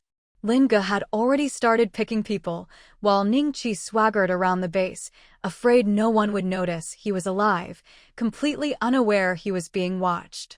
He lay on his bed at the base, a smug smile on his face, as if taking down Haiqing was already in the bag.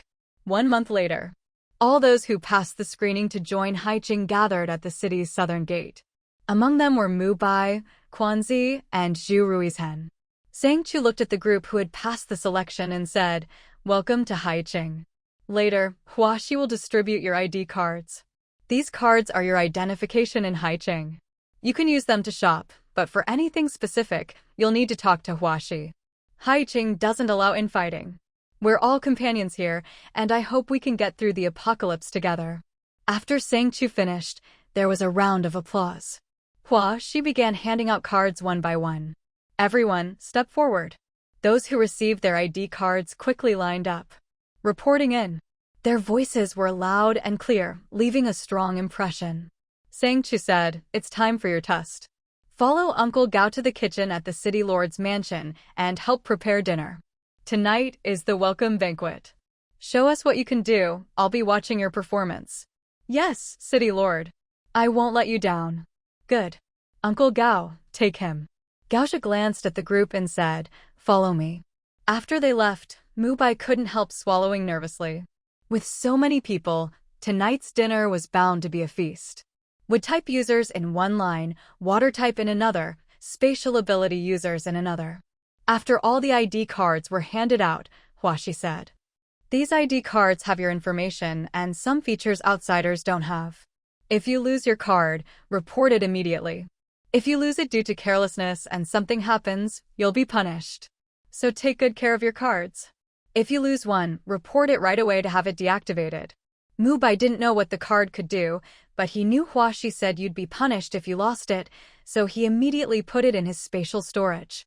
Basically, all the spatial ability users did the same, afraid of causing trouble by losing their cards. Sang Chu said, "You've all been traveling for so long. Let's not stand outside. Let's go to the city lord's mansion. Huaxi, lead everyone in." "All right, everyone, follow me." Huaxi led the group into the city lord's mansion. Shuiyu stood beside Sang Chu and said, "Are you really going to use these people? There's no difference. Sooner or later, we'll have to. The city is short on hands, and we need people to work." Shuiyu sighed. Ever since the children from the orphanage died, the other kids had become withdrawn, almost invisible. Sang Chu suddenly smiled. "They've been wandering outside for so long. Let's give them something to do. Go find Lao Lu and see if he can make old man Wang come back to life. You really know how to make trouble for yourself. You finally showed what you're capable of." Sang Chu, feeling justified, gave Shuiyu a glare, flicked her sleeve, and left. At that moment, Wei Shi, wearing a magic ring that concealed her presence, walked up to Sang Chu and quietly whispered in her ear, "Sister Sang, someone's looking for you." Sang Chu looked at Wei Shi in confusion. "Who?" "Li Yuan, one of the notable figures at the North City base. He's a level 5 fire ability user. He says he has something important to discuss with you. I'm not sure how he managed to find me. Let's go take a look." Wei Shi nodded and followed Sang Chu as they headed toward an A-shaped building. Li Yuan was feeling anxious and a bit uneasy. He'd noticed Wei Shi before, mainly because she seemed mysterious. She was always stationed at the city gate, but rarely spoke. Still, he could sense that her ability level was not low. High-level ability users, whether or not they were on guard duty, were always people who could get an audience with the city lord. That's why he'd specifically sought out Wei Shi. But as time ticked by, almost 7 minutes had passed, he was getting more and more nervous. "City Lord Sang." The moment he saw Sang Chu, Li Yuan's eyes lit up. He immediately stood up, looking at her expectantly. "Sit down. What did you want to see me about?" Sang Chu sat at the head of the table, resting her hands on the surface, her demeanor calm as she regarded him. City Lord Sang, I'm Li Yuan from the North City Base. I came to inform you that the City Lord of Sunset Base recently sent an envoy to our base, wanting to join forces with us to attack your sea city. Sang Chu asked, so why did you come to see me? I greatly admire your leadership, City Lord Sang. Without real ability and strength, there's no way Sea City could have been established, especially with all the rare resources you've managed to gather here in the apocalypse. I'd like to use this information to earn the right to join Sea City. Sang Chu replied, but if you're someone who can betray your own base, how can I trust you? Her tone was casual, but Li Yuan straightened his back and said firmly, a wise bird chooses the right tree to nest in. That's even more true in the apocalypse. If the boss of North City Base hadn't agreed to cooperate with Sunset Base, I might have chosen to remain neutral. But now that he's decided to attack Sea City, there's no way I can stay loyal to him. He was half telling the truth, half lying. But at least Sang Chu could tell that he genuinely didn't want to see Sea City fall. If someone else took over, those precious resources might not be protected, and that was the real reason he'd come to warn her. Although many people privately called Sang Chu foolish for sharing so many good things with everyone, they didn't realize that in the apocalypse, this was a form of protection. Once outsiders came and divided things up, people like him would lose their place. Sang Chu's expression softened, a faint smile on her lips as she looked at him. All right, tell me, what's going on with Sunset Base? Li Yuan took a deep breath and began. The plan to attack Sea City has been in the works for over a month. The envoy arrived 5 days ago. 5 days ago? All right, Wei sure.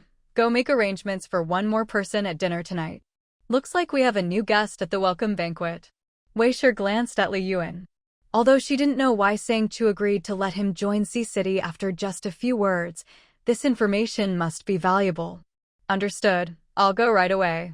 She wasn't worried that Li Yuan, a level 5 ability user, could pose any threat to Sang Chu, so she turned and left. Sang Chu said, go on, finish your story, and then let's eat. Thank you, City Lord. Li Yuan nodded and continued. The envoy brought someone with him, a young man, probably 17 or 18.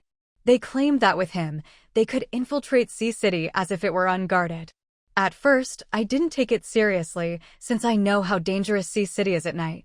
But the envoy actually killed his own man with fire and forced the young man to heal him. At this, Sang Chu frowned slightly. Is the boy called Cassie? Li Yuan was taken aback, clearly not expecting Sang Chu to know. He nodded. Yes, it's Cassie. He hasn't joined any base, but he's got a reputation among the Wanderers. I heard he was the first to survive Sea City's traps, and after that, he showed up at several bases. Later, some people tried to sneak into Sea City with him, but then they all disappeared, including Cassie. In the apocalypse, it's normal for people to vanish, so no one thought much of it. But I didn't expect to see Cassie again under these circumstances. The Wanderer base was made up of people who didn't want to join any base or follow rules, very hard to manage. So, no one noticed when they disappeared. All the ability users above level 4 at the base vanished together. That's when I realized that Sunset Base had been eyeing Sea City for a while. When they heard Sea City had opened up, they got anxious and acted immediately. And then, Sang Chu prompted. Seeing Cassie's unique ability, the boss of North City Base was tempted. I wanted to stop him, but he'd already decided to cooperate with Sunset Base. I discussed it with my companions, and we all felt that Sunset Base couldn't be trusted. Their boss is a level 7 fire ability user. By rights, he shouldn't need low-level people like us, so why is he trying to absorb all the nearby bases? Why risk exposing his plans? Isn't he afraid of word getting out? Sang Chu asked, did you get hurt on purpose? Yes. I think his real goal is to use low-level ability users from nearby bases as cannon fodder. Cassie was just a pretext. The real message he's sending is, as long as you cooperate with him, he can guarantee your survival. Sang Chu nodded. That's a reasonable guess.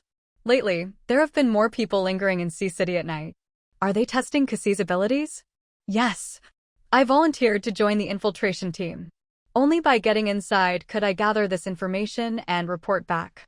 I don't know if this is enough for you to accept me into Sea City, but I had to try. Otherwise, there were only two outcomes: die as a scout for Sunset Base, or die at the hands of Sea City's high-level ability users. Sang Chu smiled. Fortunately, you were only pretending. Otherwise, Cassie wouldn't have been able to completely remove the toxins from Han Yui. That would have been a problem. What? What do you mean? Seeing his shocked expression, Sang Chu explained, Han Yui doesn't just have a special ability, she also carries a unique toxin from a special ability user. Cassie's healing powers are useless against that toxin. This was something Xiaoru had already confirmed. He could sense the energy in anyone's body, especially toxins. Xiaoru's hobby was collecting rare poisons, and those who tried to sneak into Sea City, even if they survived, could never fully recover. Li Yuan said admiringly, "City Lord, your methods are impressive. Even if I'd really wanted to betray you, with this up your sleeve, you'd have nothing to fear." Sang Chu replied, "Yes, but he still needs to be convinced. Since you want to join Sea City, don't go back. Tomorrow, I'll announce the list of new members joining Sea City, and you'll be on it. City Lord, you can send me out to gather intelligence anytime." At this, Sang Chu stood up and smiled faintly. "Do you really think a low-level healer could ever threaten my Sea City? What does the City Lord mean by that?" Sang Chu replied, "The first time he saved someone, it was an accident. But it confirmed for me that there are awakened among us. Think about it, I didn't take any precautions against him at first, but after that, I was a little disappointed. I kept waiting for him, but I never expected that he didn't even have the ability to run away." Li Yuan suddenly thought of the 7 awakened guarding the city gates lately. The City Lord has been waiting for him all this time? Are the 7 awakened at the gates there because of him? Sang Chu nodded, "Yes. Otherwise, why would I reveal my trump card so early? It's a pity. Some people just refuse to take the path laid out for them, even when you've cleared the way. Forget it, let's not talk about him. Come with me. As for the matter at the bottom, I don't need it. Whether it's cold or poisonous, awakened can be deadly. I don't want the people I take in to make unnecessary mistakes. As long as he dares to betray me, I can make him disappear from Sleeping Sea City." At the moment, Sang Chu wasn't sure exactly how many cards she had up her sleeve. But just seeing Mu Xue's recent progress in controlling her abilities made her quite happy.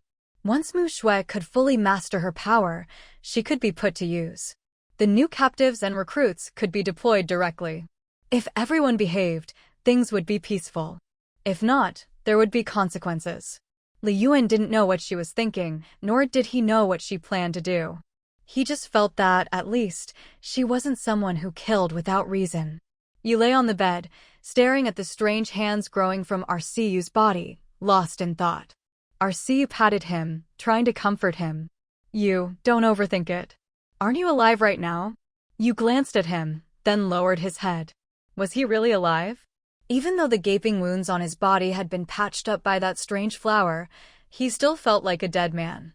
Now, he didn't even dare face his brother or Arceu, afraid they'd see him as a monster. He didn't even know if he counted as an awakened anymore, or just something else.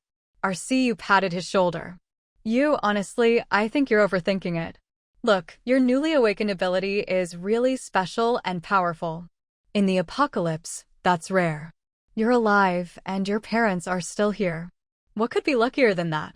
With your power, you can protect yourself and your family. Isn't that great?" You still didn't speak. Arceu leaned against his bed and said, "Maybe you think I'm just talking big because I haven't suffered like you. But I really mean it. Look outside, everyone in Sea City is just trying to survive. If it weren't for Sister Sang and Sea City, do you think your power would even matter today? In the apocalypse, strength is everything. As far as I'm concerned, no matter what an ability is, as long as it can help me, I'll accept it."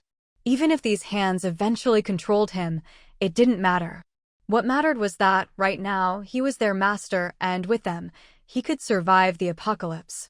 Looking at you, who still seemed unconvinced, Arceu knew he'd said all he could, but couldn't do more. After a long silence, you finally looked up at him.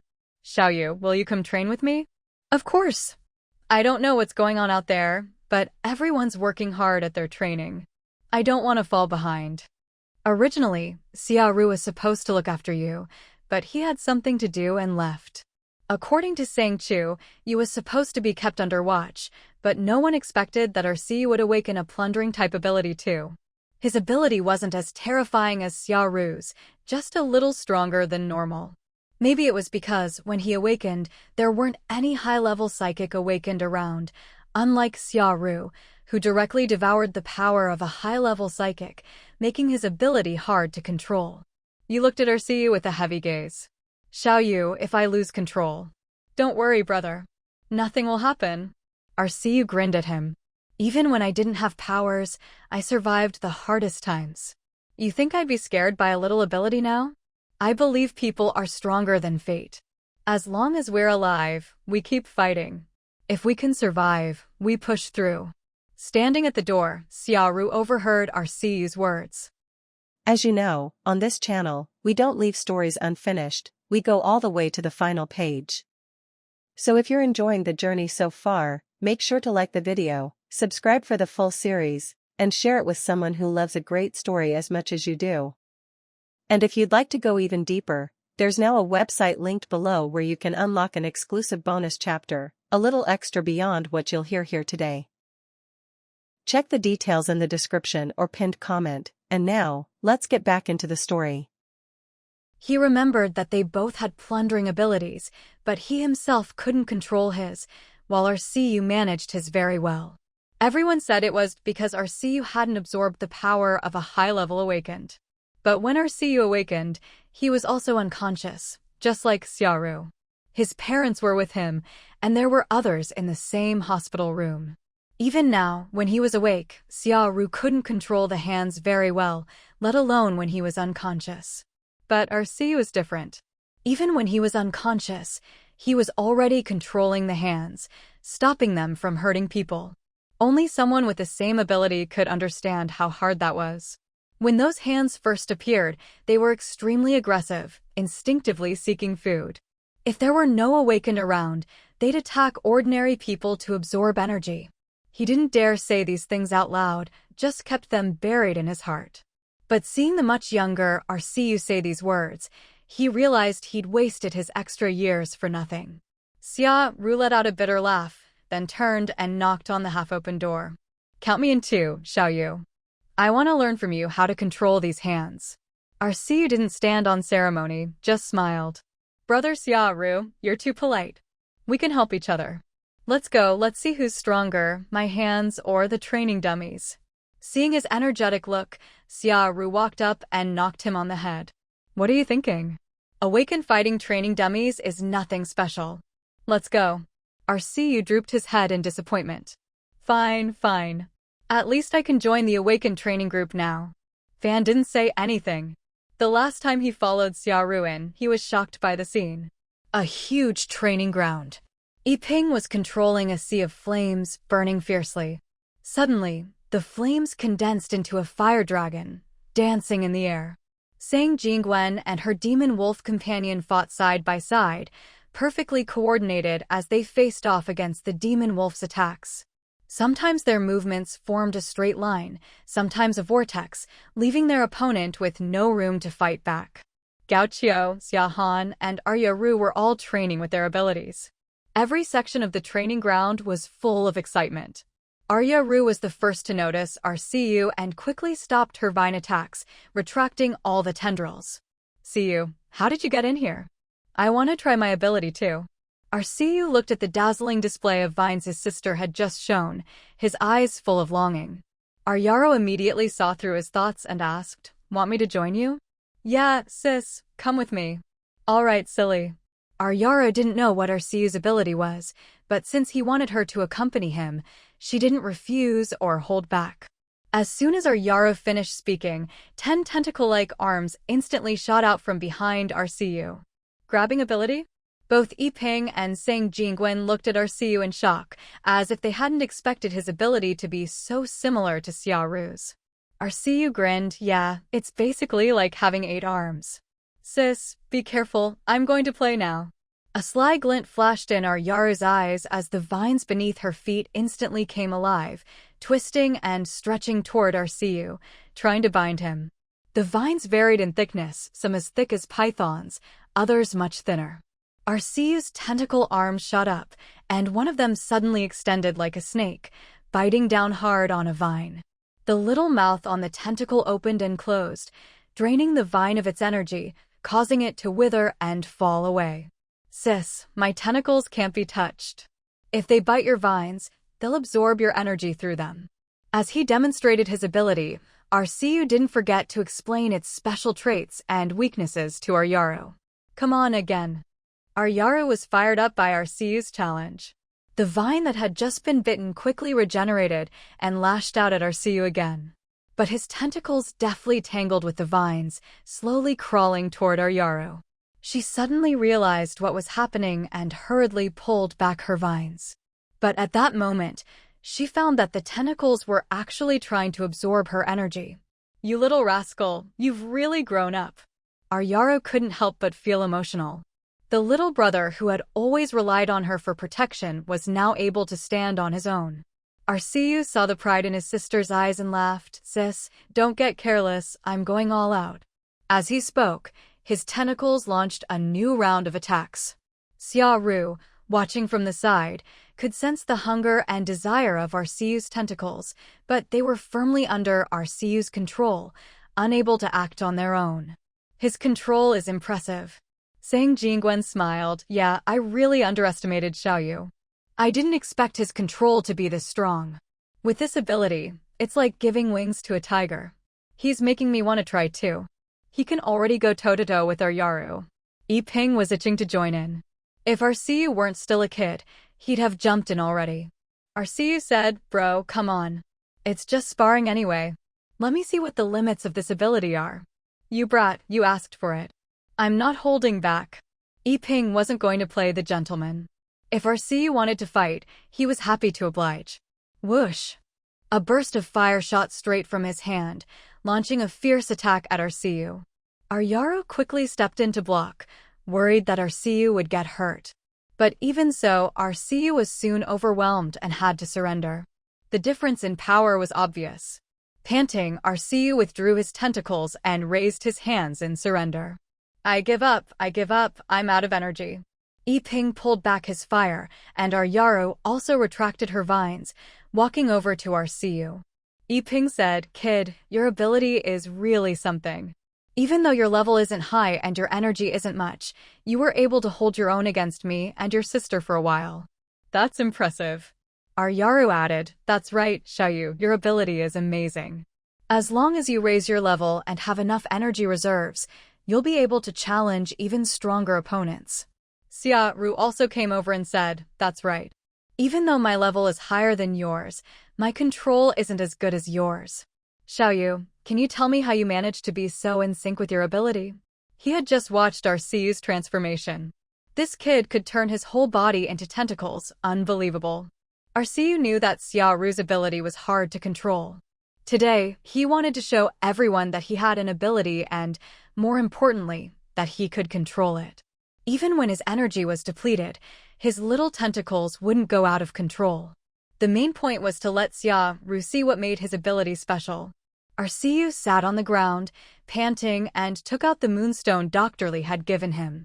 He held it in his hand, slowly recovering his strength and energy, and said with a smile, It's actually not that complicated, Brother Xiaoru. He's an ability that came to me by chance. No matter what he is, I accept him. All I know is I rely on him for my power, and he relies on me to survive. We're inseparable companions, friends, and even family. Only by trusting each other can we reach a balance. As he spoke, his little tentacles happily emerged, rubbing against his hand with a sticky liquid. He didn't mind at all, grinning as he took out the moonstone and handed it to the tentacle. The tentacle took it, patted his hand before leaving, and followed him obediently, looking quite well behaved. Xiaoru felt a bit relieved. Was his relationship with his ability really like this? Arceeu saw Xiaoru's serious expression and said, Brother Xiaoru, don't you think my tentacle's personality is a bit like mine? You could say it's another, younger, less mature version of me. I think your ability is the same. Whatever your personality is, your tentacle's personality is probably similar. At this, Xiaoru understood. No wonder he always felt something strange about his tentacles, like they wanted to control him. It turned out it was just another side of himself. Their personalities were similar, both control freaks who wanted everything under their control. So, after his tentacles absorbed the power of a psychic, they gained mental abilities and immediately tried to control him. But after he used the Moonstone to regain clarity, he tried to regain control, and in the end, he and his ability could only reach a stalemate. Having figured this out, Xiaoru looked at Xiaoyu with newfound respect. Thank you, Xiaoyu. I understand now. No need to thank me. I didn't do anything. Brother Xiaoru, you just overthink things. Actually, having an ability isn't that complicated. We're just partners. There's no need for a life-or-death struggle. Yeah, thanks. Xiaoru's gratitude made Xiaoyu a little embarrassed. No need, you're making me shy. Everyone laughed at his words. Aryaro looked at Xiaoyu, who was sitting on the ground surrounded by people, and walked over with a relieved smile, gently patting his head. Her voice was much softer now. Can you walk? Or should I help you back to rest? No, I just need a short break and I'll be fine. I've already wasted enough time. I don't want to lie down anymore. Seeing his energetic look, Yu, who had been hiding at the back of the crowd, felt his heart pounding. Xiaoyu had already finished, so he took a deep breath, walked up to Yiping and said, Bro, my ability might be a bit weird too, but I want you to accompany me, okay? His voice was very soft. If it weren't for the fact that everyone here was an ability user with sharp senses, they might not have heard him. Yiping turned to look at him. He lowered his head, nervously rubbing his hands together and said, Okay, but I'm not going to go easy on you. Don't cry if you lose. I won't cry. Northern City Base. SG, the people from Sunset Base are really scared. On the bed, a woman in a t-shirt leaned against Doozy S's shoulder, her youthful face full of worry. What are you afraid of? With me here, who can touch you? But what if Haiching, what if they really take it away? Before she could finish, Doozy S covered her mouth, pinched her cheek, and pulled her into his arms. Don't talk nonsense, okay? Jo-En snuggled closer to him, wrapping her arms around his waist. I'm just scared. In this apocalypse, where else is there a city lord like Sang who cares so much about people? There's so much good stuff here, and even an ordinary person like me can eat delicious food if I put in a little effort. I really don't want to. He really didn't want Haiching to be taken away by others, but there was nothing he could do. Of course, he couldn't say that out loud. The woman lying in Doozy S's arms lay back and said, Don't worry, these things are for the capable people to worry about. You're just an ordinary person, so don't overthink it. Eat, sleep, and with me here, no one can touch you. You say that, but today you're with me, and who knows whose bed you'll be in tomorrow. You're such a womanizer, I don't dare count on you. If you don't count on me, who will you count on, With that, Doozy S rolled over and pressed her beneath him, his hands wandering. Knock, knock, knock. Doozy S, I need to talk to you. Get dressed and come out. A cold voice came from outside. Doozy S looked at the flushed woman beneath him, kissed her on the lips, and said, Be good, wait for me to come back. After speaking, he got up quickly, got dressed, and went out. I won't keep you long, just a few minutes. Are you going out to talk? Wantong glanced around the room and took a deep breath. Nowhere is safe these days. Let's go out and talk. All right. Jo-En had already put on her clothes. She watched Wantong walk out and said softly, Sister Tong. I have something to discuss. You stay inside. Don't worry, Sister Tong. I'll keep an eye on things. Doozy S said, All right, Jo-En, you can relax. If it weren't for Jo-En, I wouldn't have come out. I don't care if you go sleep with other women. Jo-En had been at his base for a long time and was a woman who knew her place. That's why she was able to get close to Doozy S now. Without backing, without abilities, and just relying on looks, a woman couldn't survive in the apocalypse. Doozy S said, All right, let's get to the point. Wantong said, Is Aya back yet? It's not even night yet in Haiching. If he doesn't come back by tomorrow morning, I'll go into the city myself at dawn and find him first thing. If that brat Cassie can't get Aya back, I'll kill him myself. Enough, now's not the time to be ruthless. Aya told me that if he can't get out tonight, he might never get out. I need to make other plans. Doozy S frowned slightly. When did this happen? How come I didn't know? What do you know? All you know is whose bed you're sleeping in tonight. Wan Tong glared at him. The situation isn't looking good. The boss has already been brainwashed by the people from Sunset Base, and now Haiching is within easy reach. I can't just sit here and do nothing. Don't get anxious about this. Even if you go out, there's nothing you can do. The base isn't safe now either. Tomorrow, as soon as Haiching opens its gates, I'll go in as planned. Whatever secrets you and Aya have aren't important anymore, got it? Wan Tong looked at Doozy S in confusion. What do you mean? Are you really clueless or just pretending? Haiching is so clean it's almost naive, not even petty theft happens there. It's not a place for people like me to lay low. Anyway, just be careful, get some sleep, and wait for me at the city gate tomorrow. Fine, just be careful. Tomorrow is important. I know what I'm doing. You go back. After watching Wantong leave, Doozy S's expression darkened. Zhou En, wrapped in a coat, got out of bed and approached him. SG, what's wrong? Wantong's not reliable. Zhou En was puzzled. What? Sister Tong? What happened? I said I'd go into Haiching to lay low, but she didn't even react, like she already knew. Looks like she's betrayed us. Zhou Yun said, no way. Isn't Sister Tong your good friend? Doozy S sneered. Even the best friends can turn on you one day. All right, go back to sleep. There's nothing to worry about for now. But after what you said, I'm even more nervous. What's there to be nervous about? I'm not nervous even though I've been exposed. In this apocalypse, you just live day by day. Don't overthink it. With that, he scooped Zhou En up in his arms, his smile growing more wanton. Let's go to the bridal chamber. Haiching main gate recruitment. Zhou En followed behind Doozy S, holding his hand and whispering, SG, Sister Tong isn't coming? Forget her. Let's go in first. My god, Haiching is recruiting so many people. Yeah, they say 100 people a month. Why so few? Few? Every new recruit gets a house and a shop. That's something you can't buy even with money.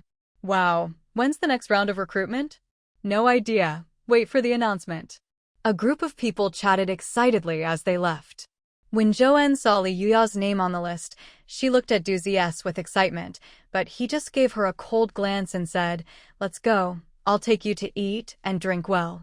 Drunken Fragrance Restaurant. Doozy S walked in and said, Boss, I reserved a table at Tianqiang Pavilion. Here's my card. He handed over his card, his name clearly printed on it. After checking, the staff said, all right, second floor, private room at the end. Doozy S led Zhou En upstairs. On the way, Zhou En asked softly, SG, can I come with you? Of course, don't worry. You'll be fine in Haiching. At Tianqiang Pavilion, the doors opened to reveal Li Yuya and Sang Chu inside. Sang Chu sat at the head of the table, while Li Yuya poured her tea. Sister Sang, have some tea first. Let me introduce someone to you. This is my friend, Doozy S. Doozy S let go of Zhou En's hand and said formally, City Lord Sang, I've heard so much about you. I'm Doozy S, and this is Zhou En. We both want to join Haiching. Sang Chu was amused by his straightforwardness. Li Yuya used a piece of information to earn her spot in Haiching, and I waited here for her friend. But what will you use to prove you're qualified to join? Since that's the rule, I'll use information too. I have news about an awakened. Sang Chu stared at Doozy, but he remained calm and composed, as if he was certain Sang Chu would eventually ask him for information. Li Yue, you take Xiao Xiao and the others to rest first, Sang Chu said. I've already agreed to let you go meet up with the others. Yes. Li Yue walked over to Zhou and said, Xiao Xiao, come with me. Take care, brother. Doozy said, I know. Just look after my Xiaoyun. Zhou glanced at Doozy as if he wanted to say something, but in the end, he just followed Li Yue out, his hand resting on his weapon. Doozy acted as if he were at home, completely at ease. He sat down across from Sang Chu, picked up a glass of liquor from the table, and took a drink. The first thing I found out when I arrived in Haiching was that the person who built this place was a world traveler. Looks like you know about other travelers too, Sang Chu replied. Of course. Duzis took a dagger out of his spatial ring and placed it on the table. I suppose, as the Lord of Sang City, you must be used to all sorts of strange things by now. Sang Chu didn't care about his spatial ring, nor did he care about the dagger. He just looked at Duzis and asked, "Mr. Du, are you also a psychic?" Duzis paused for a moment, then smiled. "You have a sharp eye, City Lord Sang. Unfortunately, I wasn't qualified to board that train to the other world." He didn't seem regretful at all, and Sang Chu couldn't tell what he was really feeling. But his words were full of bitterness. "I can sense the presence of psychic power in you. You must have trained in spiritual energy before. But now, you're just an ordinary ability user. I suppose what you want to trade with me is related to the loss of your powers." Duzis smiled. "Looks like I came to the right person. Of all the ticket holders I know, only you, City Lord Sang, are living well. The rest are either hiding in fear or already dead. But you're different. I think either you don't know about the existence of the Worlder, or you already know and aren't afraid of him. Maybe you even know where he is and are waiting for the right moment to make your move. What do you think, Mr. Du?" Duzis said, "I don't know much, but I just want to tell you, the last time the Worlder appeared was in Qinglu City. At that time He seemed unwilling to mention the person he was talking about. After a long silence, he continued, "My friend boarded the train in Qinglu City. After that, I could vaguely sense the existence of the train, a dazzling golden light. But no matter how long I waited, my friend never came back. Instead, someone else showed up, an old man, so old he looked like he could fall apart at any moment." Sang Chu thought for a moment, then took out a photo of Yen Lao and showed it to him. "Was it this person you saw?" Duzis glanced at the photo and shook his head. "No, the person I saw was even older. His hair was gray and reached his waist, his back was hunched, his whole body covered in wrinkles. But what stood out most were his eyes. Just one look, and it felt like being stared at by a beast.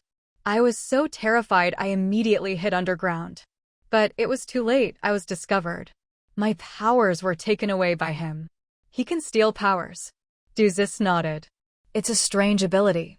He only took my psychic powers. At that time, I almost died because of it."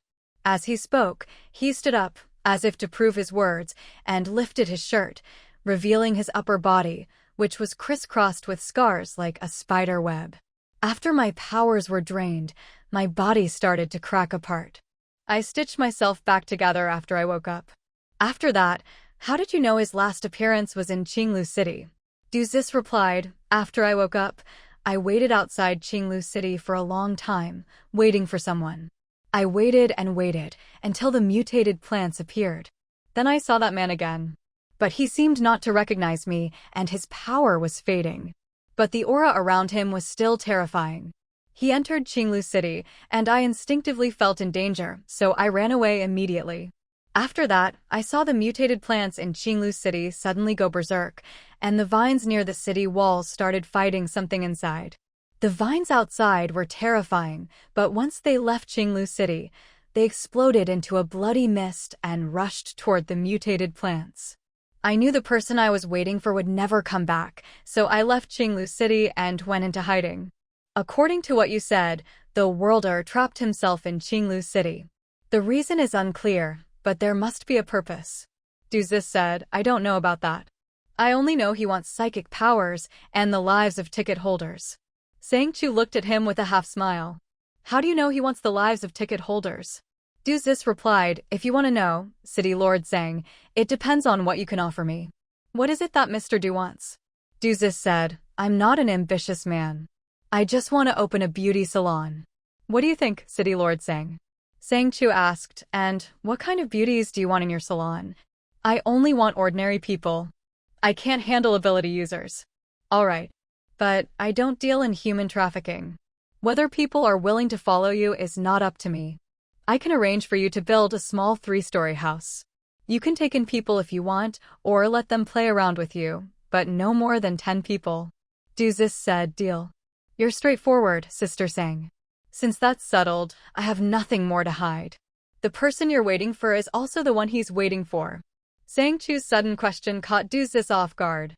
After a long while, he nodded. "I only found out later. He returned at the end of the 4th round. using someone else's identity. Sang Chu said, "You lost your psychic powers because you were looking for him. But being discovered by him didn't kill you, instead, it helped him. He leveled up. You hid in Qinglu City because that was his base. You wanted to observe him, but didn't expect to be discovered and have your powers taken away." Duzis looked at Sang Chu, his expression heavy. "That's about right. He found 8 ticket holders in total and drained all their powers. Then I saw him split apart. Is that why he didn't recognize you? Because you were out of sync." Duzis said, "You're very perceptive. But sometimes, being perceptive isn't enough. I lost everything and could only run for my life, living in a daze. I thought as long as I was alive, I could get revenge. But fate seems to favor the weak like us." Looking at Duzis's sorrowful expression, Sang Chu suddenly thought of something. "The blood mark. You know about it? Then do you know how to get rid of it?" Duzis's anxiety was plain to see, but Sang Chu just smiled. "Looks like a lot of people want revenge, but have to live in fear because of the blood mark. Since we have a common enemy, let's work together." Sang Chu stood up and extended his hand to Duzis. After hesitating for a long time, Duzis said, "The blood mark can control people. I came to Haiqing to find a way out for a woman who depends on me to survive. I won't live much longer, but if she doesn't stay in the base, she'll be sent to her death. I'm not a good person, and I only stayed because she's beautiful. We each get what we need. So, City Lord Sang, give me a promise that even someone who's lost everything can't make, a promise that, once made, turns you into a devil." Sang Chu looked at Duzi, her outstretched hand not withdrawn, a faint smile in her eyes. "Do you know why I didn't refuse to let you open a beauty parlor in Haiqing?" Duzi didn't reply, just kept her eyes fixed on Sang Chu, not understanding what she meant. Sang Chu continued, "There's no offense in your eyes. Many men claim they're just appreciating beauty when they look at women, but in their eyes, I see blatant desire. But you say you're just playing around, but all your little beauties are well cared for. In the apocalypse, for an ordinary pretty woman to dress well, eat well, and keep her skin in good condition, it takes more than just a love for beauty." At this point, her tone suddenly sharpened. "Of course, even if I misjudged, it wouldn't matter. In Haiqing, there are people who deal with those with bad intentions.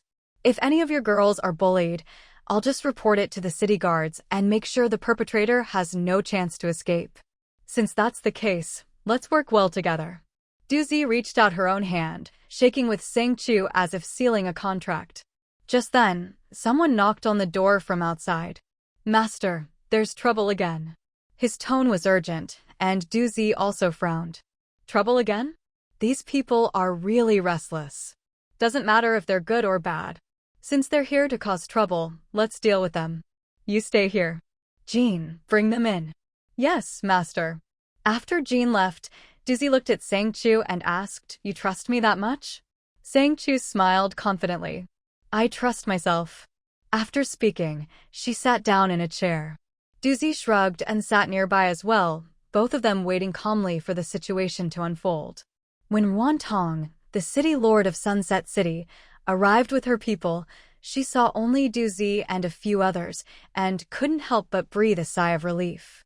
She gave Duzi a subtle hint, then turned to Sang Chu and said, "City Lord Sang, this is the leader of our north base, Zhang Ming." Duzi almost spat out her water, eyes wide as she looked at Wan Tong. "What are you talking about? Say that again." Wan Tong's gaze turned stern. "Ozzy, are you drunk? How could you not recognize our leader?" Zhang Ming, the so-called leader, approached Sang Chu directly, looking down at her. "So you're the city lord of Haiqing? You look quite young and pretty." Sang Chu barely lifted her eyelids, giving him a lazy glance, clearly not taking him seriously. Zhang Ming felt offended, his narrow eyes staring coldly at her. "City Lord Sang, you're quite bold for a woman. Not as bold as you. Since you know I'm the city lord, you still dare to swagger into Haiqing and act tough. Do you think your pack of dogs can protect you here? City Lord Sang, you really are sharp-tongued." He plopped down on the bench opposite Sang Chu. The next second, a cold blade was at his neck. Wang Jin, with a magic ring on his finger, had conjured an identical blade and said coldly, "City Lord didn't invite you to sit." Zhang Ming wasn't fazed at all, laughing. Haiching isn't very hospitable, is it? Sang Chu replied, of course I welcome real guests. But if you're here with bad intentions, then you're not welcome. Zhang Ming's smile made Sang Chu's heart jolt. In an instant, she understood why he dared to come so brazenly. She snapped her fingers, and Wang Jin instantly tensed, ready to act. But without warning, Zhang Ming's figure turned into a wisp of flame and disappeared. Wan Tong was dumbfounded. He. Stupid, you got used and didn't even know it. He played you for a fool. I didn't mean to. Wan Tong looked at Sang Chu and her people, then at Du Zi, panic rising in her eyes. She had only pretended to be the leader's ally for a bit of information, never expecting to be exposed, let alone that he could make a flame clone. Enough, Wan Tong, Du Zi said. I know you weren't forced. Back when we were at Sunset City, you'd already betrayed us, which is why you wanted me to join them too. But you didn't expect City Lord Sang to be so magnanimous. She didn't expose you, nor did she kick me out. When you entered the city, didn't you see Haiching's public list of new members? Du Zi's words were mocking, and Wan Tong's face went pale. She dropped to her knees. City Lord Sang, I just want to survive, that's all. I didn't mean to betray anyone. I really was threatened. Sang Chu said, I don't care. But since you're one of theirs, don't blame me. Jean, take her away and lock her up. Later, put up a notice. Let's see if the boss of Sunset Base will come to claim his dog. No, City Lord Sang. I'm not. I want to join Haiching. Take her away. Yes. Wang Jin walked toward Wan Tong. She suddenly struggled, glaring at him fiercely, summoning a flaming blade in her hand and slashing at him. But he blocked it easily with a golden shield. In the next second, his hand turned into a huge golden claw, grabbing her by the neck, pinning her to the ground with the shield, and tying her up. You're just a level 4 ability user, and you dare act up in Haiching? Either you overestimate yourself, or you underestimate Haiching's strength. Wang Jin finished, his shield glowing with golden light as he wrapped Wan Tong up and hoisted her up. Sister Sang, should I throw her in the dungeon? And then, go ahead. Du Zi watched as Wang Jin easily subdued Wan Tong and gained a new understanding of Haiching's strength. Looks like you really don't rely on outsiders, but have absolute confidence in your own people. Sang Chu replied, of course. My people are all top-notch. Outsiders can't compare. Du Zi nodded, a smile reaching her eyes. Didn't expect things to turn out like this. After all these years of life and death together, some people you grew up with, but when it comes down to it, there's no real loyalty left. Are you upset? Du Zi, why should I be? It's better to see people clearly now than at a life-or-death moment. City Lord, if there's nothing else, I'll go work on my beauty parlor. By the way, it's called Beauty Pavilion. If you send me a few helpers, with my current style, I'm afraid I'll snatch up all the pretty girls from Sunset Base. Sang Chu nodded slightly. Shirue, send a few people to help her. Du Zi blinked in confusion at Sang Chu. She knew that, as a traveler, Sang Chu had many tricks, but this ability to summon people out of thin air still surprised her. Where is she? Where the hell is she? A whole group of you can't even keep an eye on a sickly patient. What use are you? The man with the flaming badger tattoo glared at the group, unable to contain his fury. Boss, I don't know either. Just now Zhang Ming and Lin, they said they needed to talk to you, so I left. At the time, there were guards watching. Someone pointed their spear at a man kneeling to the side. The man stammered in fear, Boss, I really don't know.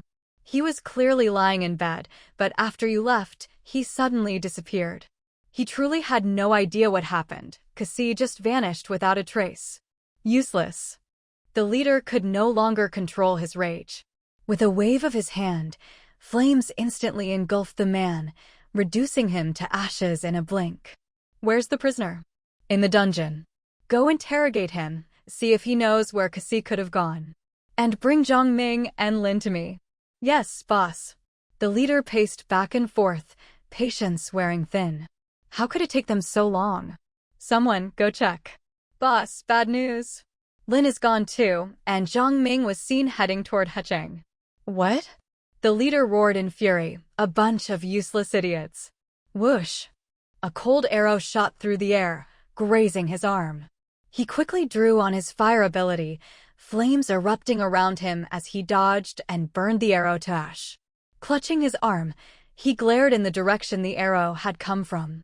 There, a woman in green armor stood, holding a dark-colored longbow, her face expressionless and cold. Behind her stood Duzizi and a group of strange-looking monsters. "Boss, aren't those the infamous monster squad from Haiching?" He'd only heard of them, but even from afar, those monsters, used as patrols in Haiching, were terrifying. Outsiders who tried to cause trouble in Haiching were always thrown out by the monster squad. These monsters could catch ability users as easily as rabbits. If even in Haicheng they were only patrols, who would dare think they could take Haiching by force? Nonsense. They're just a bunch of filthy beasts. You're all ability users, afraid of some monsters? Get up there and take their heads. Once we take Haiching, you'll have your pick of women and food for a month. Enjoy yourselves as you please. Yes, boss. Then stop dawdling. Why are you hesitating? As his words fell, something seemed to stir behind the group, like snakes slithering or insects burrowing. Shirue said coldly, overestimating yourselves. Duzizi grinned, "Miss, looks like you don't need me here. I'll go rescue the little beauty first." Shirue shot him a disdainful look. "If you dare mess around in Haiching, I'll cut you to pieces." "Wouldn't dare. Not with you here." Duzizi shuddered. He always tried to act close to Shirue, but this lady was terrifying. None of the ability users dared cross her, especially with that monster at her side, always eyeing him like a snack. If it weren't for Shirue knowing he was Sang Chu's man, he probably would have been killed by her already. The leader, seeing them chatting, roared in rage, "Attack! Take Haiching! Then it'll all be mine, food, women, everything. If you want a good life, get up there and fight." His shout echoed across the wasteland as his figure turned into a streak of fire, charging forward. Shirue watched him indifferently. "Master said, you can eat them." Roar! The monsters howled, charging forward. Their claws tore people apart, blood spraying as they feasted. Save us! They're eating people!" The ability users shrank back in terror, afraid to take another step forward. Squelch! A wooden blade pierced through one of the retreating men. Blood splattered onto a woman, her face twisted in bloodlust. "Anyone who dares retreat, I'll kill you myself. If you don't want to die, get up there and fight those dogs." "Sister Mo." Emo Lin kicked the man in front of her aside, glancing coldly at the chaos as the leader fought the monsters. "Your boss is fighting for his life, and you want to run? No way. If you don't want to die, let them die instead." With monsters ahead and Emo Lin behind, the group exchanged fearful glances, hesitantly moving forward. Emo Lin's followers blocked their retreat, weapons in hand. Xiaqin idly played with her newly manicured nails, her gaze cold as she watched the group being slaughtered by the monsters. "Didn't you want to work with him? Why are you just watching now?" Emo Lin sneered at Shirue. "Do you know how strong that woman is?" Xiaqin glanced back, a chill running down her spine. "Very strong. Even my ability feels suppressed, especially when she holds that longbow. I get a really bad feeling." "Me too. I'm a level 6 ability user, and I can sense she's stronger than me. She just shot an arrow, your boss dodged it, but I don't think she was even trying." Mei said, "Boss, aren't you overestimating her? She couldn't see what was so scary about that woman." At that moment, Tongli, standing beside her, said, "If you can't sense it, it just means your perception is weak. Boss's senses are sharp. If she says so, it's true." Mei rolled her eyes. "I'm not saying I don't believe Sister Lin, just that she doesn't need to be afraid of her." Xiaqin laughed. "Be glad you didn't try her yourself. Just watch." As they spoke, the monsters had almost finished off the leader's group. Mei's back broke out in cold sweat. "Oh my god, they're all being eaten." The Nianwei base was mostly women, and they all stood with Emo Lin. At first, they hadn't found the monsters so terrifying, but now. Liao Dandan murmured, "Haiching's strength is truly terrifying." As she spoke, as if to prove her point, Shirue had already subdued the leader, dripping some unknown substance onto his head, making him writhe and howl in agony on the ground. "You're with him, aren't you?" Shirue stepped forward. She was a bit more patient with women, not immediately showing any hostility.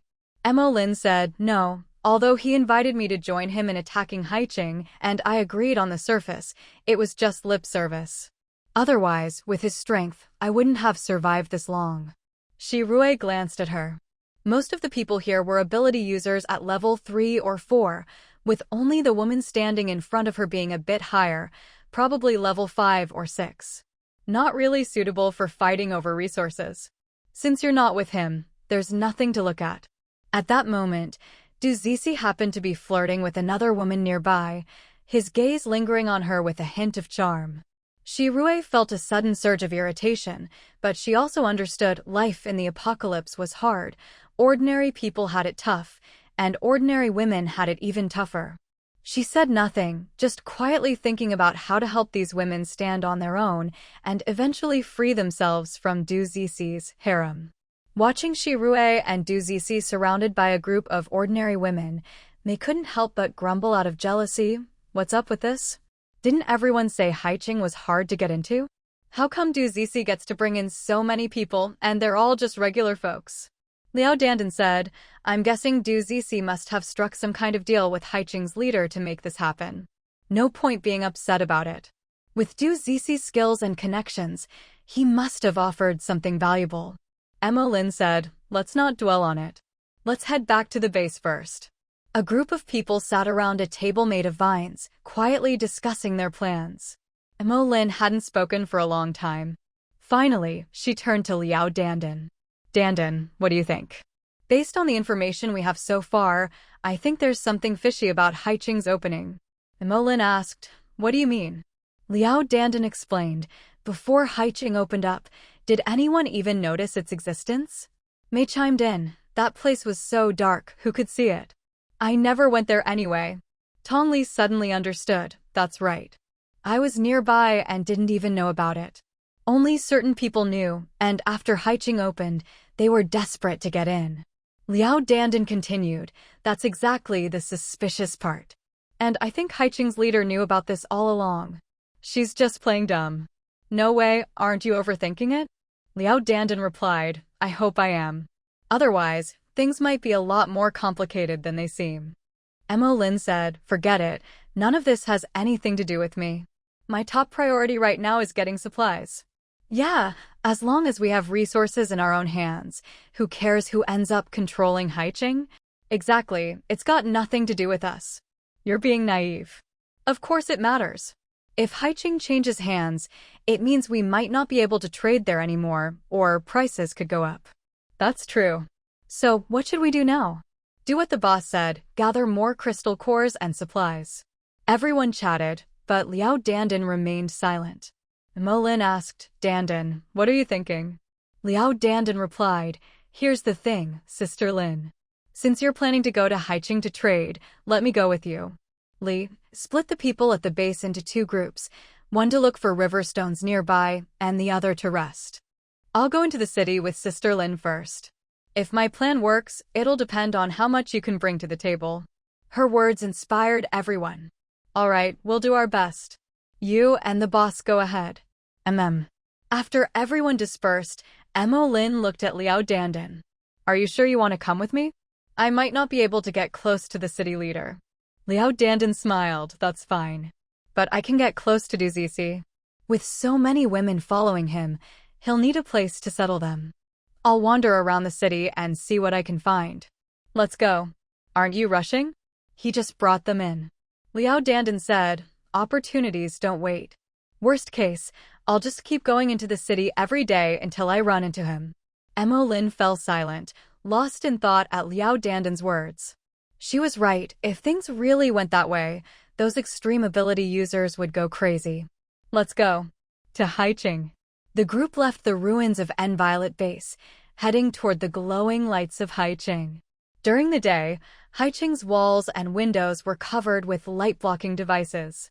In the darkness of the apocalypse, Haiqing, with its unhidden lights, was like a giant beacon.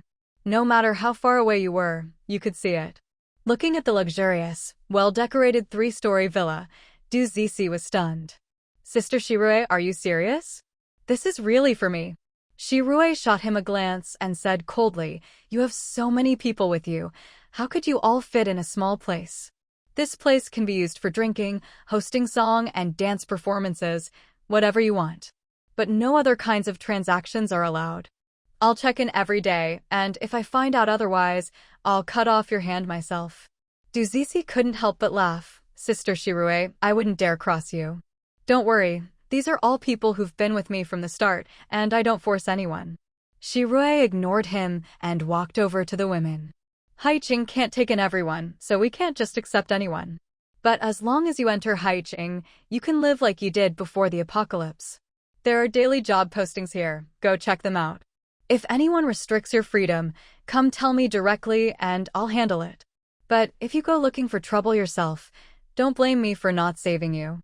Monsters, monsters, monsters. They're all monsters." In the room, Mumu was pacing anxiously. Shin Huixiang lounged on the sofa, legs crossed, speaking coolly. "What's the rush? What's the difference between being here and being in Qinglu City?" Ping Haochen said, "But did you notice? Old Yen seems a bit strange." Shin Huixiang replied, "Yeah, he's kind of like a puppet. We can't let our guard down." Mumu anxiously pulled at his own hair. "Can't you think of something? Stop stating the obvious." Shin Huixiang shot him a glare. "Can you calm down a bit? You're acting like a child. I'm warning you, don't even think about sneaking off on your own. If we get separated and picked off one by one, we're done for." Ping Haochen agreed, "Yeah, we're stronger together. If we split up, I can't keep things balanced, and we're really finished." After they finished speaking, the three exchanged glances, each with a faint, knowing smile. Outside the room, Lin Muxue leaned against the wall, standing on the roadside. She saw Muxue playing with a dagger in her hand, looking like she was about to go in and deal with someone. Unable to hold back, Lu Minli reached out and grabbed her, shaking his head slightly. Lin Muxue glanced at him, as if asking, "Why are you stopping me?" Lu Minli's eyes signaled, "Now's not the time." Lin Muxue glared at him, shook off his hand, and turned to leave. Lu Minli gave the group inside a long, thoughtful look, sensing something was off. But since Muxue had left, he had no choice but to follow her, leaving the others behind. After following her for a while, Muxue finally stopped and looked at him. "Why did you stop me? They're all inside. If we take one out, that's one less to deal with." Lu Minli knew she was used to acting alone, even after retreating from the battlefield. In front of him, she never held back.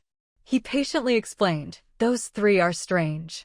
Did you notice their way of thinking is off?" "Off? How?"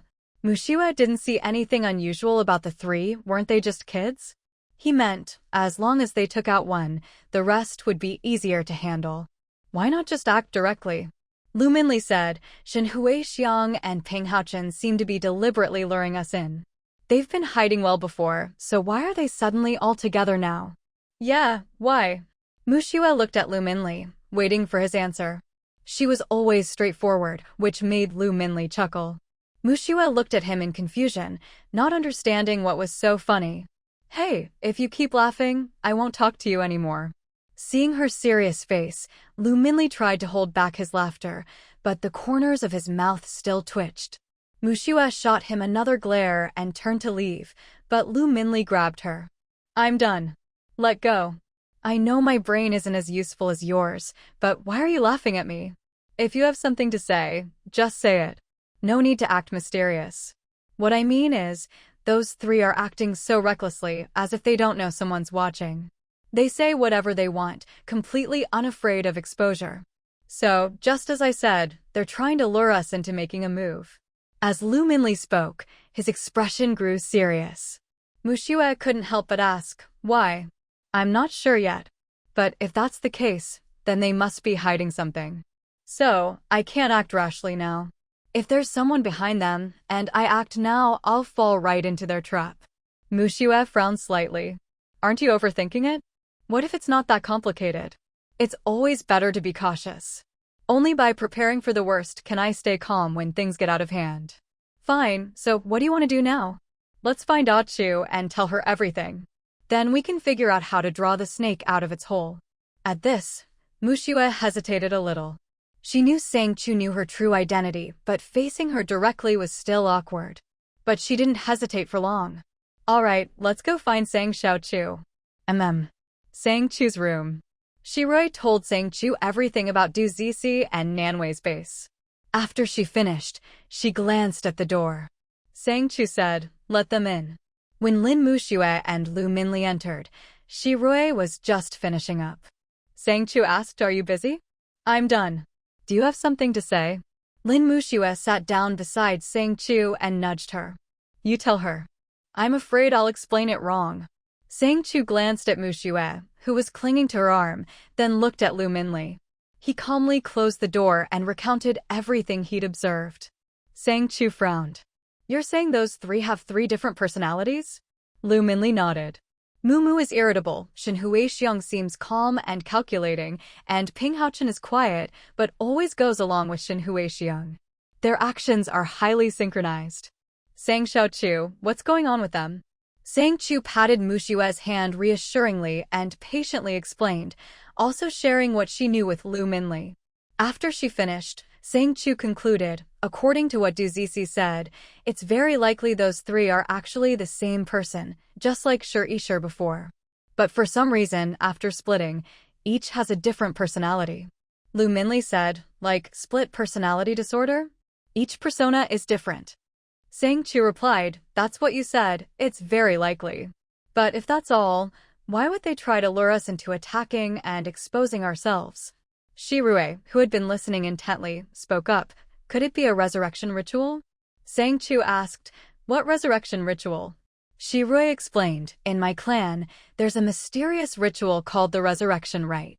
When you were trapped in the magical world by the cold abyss, I once thought about using this ritual to bring you back to life.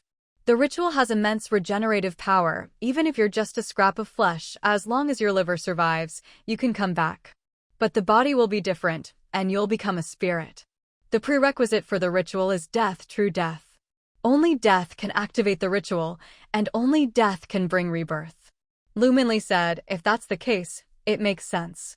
Du Zizi said he's an immortal, a survivor from the last era. He must have used some method to split his soul and possess these children's bodies. That means his original body can't be used anymore. But this method is flawed, so he's desperate for us to destroy all his clones, so he can die and be reborn. Lin Muxue felt a chill run down her spine. She nudged Sang Chu with her elbow. This guy is even more cunning than you. Xiaoxue. Sang Chu looked helplessly at Lin Muxue, but she smiled and retorted, am I wrong? You're right. Seeing Muxue's stubborn look, Sang Chu couldn't help but sigh, then turned to Shirui with a slightly worried expression. So what do we do now? If he really is the mastermind behind all this, isn't it going to be really tricky? Sang Chu replied calmly, not necessarily. Even though I don't know how many avatars he has, we already know that Shin Huixiang, Mumu, and Ping Haochen are all his. So let's put him under my supervision and assign people to protect him. Suddenly, a cold smile flickered across Sang Chu's face, as if she had thought of something. Muxue, sitting beside her, shivered and said, Sang Chu, you suddenly seem like a villain. You little villain, do you have the right to say that about me? Sang Chu shot back with a laugh. Muxue was stunned for a moment, then burst out laughing and patted her arm. Then let me take care of Shin Huixiang. I'll personally keep an eye on her. That works, but your reason has to be legitimate. She can't find fault with it, and even if she wants to leave, she can't. Muxue said, wants to leave? So you want me to keep her here, but not make it obvious, right? That got everyone in the room laughing. Sang Chu said, no need to make it obvious, just don't make it so clear that he feels the need to run. Why? Do you really think he's dumb enough not to realize he's been exposed? Even Shirui couldn't help but laugh. She said softly, people who are truly suspicious rarely think they've been found out. As long as the people we assign are good enough actors, and their strength is above his, and they're not under his control, it's fine. Lu Minlong added, actually, Mumu can be placed by Grandma's side. At this, Muxue stared at him wide-eyed. What are you talking about? Sang Chu explained, Grandma has the most protection around her. Everyone knows how important she is to me, so no one would question if we increase security. Mumu, being the weakest, is best suited to stay with Grandma. Sang Chu, are you serious? Sang Chu patted her hand. I'm not done yet. Lu Minlong continued, yes, the security where Grandma is the best. But remember, Grandma has to be there. If she ever expresses any concerns, I'll naturally increase security around her. That's perfectly normal. Mushue said, so you want Grandma to bring it up, and then put Mumu in with her so no one will notice. Shirue replied, right. As long as I don't say anything, he won't suspect anything. No one wants to break the peace, so everyone will just pretend nothing is happening. Will he really do what you expect? Is he really that stupid? Mushue couldn't understand their logic. If it were her, once she realized she was exposed, she would run for it. Why stay and suffer?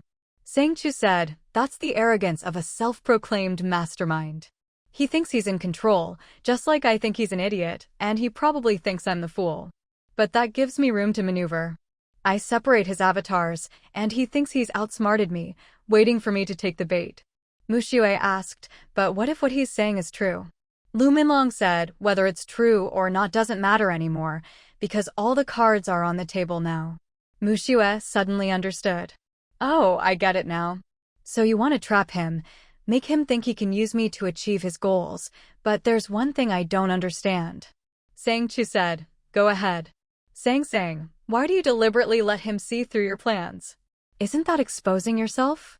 Shirue explained, it's precisely because of the special connection that he has to stay in Haicheng. Every ritual has its own requirements. For example, the elves' rituals need the clan leader's life force as a medium. His ritual must also need some special medium. Lu Minlong said, think about it.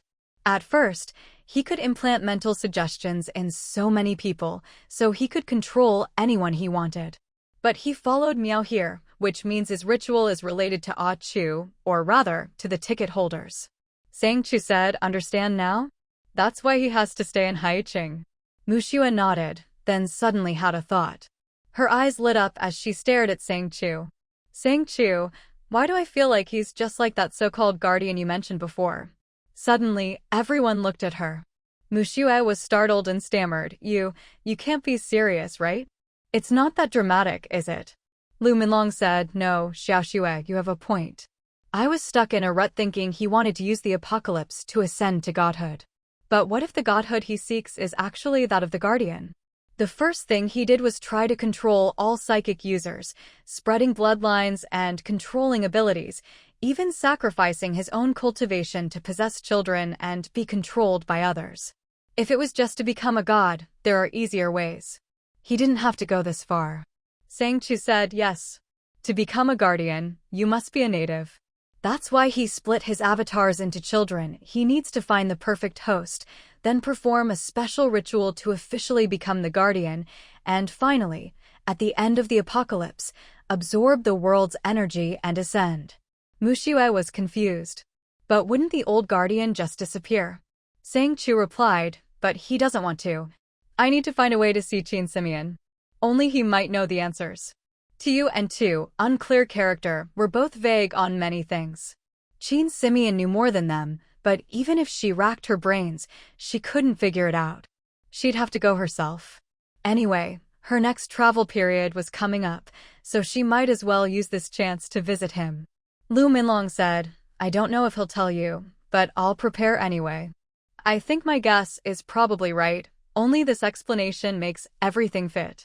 Mushue said, why not just go see Qin Simeon? Sang Chu said, you can't trust everything Qin Simeon says either. Anyway, let's control the people first. Xiaoxue, you go find him and say that Haicheng has new rules, no outsiders allowed. Everyone has to rely on their own hands to survive. He can choose where to go, the new beauty salon, Grandma's noodle shop, Saihin's clothing store, the daily supply boat, or the group that goes out fishing. These jobs are all risky. See what he chooses. Shirue, you keep watch at the beauty salon. The reason is simple. You're worried those ordinary people will be harmed by Du Zishan. All right, I understand. I'll go talk to Du Zi right away. And then, go ahead. After Shirue left, Mushue immediately waved her hand and said, Sang, I'm heading out too. Okay, be careful. I know. Mu Shui hurriedly ran out. Watching the two leave, Mu Feng looked a bit awkward. Sang Chu asked, "Is something wrong?" "Keisai, what do you plan to do with her?" Sang Chu narrowed her eyes at her, a helpless smile on her lips. "No one can really control you. Come on, let's go take a look together." Zhang Ming, Meng Wen, Lin X, and the others were lying on hospital beds, completely at the mercy of a Xiaoqing. "You know, Keisai is really interesting," a Xiaoqing said, activating his magic and projecting an image onto the wall. "Her ability is a huge anomaly. Through her hands, she can transfer a person's illness to someone else." Amazing, right?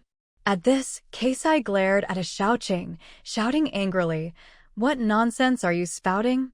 I can heal people, how could it be transferring?" A Xiaoqing sneered, "Healing? You naive child.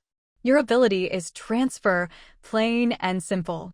To put it bluntly, it's a life for a life. When you save someone, a stranger somewhere else dies because of you." No, that's not true. You're lying to me." A Xiaoqing shrugged. "Why would I bother lying to you? Besides, the more people you save, the more your own organs are depleted. Haven't you noticed? Take a look for yourself." He switched the projection to show Keisai's body scan. Her organs were shriveled and atrophied, looking nothing like normal. Keisai, terrified, shut her eyes, refusing to look at the image. "No, that's not true. You're a quack. I don't believe a word you say."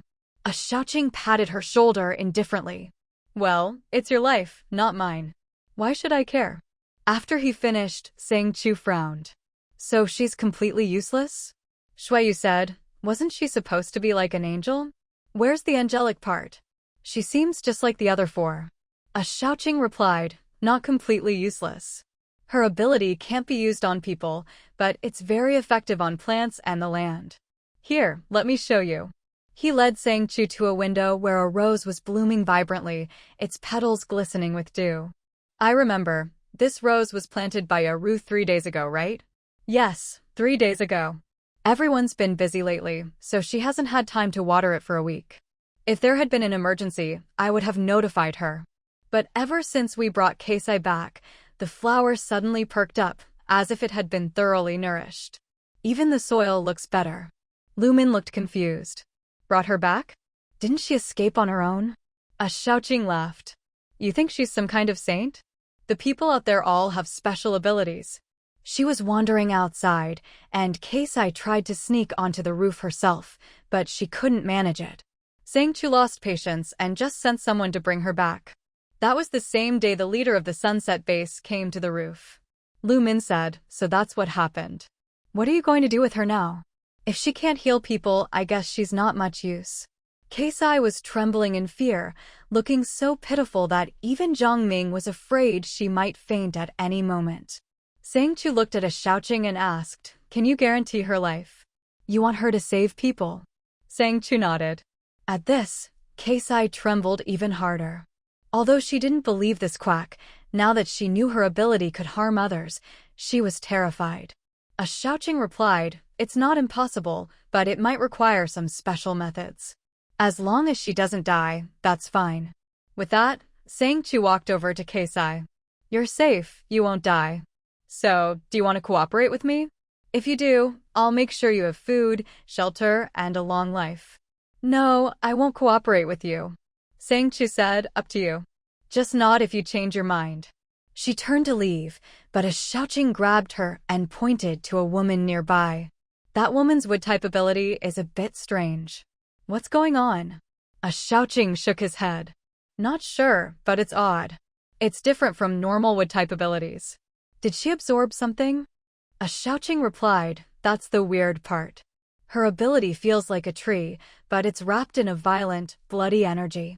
All that blood energy is gathered in her, but there's not a trace of it on her body." As he spoke, he activated a spell to reveal Xiao Weiwei's energy field. Under the magic, a dark red energy orb and blood energy appeared 3 inches below her navel, all swirling together. Some of it was even being slowly absorbed. Lu Min exclaimed, "That's incredible. I've never seen a wood ability like that." Sang Chu agreed, "Me neither." Even Xiao Weiwei herself was stunned when she saw it. No wonder the doctors had been looking at her strangely before.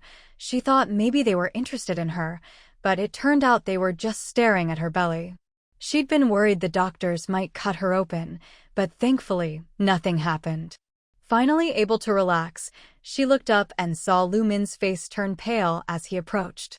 Sang Chu asked, "What's your name?" X Xiao Weiwei. Sang Chu smiled gently. "I'm Sang Chu, the Lord of Haiqing.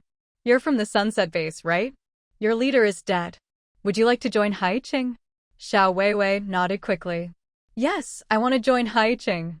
Lin X, Manhua 1, and I originally planned to defect.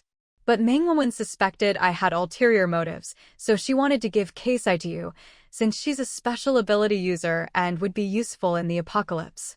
I wanted to sneak Keisai out while the leader was distracted, but I ran into Zhang Ming and got caught by your people." At this, even Sang Chu was stunned.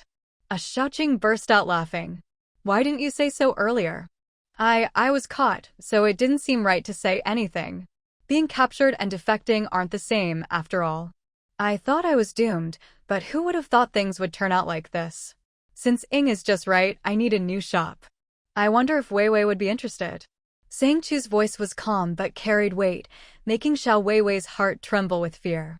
She stammered, "Anything, Lord City Master. I'll do anything you want." "Good, thank you." Xiaoqing, let her go. "All right, you're the boss, whatever you say." With a wave of Xiaoqing's hand, the shackles on Xiao Weiwei vanished instantly. Gaining her freedom, Xiao Weiwei was completely stunned. She stood there in disbelief, looking at Sang Chu. "City Master, you're really letting me go?" "Of course. Now tell me, what can you do?" Xiao Weiwei stared at Sang Chu dazed. City Master, what do you need me to do?" Xiaoqing looked at her silly expression and couldn't help but say, "What do you mean? What do you need?" "Just do whatever you can." But I don't even know what I can do." Lin Yu, who was standing nearby, spoke up. "Weiwei is a wood ability user. Why not let her handle things related to wood, like making tables and chairs?" Although he didn't know what Sang Chu wanted, it was definitely related to Weiwei's abilities. Since she was here, why not let her put her skills to use? Sang Chu glanced at the man, and his familiar face made her narrow her eyes. "You're the one who helped me with my taxes." "That's me. My name is Lin Yu." I didn't expect City Master Sang to remember me. He had already given up hope, but he didn't expect Sang Chu to remember him at this moment, after seeing Weiwei's value. "Since you're with her, I'll let you go too. You can help her out." Xiaoqing looked at Sang Chu with a complicated expression. "Why don't you just let everyone go then? What's the point?" Let's just do that." "Xiaoqing, are you serious?" "Sang Chu, didn't you just say so? You really are my boss." Xiaoqing quickly removed the shackles from Meng Wenba and Lin Yu. "I can only give you these people, nothing more." Sang Chu nodded. "That's fine. As long as Kasi doesn't die, but don't let him get too comfortable. People who have enough to eat and drink are hard to control." After speaking, she turned to Xiao Weiwei, Lin Yu, and Meng Wenba. "You three, come with me." Lu Minli glanced at Kasi, who was lying on the bed, his gaze meaningful. Xiaoqing rolled his eyes at him. "Don't even think about it. That guy is useless now. If he doesn't save himself, even his abilities won't help him. No worries, leave him to me. I'll get his consent. Xiaoqing, you'd better be careful. Don't play him to death. He's still valuable. I know what I'm doing." Xiaoqing looked at Kasi, patted him on the shoulder, and said with a sigh, "Young man, you're on your own now." He just liked dissecting people, but Lu Minli's interests were even more dangerous. The young man's future looked bleak. After that, Xiaoqing went off to check on the others. Kasi looked at Lu Minli uneasily, and before he knew it, he lost consciousness. At the beauty pavilion, Du Zixi looked at Shirue, his face full of worry. "This is the beauty pavilion, not a place for kids. Why'd you bring them here?" Shirue couldn't help but kick him and said coldly, "If you don't want to talk, then shut up. If it weren't for your useful information and the people you brought in, would you even have a place in Haicheng?" Yes, all thanks to Big Sister Shirue's mighty power and, of course, the City Master's great kindness. Duzisi's frivolous attitude made Shirue grit her teeth in anger, but her expression remained icy. Haiching doesn't support freeloaders. I've said this many times, but these kids are still eating for free. This time, I'm personally bringing them here. You arrange some work for them. If they don't work, they don't eat. Ping Haochen hadn't expected Sang Chu to really agree, so he could only put on a pitiful face and say, "Big brother, please give me something to do." He knew this kid was the survivor from Qinglu City, but he couldn't reconcile that with the person in front of him. He even wondered if Sang Chu had switched people. But, well, it was none of his business. Duzisi gave a deep laugh, his face showing no emotion. Since that's the case, let the kid stay. Big sister Shirue, you're busy, so I won't keep you. I'll stay with him. What? Duzisi shouted, no way, you can't stay. Shirue, why not? Are you planning to go against the city master's orders? Duzisi, no way. The kid can stay, but you can't. Zhou Yun, seeing the situation escalate, quickly stepped in, placing a gentle hand on Shirue's shoulder. Sister Shirue, don't mind him. If you want to stay, you're more than welcome. I was just about to discuss what kind of business we should do at the beauty pavilion. Duzisi pushed Zhou Yun's hand away. You don't have to be so nice to her. Anyway, Sang Chu already let me keep the kid. She can't kick me out. Besides, there are other shops in the city, like Li Yuan's, so why is everyone fixated on my beauty pavilion? Is there no justice? Shirue, this is Haiching. The city master is the law. If you don't like it, tough. Zhou, arrange some work for Peng Haochen. Don't be fooled by his young age. Haiching doesn't support freeloaders. He's already eaten enough for free. Zhou Yun replied, yes, I know. Little one, come with me. She walked over to Ping Haochen and led him away. Duzisi walked over to Shirue, but as soon as he got close, she glared at him, so he quickly backed off to keep his distance. He grumbled, really? Are you sure about this? Shirue raised her chin, indicating she was sure and that he should just keep an eye on things. Duzisi, fine. With that, he followed behind, his mood heavier than ever. For a moment, he even wanted to just stab the kid to death, but Shirue had said the kid had some special use and couldn't die yet.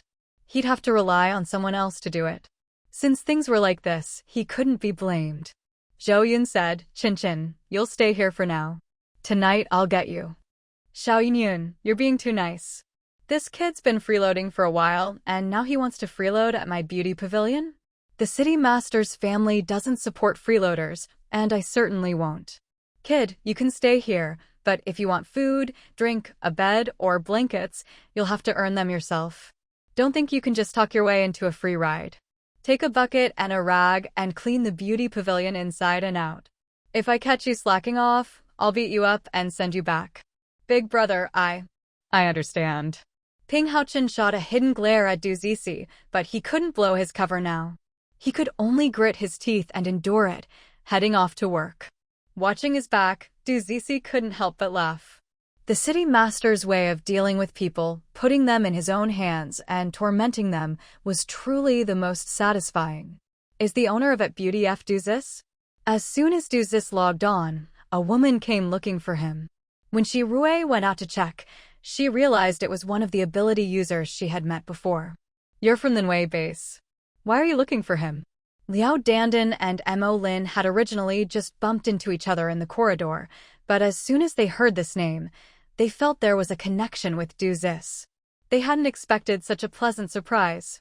Liao Dandan looked at Shirue earnestly. Hello, I'm from the Nui base. I have something I'd like to discuss with the city lord. Could you please tell me how I might meet with them? If you have something to say, just tell me first. Liao Dandan hurriedly nodded.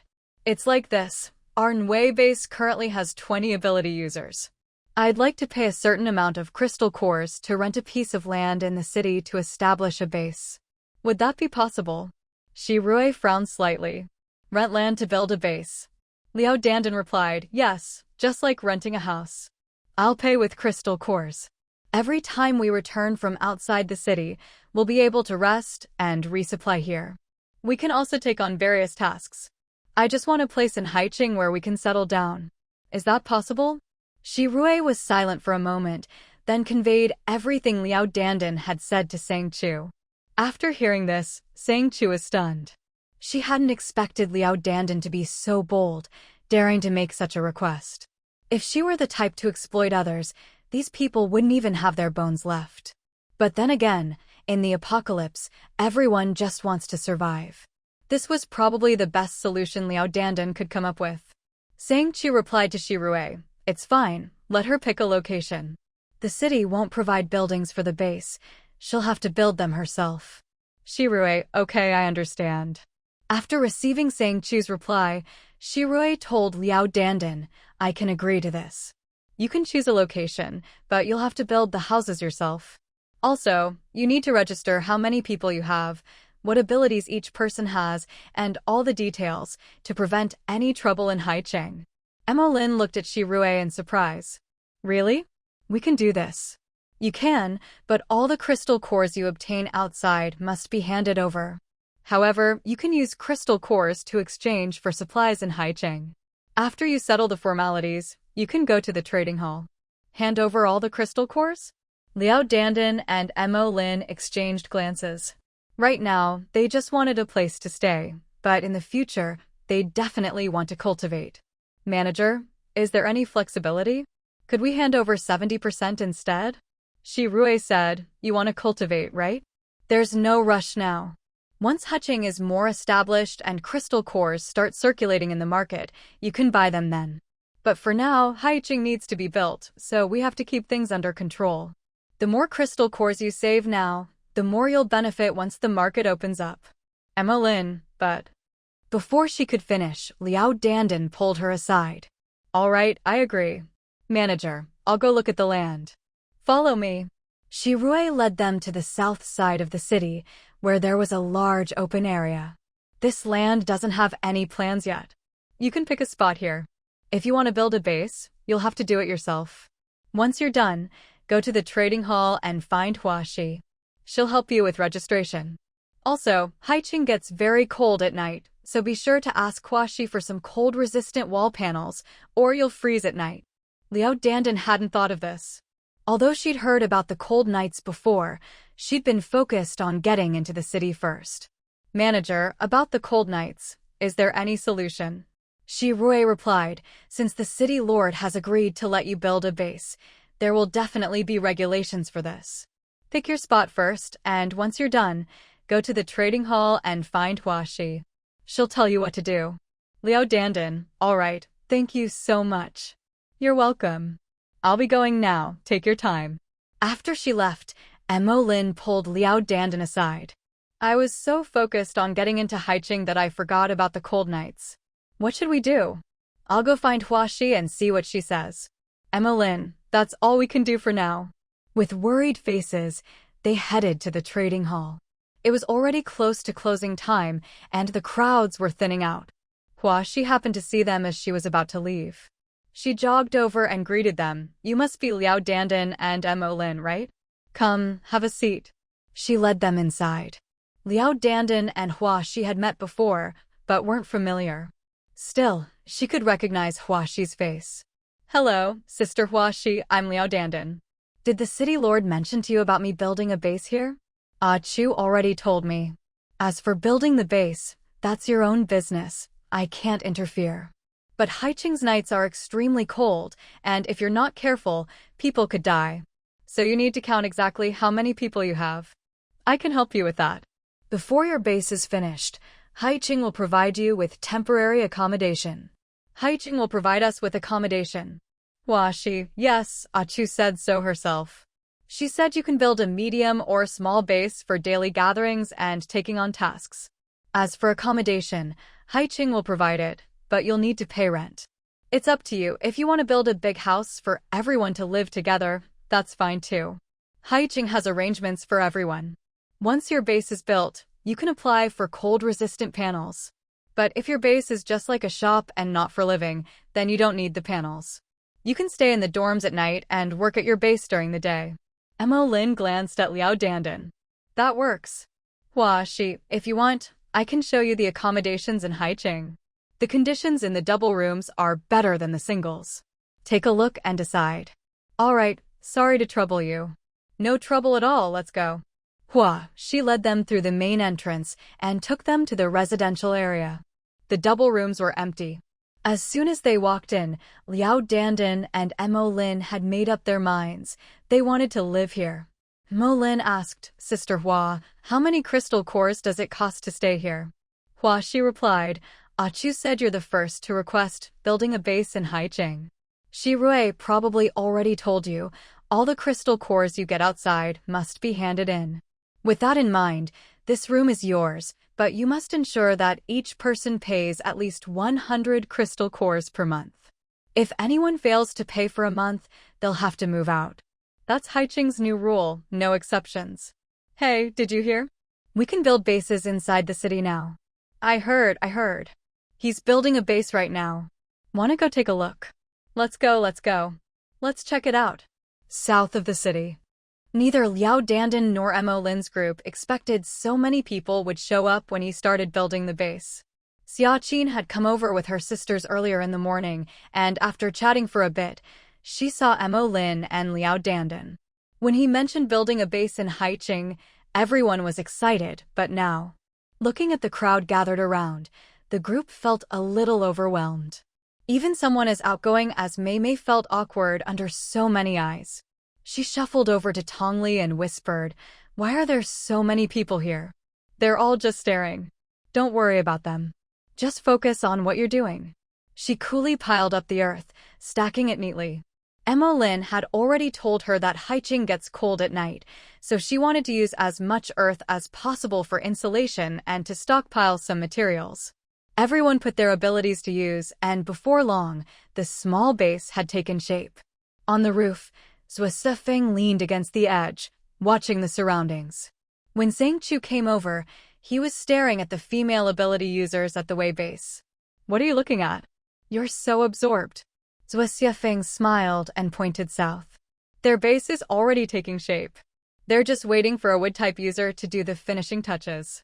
I used to think only construction robots could build this fast, but it turns out ability users aren't bad either. Did you expect this? I need to go out for a while. Keep an eye on the patrols, especially around Wei Wei and Lin Yan's area. Their area? Zhuo Sifeng frowned slightly, as if he didn't quite get it. Sang Chu pointed to a small greenhouse on the street. That's the one. To distinguish it from other buildings, he covered the house with vines. Got it. How long will you be gone? Sang Chu, not sure yet. Here, take this. She pulled out an ice snow card and handed it to Zhuo Sifeng, who looked puzzled. What's this? Sang Chu, it contains Shui Yu's power. He's leaving with me, so use this at night. It's not as strong as Shui Yu himself, but it's still effective. Shi Rui, Qin, and Long will stay behind. Each of them has a team. If anything happens, go to them. After I leave, be extra careful with patrols. Don't let that kid escape again. If necessary, don't hold back. Zhuo Sifeng already knew the kid's true identity, but he was still confused by Sang Chu's warning. Didn't you say he was going to shed his skin? That's just speculation. We don't know if it's true. If he gets out of control, it's better for him to die. Zhuo Sifeng, all right, I understand. Take care of yourself. I'll be back soon. As for patrols, stay alert. Don't let anyone else know about Wang Jin and Wu Shi's deaths, just keep things as they are for now. Zhuo Sifeng, can I trust Song? He knows already, that's why he's been so well behaved. Tang Lei is still in treatment. Use him as you see fit. While I'm away, don't worry about base construction in the city. If anyone causes trouble, just throw them out. Got it. All right, keep watch. I'm heading out. After speaking, Sang Chu disappeared. When she reappeared, she was already at the train station. The rabbit spirit was standing beside her, and Tuyu, the little rabbit, was perched on her shoulder, asking, Chu, when are we leaving? Go buy the tickets first. Okay. Tuyu hopped away. The rabbit spirit looked at the worried Sang Chu and asked, Master, what's on your mind? Sang Chu glanced toward the way base. I feel like I've forgotten something important. Master. Sang Chu shook her head helplessly. Forget it. If I've forgotten, there's no point dwelling on it. By the way, do you have any new information? The rabbit spirit replied, Long's control is very strong. Everything old Yen does is monitored. I don't even know how he managed it. Sang Chu fell silent. Old Yan's exposure wasn't intentional. He really hadn't recognized that child. The rabbit spirit said, I think it's probably a bloodline issue. Other than that, I can't think of any explanation. Sang Chu, I don't really understand bloodlines. Maybe after shedding his skin and returning to his original body, it still didn't work. Maybe I didn't consider this enough. Anyway, what's done is done. It doesn't matter. What about Yen Hao? The rabbit spirit replied, It's strange. He doesn't seem to recognize old Yen anymore. After Long took control, a lot of people stopped recognizing him. I found it odd, so I checked everyone in the city, including Lu Min's dad, sister, and brother-in-law, all say they don't know him. Looks like everyone's been tampered with. There's no point investigating further. Go tell Huaxi to send them all to be questioned. Same rule as always, Haiqing doesn't keep outsiders. The rabbit spirit left, and Sang Chu leaned against a bench, sighing softly. Why is it so hard to just be a little more cautious? Shuiyu appeared out of nowhere, looking at Sang Chu with a frown. Didn't you say you were going to focus on cultivation? Why are you running around all day? Haiqing can't function without you. Sang Chu smiled wryly. It's just my nature to worry. What can I do? No matter how much you worry, you still need to improve your cultivation. You're too weak right now. I know. You're coming with me on this trip. Shirui and the others will stay in Haiqing with my brother, so the city's safety is at least guaranteed. No matter what world we end up in, I'll focus on cultivation this time. Shuiyu stared at her, eyes wide. Are you kidding? I thought I was going with you for fun, but you're just going to cultivate? What's the point then? You can have fun with Tuyu. When the time comes, you and he can just teleport to me. With Sang Chu's permission, Shuiyu could instantly teleport to her side, so she wasn't worried about getting separated. As long as they didn't go to a world with restrictions, any kind of cheat was allowed. That works. So when are we leaving? As soon as the rabbit gets back with the tickets. I'm going to find Xiaoru first. She'd originally planned to look for Lu Min, but Xiaoqing said he was busy, so she gave up. Xiaoru was also a capable person, and lately, his power had been growing steadily. Sister Sang, do you want a capable person to take over Jia Jun's position? Xiaoru looked at Sang Chu, not understanding why she suddenly brought this up. The Nui base gives me a sense of security, but there are so many unknown factors outside in the apocalypse. You know there's a limit to crystal cores, but in the apocalypse, power is everything. So, I must reclaim all the valuable crystal cores. After that, I'll spread the useless crystal cores and stones out there. Only when people are truly in danger will they have the means to protect themselves. Right now, all the mutated plants nearby have pretty much been cleared out by him, so he needs to go somewhere further to take risks. Xiaoru said, It'll be more convenient this way. Do you need me to put out a notice now? Yes. Currently, there are over 100 outsiders living in Haiqing. Announce that they can form their own teams and then go to the trading hall. Anything valuable they get outside can be exchanged for supplies. Xiaoru asked, What if someone wants to join the Nui base like before? Then let them follow the same rules as the Nui base, hand in 100 crystal cores per person per month, and turn over everything they get outside. Whether they can stay or not will be decided after a probation period. Xiaoru was a bit surprised by Sang Chu's decisiveness, but still replied, All right, I understand. Good. With this matter handed over to Xiaoru, Sang Chu felt a bit more at ease. As long as the current situation didn't change, she could handle everything. On the train, Sang Chu headed straight for Qin Simeon. Brother Mian, do you know anything about the so-called worlders in the apocalypse? Qin Simeon was sitting on the sofa, sipping a drink. His eyes made it clear he knew, but why wasn't he saying anything? Sang Chu was puzzled and finally blurted out, Why? Why do you want outsiders to enter the apocalypse? Qin Simeon put down his glass, and in an instant, he was standing in front of her, looking down with icy eyes. Are you questioning me? Yes. Why do you want this? With a flick of his hand, Sang Chu was thrown out without any resistance. She flipped in midair and landed outside the group's area, her figure swaying. She looked up, her eyes full of determination and defiance, staring straight at Qin Simeon. Qin Simeon, what exactly are you trying to do? Qin Simeon looked at her with a half-smile, stepping forward. Every step seemed to press on her heart, his presence suffocating. I just want all these annoying pests to die. Is that answer satisfactory? Sang Chu didn't back down at all. Instead, she met his gaze and said word by word, Qin Simeon, you're crazy. Qin Simeon laughed. Am I? You give me too much credit. I'm just trapped here. The ones who want to resist are already gone. But since you want to dig for information here, go ahead. As long as you can do it, I'll tell you everything I know. Sang Chu took a deep breath. Fine, tell me. Qin Simeon said, there's a mission here. Everyone who's taken it so far has died. The bodies are piling up. If you can complete it, I'll tell you everything. At this, Sang Chu fell silent.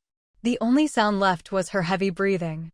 After a long while, Sang Chu finally spoke. I refuse. If you refuse, you'll never know what you want to know. Sang Chu said, I may not know what you're really after, but I do know you want me to die. I'm not the type to throw my life away. I won't take on any more of your missions.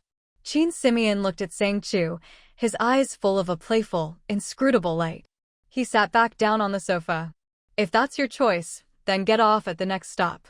Standing at the door, Sang Chu asked with her back to Qin Simeon, is the Worlder's regeneration ability useful in the apocalypse? Qin Simeon didn't answer. Sang Chu continued, 100 pieces of jade. No need. But just so you know, you can drain him dry with your ability. Sang Chu, is he a ticket holder? This time, Qin Simeon didn't reply, but Sang Chu already understood. The so-called Worlder was a ticket holder. She just didn't understand why he didn't have any essence. Suddenly, Qin Simeon spoke, by the way, that kid with you is called Yuna. He's a professional male lead. I'll come collect him myself later. What? Before she could figure out what that meant, the train had already stopped.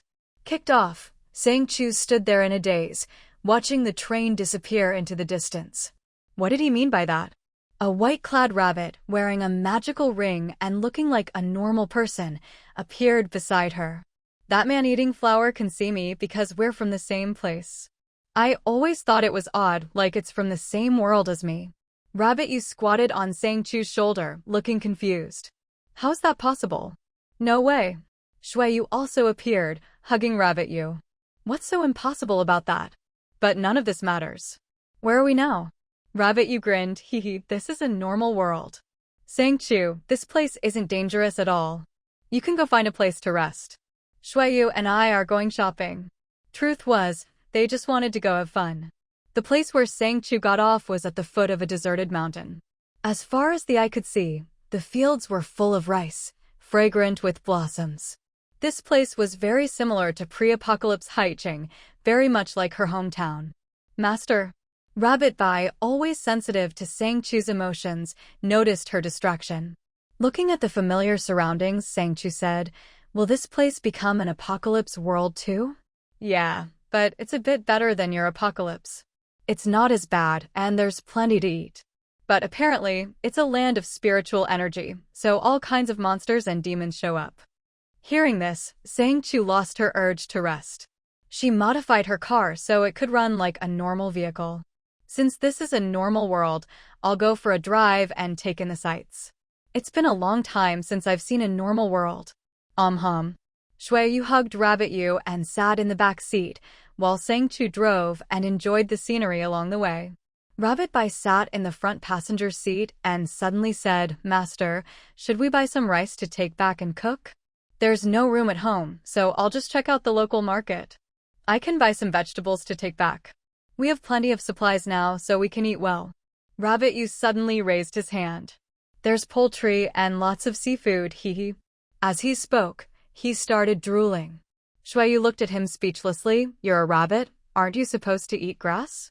With a loud bang, Rabbit Yu suddenly turned into a person, sitting next to Shui Yu with a proud look. Who said I'm a rabbit? That's just my disguise. Hey, kid, which family taught you it's okay to just sit on people like that? Shui Yu looked at him coldly, her arrogance clear in her eyes. Tu Yu, however, didn't think she'd done anything wrong at all. That's me showing you respect, okay? Humph. Reluctantly, he shuffled off and sat to the side. This was exactly why he didn't like being an adult. When he was a rabbit, he could just squat on people or get carried around, so convenient. But now, Sang Chu said helplessly, if you want to go play, just leave your things with me. I'll wander around with Tuyu for a bit, and then we'll find a place to rest. Shuiyu replied, all right, then we'll split up for now. Tuyu chimed in, I wonder where the fun places are in this world. Sang Chu answered, there's amusement parks, aquariums, movie theaters, plenty of places. With your schedule, a month is enough to see everything fun in this world. If this place was anything like before the apocalypse, then there were lots of places to have fun. For someone who had lived through the end times, and for those who had stuck with her through it, everything was new and exciting. Shuiyu said, I don't really know what you're talking about, but it sounds fun. Tuyu nodded eagerly, yeah. Sang Chu stopped in front of a grocery store on the street and glanced at Tuyu. You've got all your money sorted, right? Don't worry, I'm all set. The cards for this world and the money is in gold coins. I've got everything. All right. The group split up. Tuyu and Shuiyu each took a card, and Sang Chu went off on her own. The owner of the grocery store was a man in his 40s or 50s, a bit chubby, but very clean. Seeing him made Sang Chu a little dazed. Young lady, what do you want to buy? The uncle walked over, his tone softening as he spoke. Sang Chu smiled, Uncle, I'll take all the groceries you have here. Whoa, that's quite a lot. Why do you need so much, young lady? The uncle's accent got even thicker from surprise. Sang Chu explained, my family lives up in the mountains. It's rare for me to come down, so I want to stock up. I have 5 types of currency here. Can you see which ones you accept? Wow, you won't need that much. I don't have that much stock either. He glanced outside at Sang Chu, then added, but you can't carry all this by yourself, can you? No problem. I'll have someone pick it up at the foot of the mountain. I'll come back for it later. It's just that it's inconvenient to transport right now. If possible, can we do the transaction now? Of course. This was a big customer, so the uncle was eager to make the deal. He wasn't worried about Sang Chu running off with the goods, and she wasn't worried about being cheated. They quickly finished the transaction. Young lady, I'll go pack up the rest of the goods in the back for you. You wait here, all right? Since everything in the store now belonged to Sang Chu, he wasn't worried about anyone else taking it. Okay, uncle, you go pack up. I'll wait here, and my friend can help you watch the store. Actually, Sang Chu could have just put everything straight into her spatial ring, but she didn't want to be too obvious about it. She had to keep watch. Then after packing up the groceries, she left the store. Once no one was around, she moved everything into her spatial ring. The modified bag had a concealment function, so when no one was around, she could store things away with just a thought. When she reached her destination, she could take them out again. After making sure no one was watching, she cleared out the store. The uncle was grinning from ear to ear. As he put the last bag of groceries up, he said, Young lady, with all these groceries, you won't have to come down the mountain for a long time. That's right. By the way, uncle, here's something for you. Sang Chu handed him her communication stone. Since this place might become a base in the future, she wanted to leave behind something useful. The uncle didn't know what it was. It looked like a smooth white stone. Young lady, what is this? If you trust me, just keep it. It might come in handy someday. If you need anything, you can use it to contact me. With that, Sang Chu didn't explain further. She turned and left. The uncle stared at the stone in confusion, but couldn't figure out what it was. Hey, Dad, what are you looking at? A school-aged boy walked up to the uncle and glanced around the store, his eyes widening. Dad, were we robbed? The uncle gave him a light smack on the head. What are you shouting about? I sold everything, see? That lady gave me this here, you can play with it. What is it? The boy took the smooth white stone. As soon as he held it, it felt warm in his hand. Instinctively, he squeezed it, and suddenly a holographic image appeared in front of the two of them. The person in the image was none other than Sang Chu, who had just left. Sang Chu is stunned too. How did the uncle activate the stone without any spiritual power? But when she saw the boy next to the uncle, she smiled. So you're the one with spiritual power. I didn't expect to meet you so soon. Uncle, this is your grandson, right? The uncle's face looked as if he'd seen a ghost, and he stammered, this is magic. The boy's eyes went wide. This is a communication stone. I've seen it in cultivation novels, but I didn't think it actually existed. Sister, are you a cultivator? Wow, a real cultivator in modern times. Sister, can you teach me? If I have spiritual power, then I have a foundation too, right, sister? Sang Chu looked at the excited boy, silent for a moment. Tu said, Master, it seems the spiritual awakening has already begun. Sang Chu nodded. With the communication stone, it would be easy for them to find her. But should she teach the boy? If she did, she'd have less time for herself. But she remembered how desperate she'd been for help before. She thought, if someone had helped her before the apocalypse, maybe things wouldn't have been so hard. But there are no what-ifs in life. That's why she left the communication stone, thinking that if this world's treasures started appearing, she could connect with them. She didn't expect the uncle's grandson would already have spiritual power. After thinking for a while, Sang Chu smiled. If you want to learn from me, just use the communication stone to find me. If you can, I'll teach you. The boy Cheng-yi replied immediately, Don't worry, sister, I'll definitely find you. He promised earnestly, but the next second, the communication was cut off, and that was it. Cheng-yi looked at the communication stone in his hand, then up at his dad in confusion. Dad, is this thing broken? I don't think so. He still didn't know if the girl was a good or bad person, but he couldn't stop his son from wanting to find her. Well, Audie, I'll go with you tonight. Let's go home and tell your mom first, then tonight we'll go out and look for her. She said she's at the foot of the mountain. If we have to, I'll help you search every mountain nearby. Yeah, thanks, Dad. Sang Chu had found a good place to cultivate. According to the rabbit's method, after setting up the formation on the mountain, she and the rabbit took out the spirit stones and placed them on the ground. Once everything was set, Sang Chu walked away and said, Keep the communication stone with you. If that child can find you through the stone, teach him how to cultivate. You don't need to teach much, just the basic method of entering meditation is enough. I understand, Master. You go ahead and cultivate. Sang Chu sat down where she was, crossed her legs, and with each breath, the spirit stones on the ground merged with the moonlight, forming beams of light that poured straight into her body. Wrapped in light in the darkness, Sang Chu looked like an immortal under the moon. At that moment, the communication stone in the rabbit's hand glowed faintly. It was a pity, though, that the connection couldn't be maintained. The rabbit guessed it was because the boy didn't know how to use spiritual power, and after his first attempt, he'd used up what little he had. Big sister, are you there? I'm the only one here, aren't I? The boy's voice was still childish, but it was clearer than before. The rabbit couldn't help but marvel at the boy's natural talent. If he'd been born in the world of cultivators, he'd definitely be a genius. My master has started cultivating. I can activate the communication stone now. If you can find me before dawn, I'll teach you the method to enter meditation. After saying this, the rabbit glanced at Sang Chu, then activated the communication stone. The boy on the other end immediately felt a force pulling him, urging him to find her. As soon as Cheng-yi saw the rabbit, he jumped up. Sister Rabbit, where are you? Cheng Fong, his father, was startled by his son's sudden leap. This was his own child, after all. He was used to his son's odd behavior, but luckily, the rabbit was a good person. Otherwise, with his son's temperament, he'd have been led astray long ago. While Cheng-yi was searching for the rabbit, Cheng Fong calmly observed the surroundings.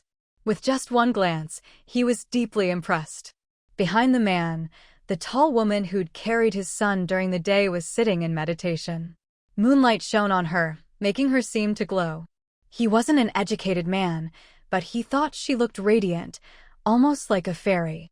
The rabbit noticed Cheng Fong's gaze, but didn't care.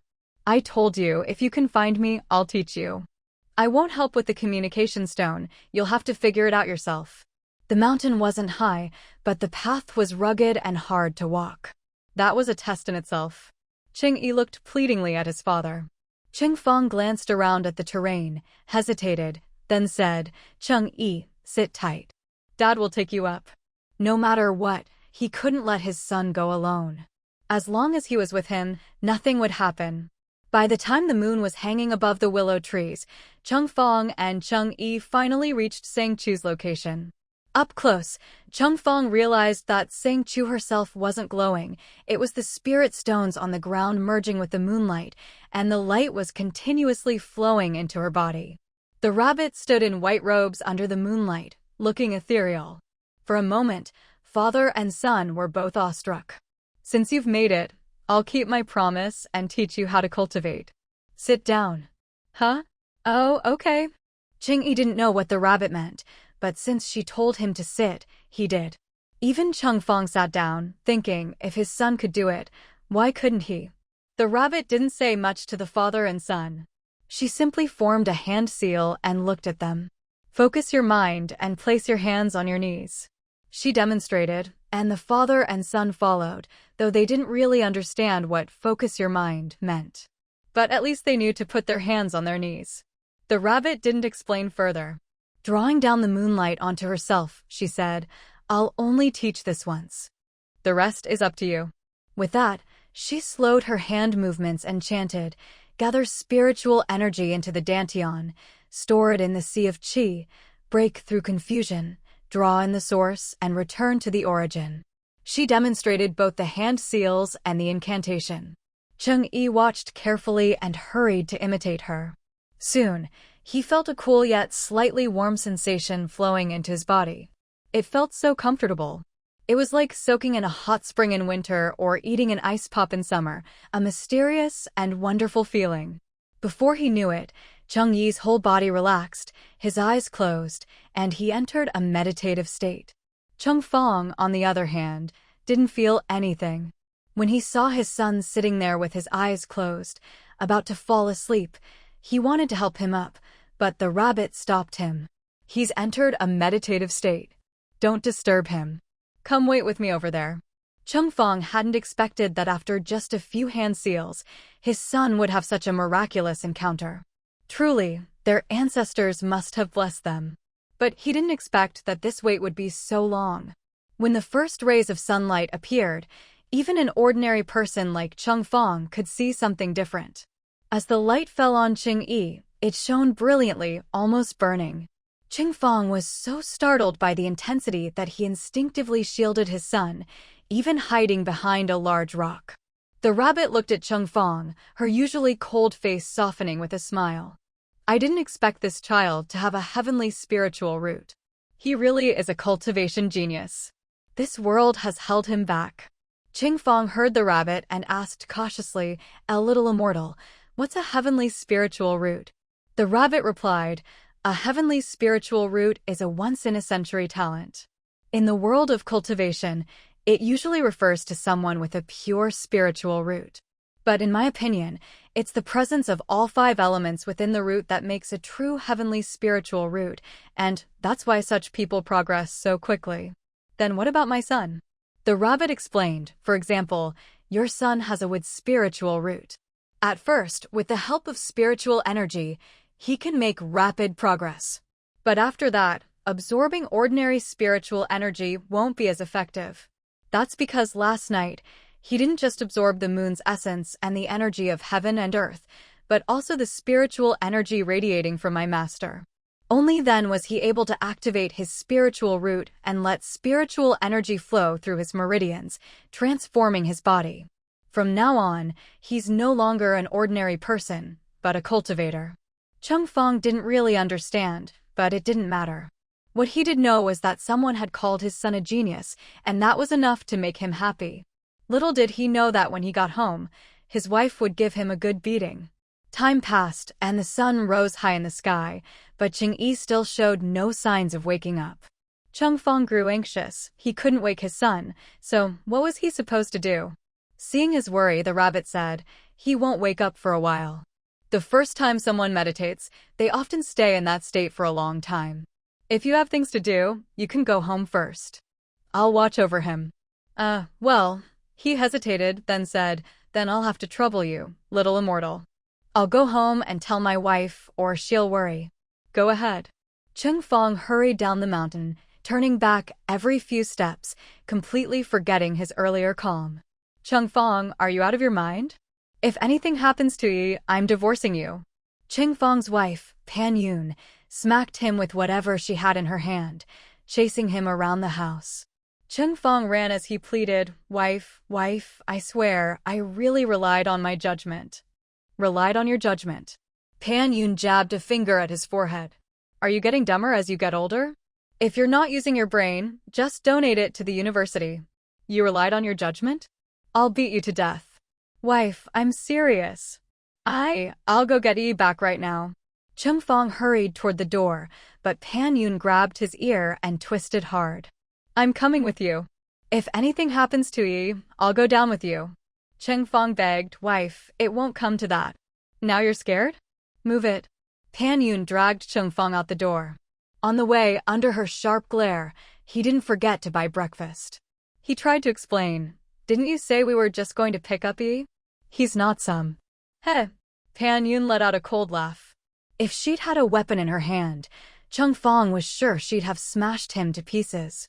At the foot of the mountain, Pan Yun scolded Changfeng as they climbed, making him more and more nervous, his voice trembling. Wife, do we really have to? Pan Yun shot him a glare and sped up. She felt like she was getting old and out of shape, but what could she do? The higher they climbed, the faster Pan Yun went, even breaking into a run. Linji, when will my mom wake up? Yi sat on a rock, eyes fixed on Sang Chu, his voice a bit higher than usual. Master's body is just meeting basic needs right now. She'll wake up soon. Your parents are here, you should go back with them, Rabbit said. My parents. Yi turned and saw his dad running toward him, tears welling up as he hugged him.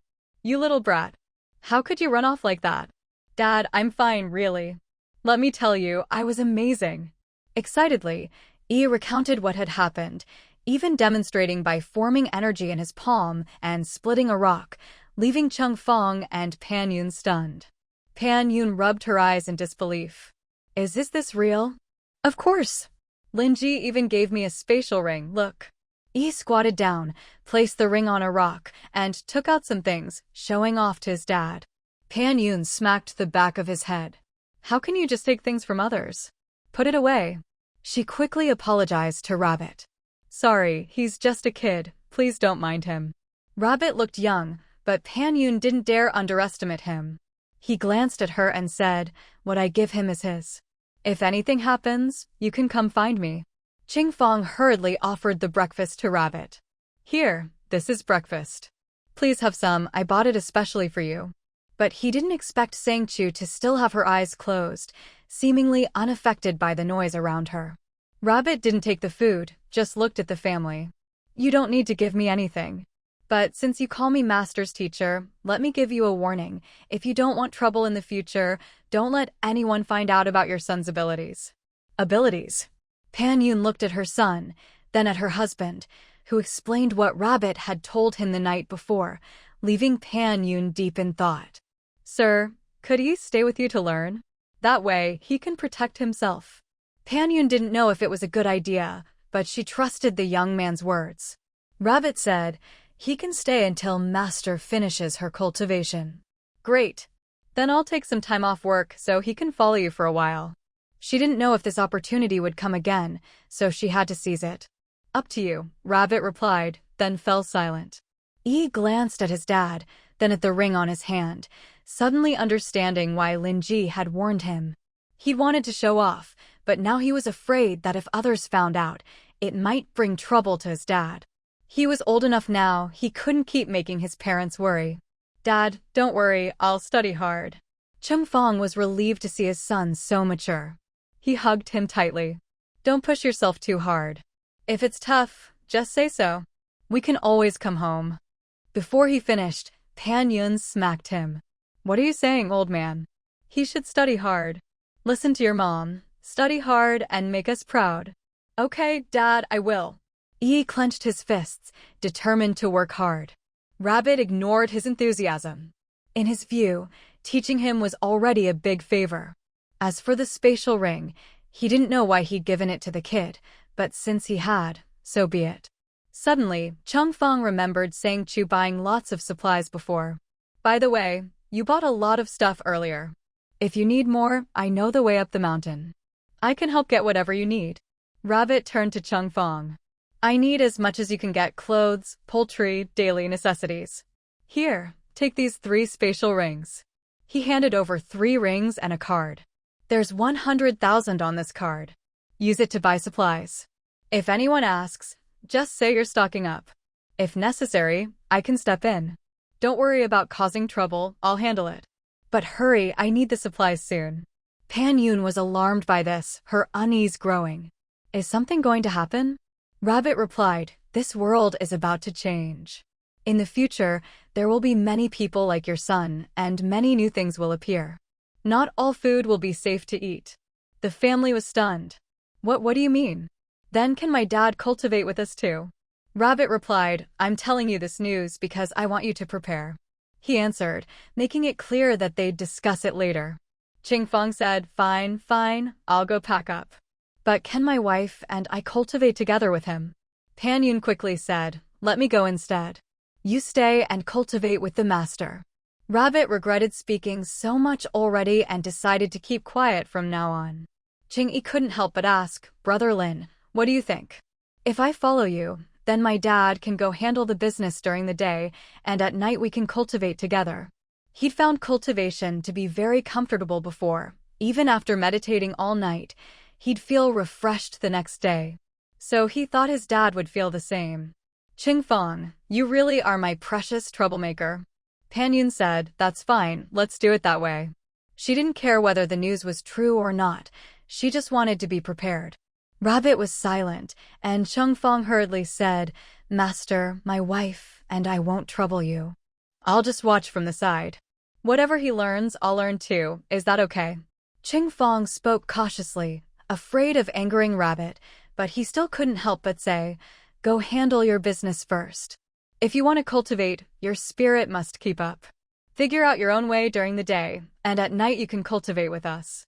I'll help guide you then, but beyond that, I can't help. Pan Yun quickly said, all right, thank you, master. Thank you. With Rabbit's approval, Chung Fong and Pan Yun were both excited. As Chung Fong headed down the mountain, Sang Chu opened her eyes. Rabbit hurried forward. Master. Sang Chu looked at him with a hint of doubt in her eyes. Rabbit lowered his head and said, sorry, master, I acted without permission. He wanted to explain, but didn't know how. It was as if he couldn't refuse Chung Yi's request, as if he was compelled to agree, just like how he'd inexplicably given him the spatial ring. Sang Chu said, that's not like you. Why? Rabbit kept his head down. It seems like some strange force is controlling me, making it impossible to refuse Chung Yi. Sang Chu realized it too. Ever since she'd inexplicably given the communication stone to Chung Fong, things had started to spiral out of control. She hadn't thought much of it at the time, thinking she just wanted to make a deal with him, but looking back, she realized something was off. This was also the reason her brother had acted strangely. After a long silence, Sang Chu said, this time, is the place also randomly selected? Yes. Unless we're heading to a specific world, it's always random. Sang Chu asked, this randomness, is Qin Simian controlling it? Rabbit's eyes widened in surprise. He hadn't thought of that. Everything had been random, but if they could specify a world, how random was it really? Rabbit replied, yes, it must be. Sang Chu smiled helplessly. Your brother Mian is really something. Forget it, since things are already like this, let's just do as he wants. We don't have any other options anyway. I'll add more protective formations and soundproofing. The spiritual energy on this mountain is getting denser and denser.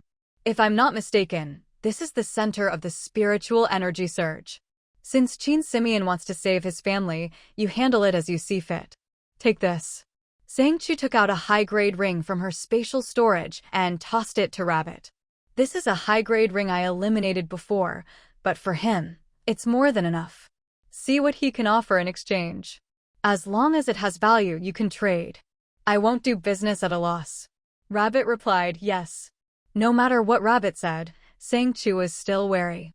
She wanted to see how deeply Qin Simian's control went. Between her own orders and Qin Simian's influence, how much could Rabbit resist? Whether she could trust this little spirit depended on that. After taking out the formation tools, Sang Chu reinforced the area, then went back to meditate. Out of Rabbit's sight, she pressed her divine sense into the jade slip in her spatial ring. She had now condensed 12 strands of original spiritual energy, which meant she had 12 sources of power. She didn't know exactly what they all were, but she knew that with these 12, her avatars would be fine. The Chung family.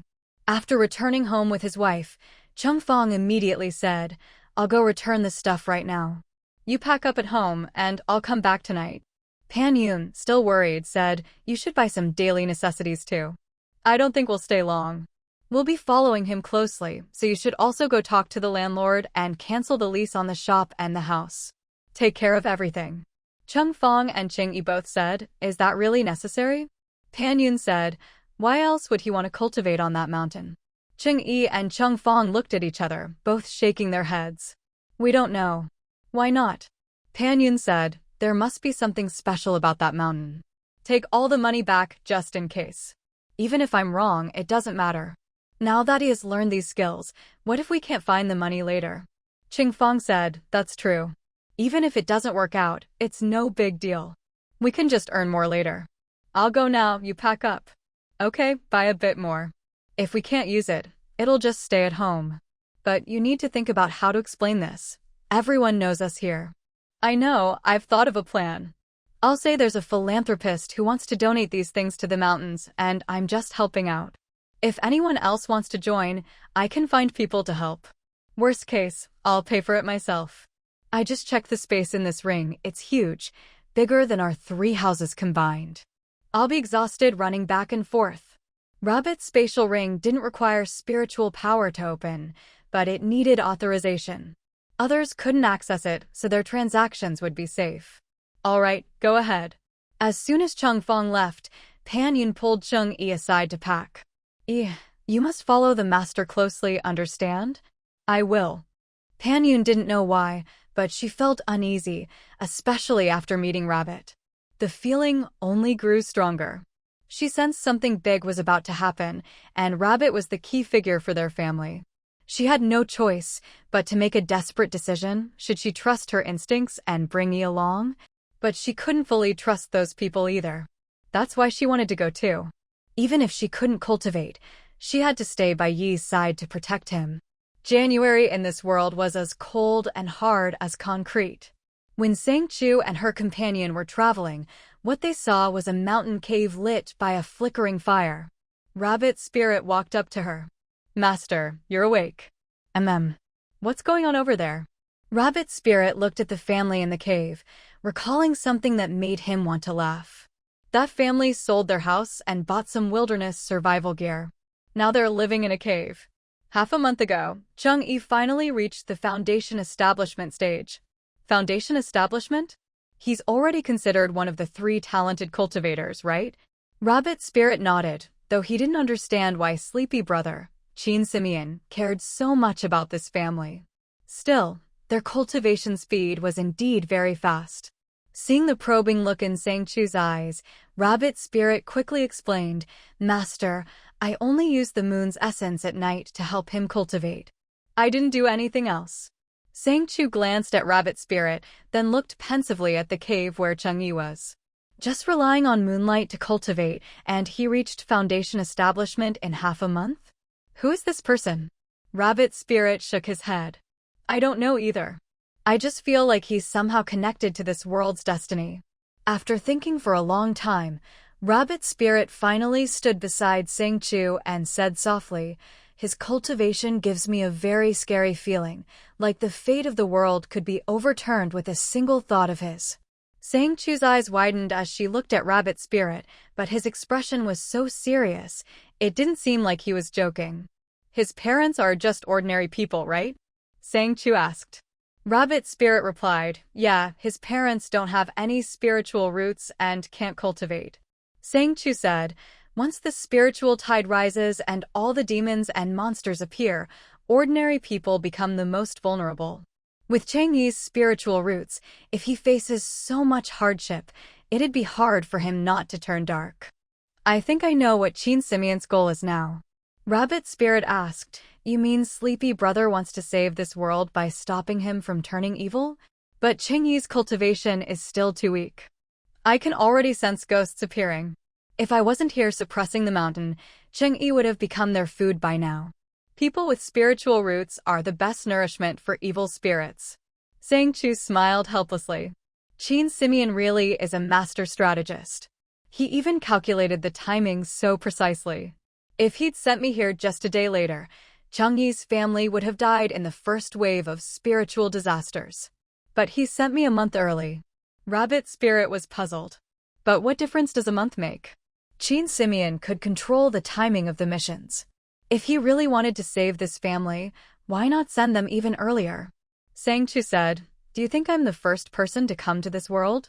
Rabbit Spirit shook his head. All the world holders are chosen by heaven's will and the higher-ups. It's all predetermined. So this timing is the best, one day more or less wouldn't work. Suddenly, Sang Chu remembered what Qin Simeon had said before and realized, no wonder he was so nice to me last time. Turns out that mission wasn't real, but this one is. Rabbit Spirit said, Master, this isn't a fake mission. If it were a fake mission, even the mission spirit wouldn't be able to tell. The mission spirit didn't have any authority in a fake mission and was heavily restricted. Sang Chu walked toward the cave and explained, if I'm not mistaken, there are two kinds of missions. One is in a world that's already dead, constructed by various mysterious powers, and in the end, Qin Simeon will step in and finish it directly. The other kind is where Qin Simeon uses his special means to send people to a specific point in a real world. Once the mission is complete, you can leave. Didn't you notice that after we arrived, as long as we didn't get involved with the main plot, we weren't controlled? That's his hint. Rabbit Spirit grew anxious. Then what should we do? There's not much time left. At most 3 or 4 days before the next disaster strikes. We need to boost his cultivation foundation. Since Qin Simeon can control the progress of Mai and his cultivation, he can send people to foundation establishment at any time. So as long as I can help him build a solid foundation, that's enough. Seeing how serious Sang Chu was, even Rabbit Spirit couldn't help but shiver. If that's the case, then why did Sleepy Brother send us here at this time? We'll see if he's figured it out. I only do one mission at a time, and you know how convoluted these missions can be. The real objective is never what it appears to be.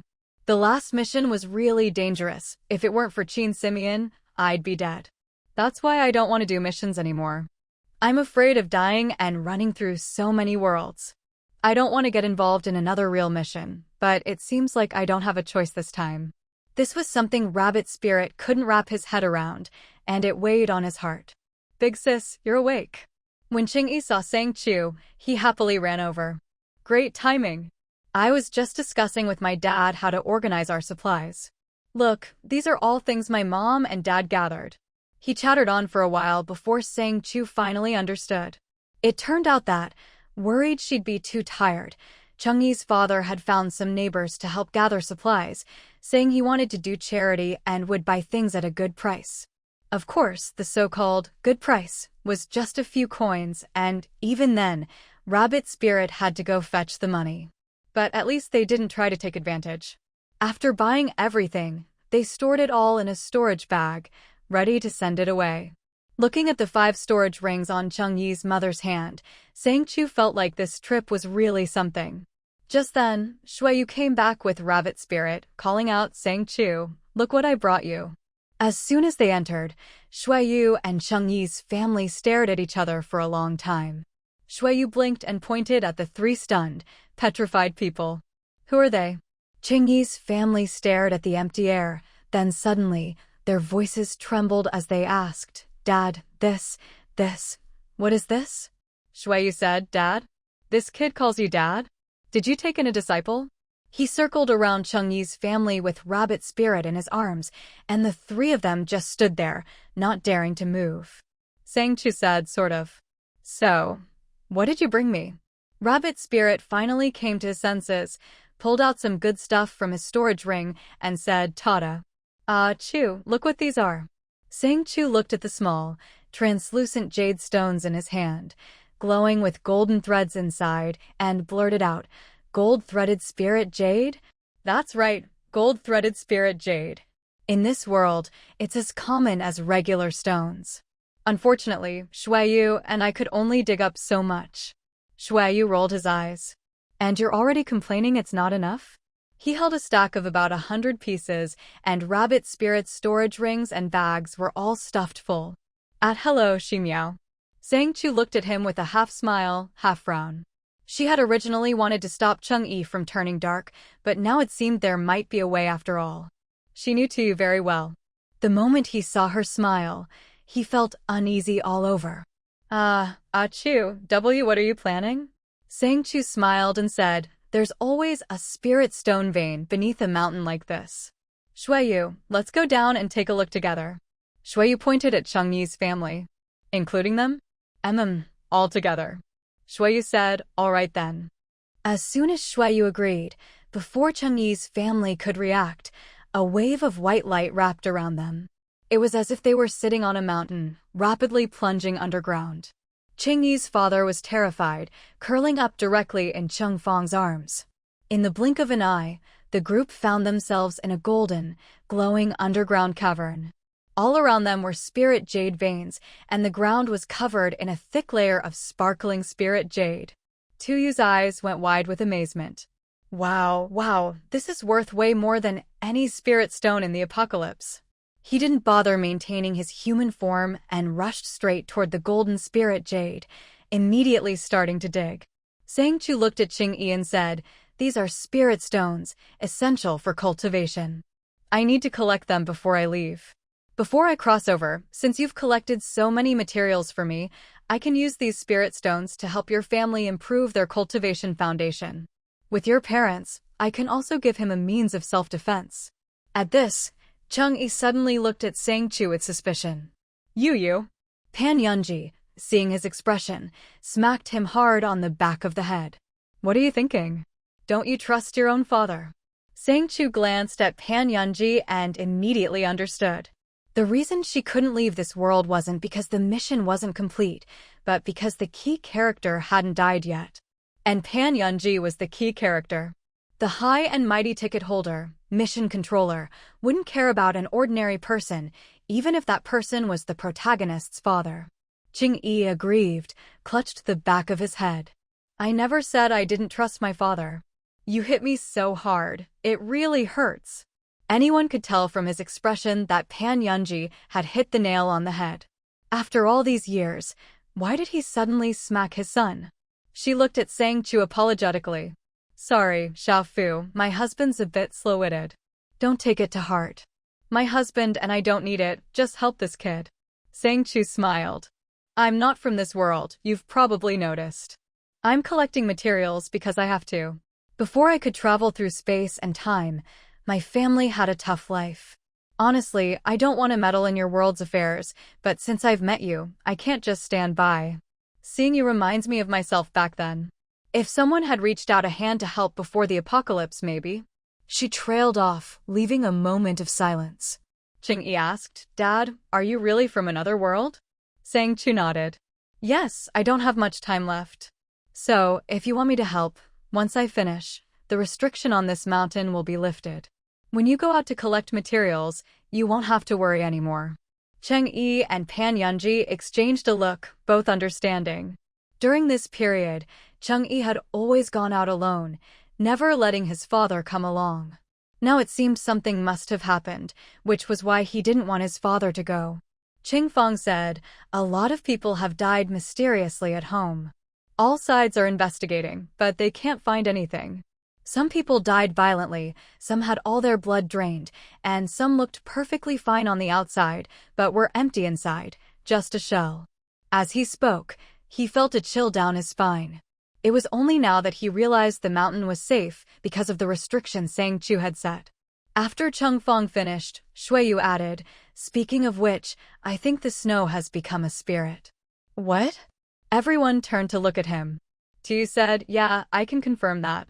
That snow was so weird. It woke up and immediately wanted to eat me and Shuiyu, so arrogant." Sang Chu asked, and then Tu replied, I roasted it. I was going to eat it, but Shuiyu said it had eaten people, so we buried the remains. That's when we found the spirit Jade in the snow and collected a ton. He'd really hit the jackpot this trip. Looking at the spirit Jade in his hands, Sang Chu was stunned by this unexpected windfall. After hearing this, Chung Fong was filled with lingering fear. His earlier thoughts of going out to collect materials vanished instantly. Ching-yi said, Dad, you said you want to teach my parents to cultivate, but Lin-ji said they don't have a spiritual root. You can create a spiritual root. It just means you can't form a golden core, but I think, in this world, building a foundation is enough. Tu said, Chu, you're not going to use the Demon Clan's method, are you? I only have 3 days left, is that enough? Don't you have yourself? With that, Tu directly released his own spiritual energy. I'll provide the power, and with all these spirit stones, we have everything we need. Creating a spiritual root is no problem. If only A Xiaoqing were here, it'd be even better. Tu looked at her in fear, swallowing nervously. You're going to directly implant the spiritual root? What else? Sang Chu retorted. This immediately shut Tu up. Suddenly, she thought of the butterfly cocoons she'd gotten in the difficult world, and a new idea struck her. Sang Chu said, Uncle, Auntie, don't worry. I'll guarantee your safety. Just leave the rest to me. With that, she released Qingyi's family of 3, controlled the spiritual energy to extract spiritual liquid from the spirit stones, and condensed it into a spiritual root. With a gesture, she drew a strand of golden energy from the spirit Jade in Shuiyu's hands. These were all extremely rare and pure energy sources. The golden energy merged into the spiritual root, making it shine with vitality. Sang Chu took out a butterfly larva, attached the spiritual root to it, and then placed it in a container filled with spiritual liquid.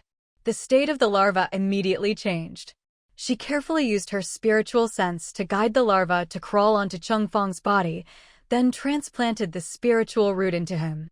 Throughout the process, she didn't dare relax for a moment. One slip and the person could die.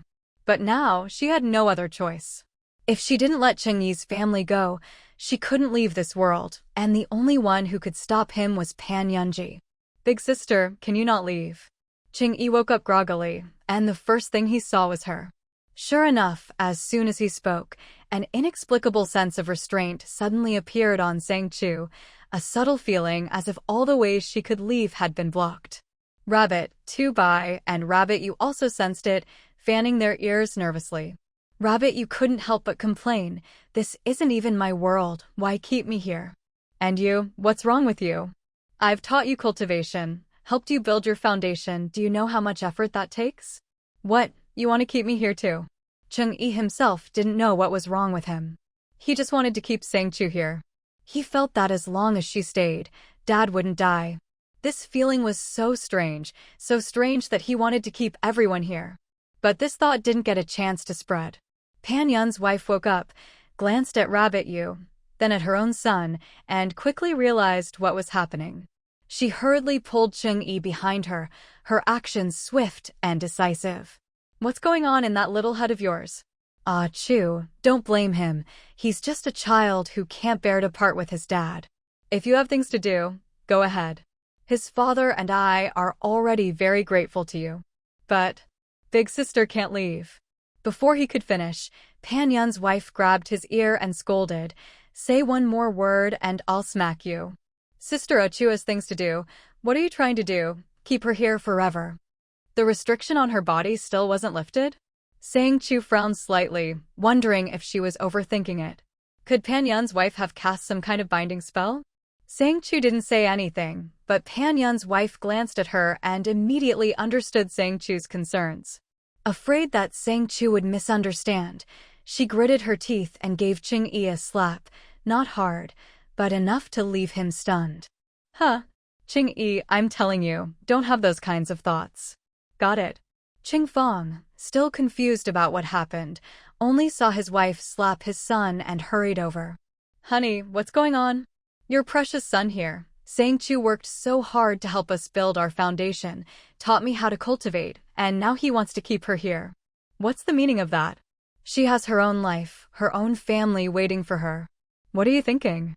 Chung Fong finally understood and laughed, pulling his wife aside. You're overthinking it. He's just a kid. How could he possibly keep Sang Chu here? He just said it, and you took it seriously. Let it go. As soon as he said that, the restrictions on Sang Chu, Rabbit U, and Rabbit 2 Bai were instantly lifted. At that moment, the three of them felt the world open up before them. Just thinking about how Chung-yi could not only block his own senses, but also isolate them from the world, made them break out in a cold sweat. Without hesitation, Sang Chu immediately grabbed Rabbit 2 Bai and left. Watching them suddenly disappear, Chung Fong was dumbfounded. What just happened? Ching-yi thought to himself, so you really do have to keep people here. Pan Yun's wife looked around helplessly. So, how do we get out now? Ching-yi said, no idea. I'll just stay here and cultivate for now. There's so much good stuff here, it'd be a shame to waste it. My spatial ring is full of food, enough to last us for a while. Well, I guess that's all we can do. People who enter this world never come out. I didn't expect you to actually make it out. Qin Simeon clapped her hands lazily, reclining on the sofa as she looked at Sang Chu. The anger in her eyes was replaced by a nonchalant smile. I promised you, if you could get out, I'd tell you what you wanted to know. Go ahead. Sang Chu stared at Qin Simeon, not missing a single change in her expression. All the worlds I've been to, are they all destroyed now? Qin Simeon's expression flickered for a moment, then she smiled. Yeah, pretty much. The apocalypse world too? Qin Simeon replied, normal worlds don't have anything to do with the contract. You trade your life for information, this is what you want. Sang Chu said, I want to save the apocalypse world. Is Blood Shadow really an outsider? Qin Simeon said, if you were mine, I'd tell you. But you're not. Everything has its price. Equivalent exchange? Qin Simeon looked at Sang Chu with a playful glint in her eyes. If I were yours, I'd give you everything, even my 3 avatars and their force fields. Qin Simeon, can I trust you? Whether you trust me or not, we've arrived. Time to get off. Qin Simeon didn't give her any answers. When they arrived, she got off. Back in the apocalypse world, Sang Chu was still thinking about Qin Simeon's words. She stood in the center of Haiqing, watching the bustling crowds, and seemed to understand a little of what Qin Simeon meant. Master, do you want to go back and rest for a bit? Rabbit 2 Bai saw Sang Chu lost in thought and couldn't help but ask. Sang Chu looked at Rabbit 2 Bai, do you know if there are any other ticket holders in the apocalypse world? Rabbit 2 Bai shook his head. As far as I know, all the others have been eliminated. Sang Chu thought, so now, in the apocalypse world, only she and Moo Moo and the other 2 are left. But Qin Simeon's words before and after didn't match. Can she trust her? Should she just absorb all 3 of their power, become the only controller, and after eliminating Blood Shadow, become the true master of the world? Or should she gather the 3 together? BM? Suddenly, Sang Chu thought of the birth of the BM King, and her mind instantly cleared. Rabbit U, who was in Snow Ghost's domain, heard Sang Chu mention BM and asked curiously, Chu, you want to be BM too? No, I just suddenly thought about how the BM King is born. The final BM King is always an unremarkable little mouse, but it has enough ambition and patience to devour all the other mice and finally become the king. That was the point of Qin Simeon's last hint. Looking at it now, Moo Moo, Xinhui Xiang, and Ping Haochen are the 3 little mice, and what she needs to do is make the 3 of them compete with each other. Currently, their goal is to eliminate Blood Shadow, so their interests are aligned. But what if all 3 want to be king? Is it possible that a split personality like Xian Shuangli doesn't want to be king? She didn't believe it. After figuring this out, Sang Chu's lips curled into a faint smile. Rabbit 2 Bai, go take the supplies I brought back to Huaxi and issue an announcement. Haiqing's markets are open. Any base that wants to enter Haiqing only needs to pay 1,000 crystal cores for a spot. Space is limited, first come, first served. Rabbit 2 Bai, okay, I'll go right away. Snow Ghost, you're planning to open up Haiqing? Sang Chu, if you want to attract ambitious people, you have to give them a little bait. Wow, this is Haiqing? It's so big and beautiful. I wonder if I'll be able to get any transmission stones or light crystals here. I have to. I've come all this way, I can't go home empty-handed. Where are you from? I'm from Fengcheng. Wow, that's pretty far. Yeah, if it weren't for Haicheng's transportation links to all the other cities, I wouldn't have been able to make it here. A new station had been built outside Haicheng, connecting the city to all the major cities. With the improved transportation, there were no more traffic jams, and many talented people from all over were gathering in Haicheng. The city guards were Song and Zhou. As soon as the crowd saw two Tier 8 Awakened guarding the gate, any thoughts of causing trouble instantly vanished. Damn, isn't it a bit over the top to have Tier 8 Awakened guarding the city? Tell me about it. The strongest in my base is only Tier 6, but here. Forget it, let's not think about it. Let's find a place to stay first. Hey, look, there's a hotel over there. A group of people hurried off in the direction of the hotels. Inside a magic shop, Shuiyu was holding Tuyu in her arms, watching the crowds passing by with a sigh. There are more and more people. Yeah, and it's getting noisier. I wonder what Sang Chu is thinking right now. Tuyu, who knows? One person and one rabbit bantered for a bit, then fell silent, looking at each other in speechless understanding. Nawe base. Emolin looked at his friends, who were sighing and complaining, and said helplessly, "What's wrong with all of you lately?" May, there are more and more people coming here recently, and the nearby mutant beasts have all been hunted. Even the mutant plants are gone. Xi and Sheen, yeah, last time I went out, I only managed to get 3 beast cores. After handing them in, I only got 15 Haicheng coins. There's no way I can turn in 100 beast cores this month. Same here. It's so frustrating. Luckily, transportation is convenient now. I can take the train or the shuttle to somewhere a bit further away. But what if there's nothing there either? Exactly. Before, only people nearby knew about Haicheng, so you could go a bit further and still find something. But now, people from all over the country are coming here, and with the transmission stones and light crystals, resources are being traded everywhere. I've lost my advantage. After a round of complaints, everyone fell silent. Emolin had thought about opening a shop in Haicheng, but all the shops were already in the hands of the locals. If you wanted to open a shop, you had to join Haicheng. He hesitated, not knowing why Haicheng had suddenly opened up. Emolin said, "Let's go out and have a look. If it doesn't work out, I'll go find Huashi. That's all we can do." Beauty parlor. Wow, why are there so many beauties in Haicheng? No, I can't get distracted. Let's go. Although many people said that, it didn't take long before groups of 3 or 5 would sneak a glance inside. Sure enough, everyone was someone who had just said they couldn't get distracted. Heh, you're here too? Yeah, just looking. The group walked inside, where the place was filled with beautiful women in kipeos. Is this your first time at the beauty parlor, sir? Would you like me to give you an introduction? A beautiful woman in a cheap house said with a gentle smile. Her elegant demeanor made it impossible to have any improper thoughts. So, what kind of entertainment do you have here? We have paigao, mahjong, and other games. But I only accept Haicheng coins. If you want to play, you'll need to go to the trading hall to exchange for Haicheng coins first. I already exchanged mine, a man said, holding up his card. Lindong smiled. Once you've exchanged your coins, you can go straight to the second floor to play. If you win, you can exchange your winnings for food. If you want something else, just let me know and I'll arrange it for you. Great, thank you. Looking at the beautiful, elegant women, the man was so nervous that his hands froze and he could barely speak. Lindong smiled and said, "If you want to play, just go ahead and register." After speaking, she turned to greet another group of guests. Duzizi looked at the people coming and going and said, "Sister Shirue, what is the boss thinking? Why did she let me release Ping Haochen?" Shirue replied, "Achu always has her reasons. Just do as she says. If you couldn't keep those people here, then it's your own fault. You don't need to stay at the beauty parlor anymore." Kidding. I didn't think those people were so ruthless.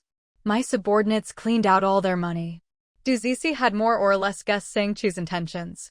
She was trying to recover as many beast cores as possible. Those cores were valuable. Shirue said, "It's not just Achu. Even Sang Jingwen isn't showing up anymore." Achu said, "When she comes out, that's when you can take your revenge." Until then, you have to finish all the tasks she gave you. I know, I'm just following her instructions, aren't I? Don't worry, those people who come here to play will never get their money back. They also know that gambling is something they should stay away from. Shirue gave him a look and turned to leave. Just then, Joe came running in. Brother C, Mumu is here. Duzisi's eyes lit up and he immediately smiled. Let's go see what he wants. In the room, as soon as Mumu saw Duzisi, he stood up nervously. Brother C, have you seen Chen? No, he said he was going out to collect beast cores and hasn't come back yet. Did you need something from him? Mumu clenched his fists tightly, looking at Duzisi with anxiety. Brother C, Chen hasn't contacted me for a long time. Can you help me look for him? What's the point? If he doesn't come back, it just means he doesn't want to. Why bother? No, that's not it. Chen wouldn't just disappear, and he wouldn't leave me behind. Brother C, please help me. I don't know who else to turn to. Duzisi said, go find Huaxi. She's the big boss in Haicheng now. She can help. Mumu. Brother C, Chen has always been with you. Please help me, okay? Joe, who was anxious as well, chimed in. Brother C, just help him out. After all, Chen left with your permission. What if something really happened? Fine, since you're both asking, I'll try to help. But I can't just go out looking for him. I have no idea where he is. Mumu's lips trembled. No, it's fine, Brother C. Just lend me some beast cores and I'll go look for him myself. Duzisi was stunned for a moment, then as if under a spell said, fine, take them. He handed over all 10 beast cores he had on him. Mumu took them and said, thank you, Brother C. I'm going out to look for Chen now. After Mumu X_, who was being controlled by the fake bee, glanced at Joe with a sly, almost oily wink. So, what do you think? Your SG's acting isn't bad, right? Joe looked in the direction of Mumu X_, his expression complicated. He really doesn't suspect anything? Duzi lounged back in his chair, hands behind his head, looking more relaxed than ever. At that moment, I almost thought I'd slipped up. Even if he guessed that Sang Chu had a way to break others' control, he still fell for my act. Joe had followed him for a long time. Just by his tone, Joe knew what he meant. He was waiting for his chance. But could Duzi really afford to wait? From her recent observations, Sang Chu seemed easygoing and indifferent, but in reality, she was extremely cold-hearted. As long as you didn't cross her bottom line, she let everyone live as they pleased. But once you touched her boundaries, there was only one outcome: death. Had she already made her plans? Duzi suddenly opened his eyes wide, staring at Zhou Yun. Xiao Hai, you've been with me for a while now. You know what I hate the most, right? Zhou sat on the armrest of his chair, smiling. Don't worry, SG. I'd never betray you. Duzi was satisfied, reaching out to wrap an arm around Zhou's waist. Good. Just remember that. Don't force me to do something neither of us would want to see. Zhou's back stiffened, but he still managed to keep his composure and banter with him. Outside the city. After getting the crystal core from the field, Mumu boarded a vehicle heading to Qinglu City. Except for those with special passes from Haicheng or those who had connections, everyone else had to pay with crystal cores. As soon as Mumu got on, he was targeted by a group of ability users. Their stares were so direct that it was impossible for Mumu not to notice, but he had things to do and could only pretend not to see them. On the bus, Mumu sat by the window, looking tense. Sang Chu had clamped down too hard on the crystal cores. He couldn't get any at all. Among all the people she controlled, only those from Haicheng had any. If Haicheng hadn't provided transportation this time, he wouldn't have been able to leave on his own. During the division of supplies, he got the least and the worst. Even the body he'd taken over was the weakest. Now that he'd finally gotten out, he couldn't just sit and wait for death, otherwise, he'd be the next to be eliminated. The ability user sitting next to Mumu looked restless, but with nowhere to hide anything on him, he'd already prepared to hand over his crystal cores. Mumu's hand tightly gripped the crystal core, his fingers unconsciously rubbing its surface. Blood slowly seeped into the crystal, condensing into a tiny, wriggling thread inside. He lowered his head, trying to look as harmless as possible. The bus rumbled along the bumpy road, scenery flashing by outside the window.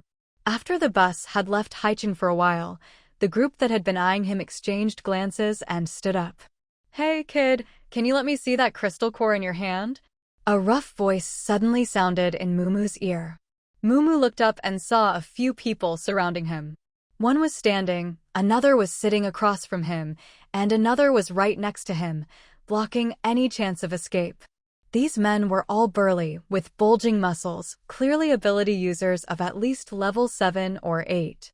Mumu tried to refuse, but the ability user beside him smiled lazily. "Kid, think carefully before you answer. Even though fighting isn't allowed on the bus, the staff usually don't care about small stuff."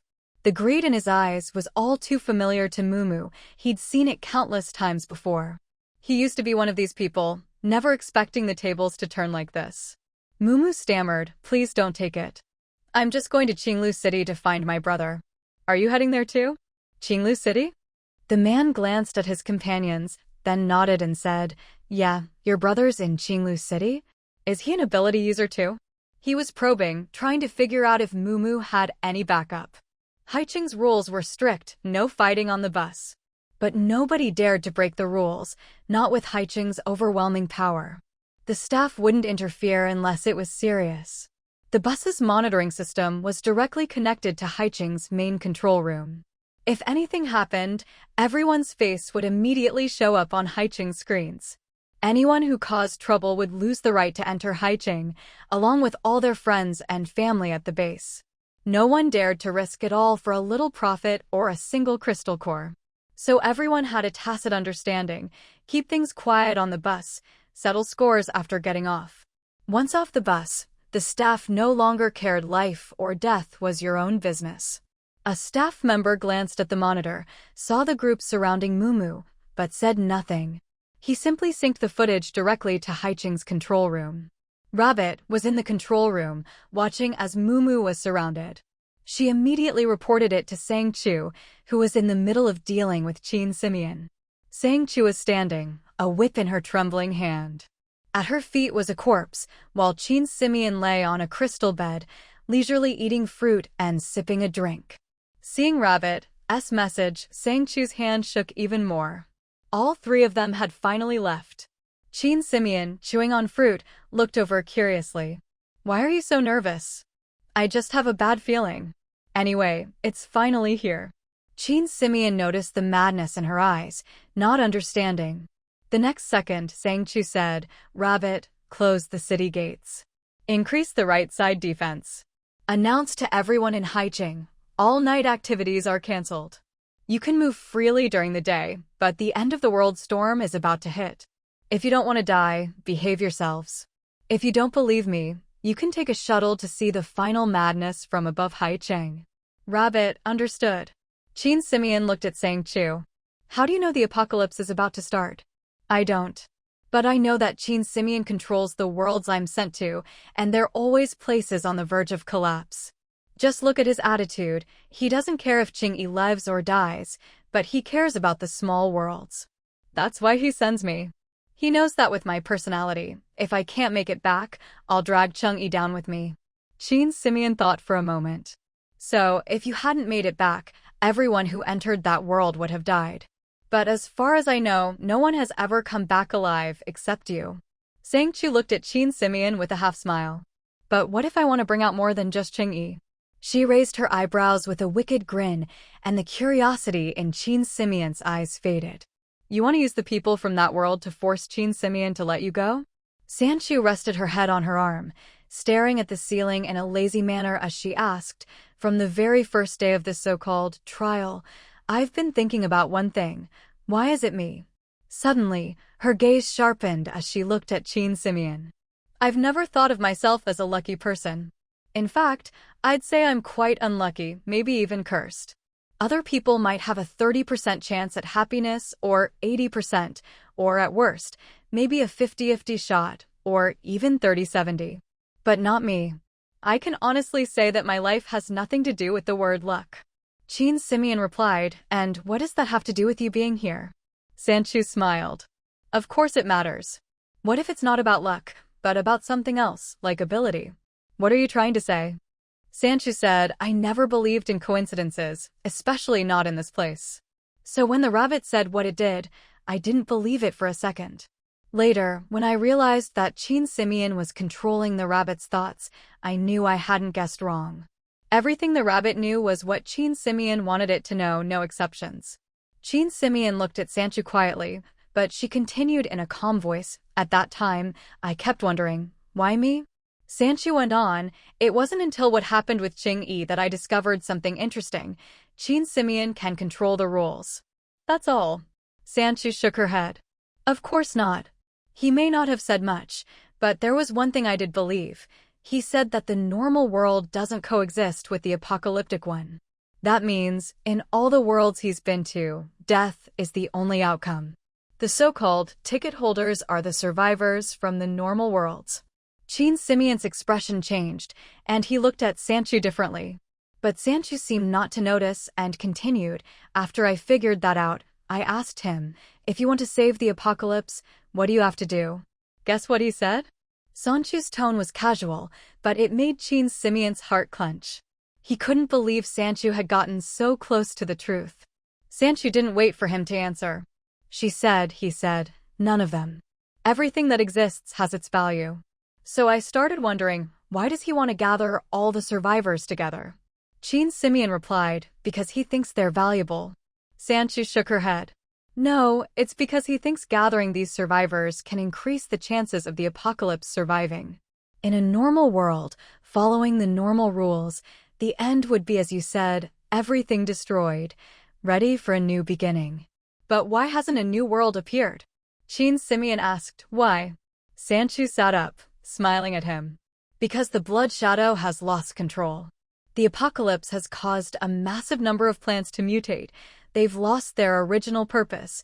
Their hunger can't be satisfied, and now they want to control this power.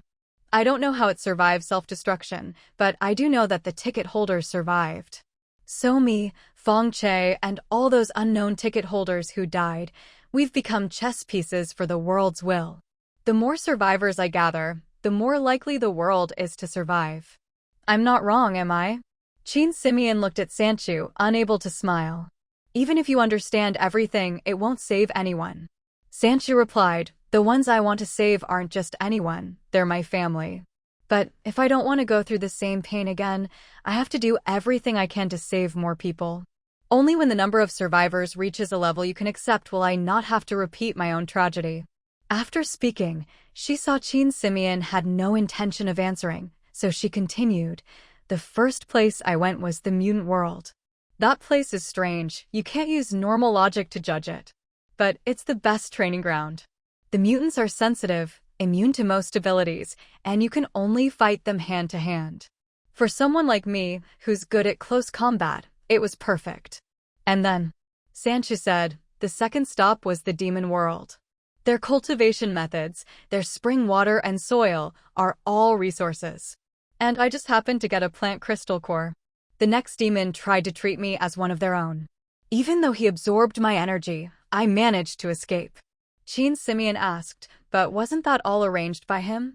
Sang Chu replied, exactly. That's what made me even more certain that everything was orchestrated. Qin Simian was silent for a long time before asking, so what made you say all this? Because floating life told me to save people at all costs, even if it meant sacrificing myself. That's not like me at all.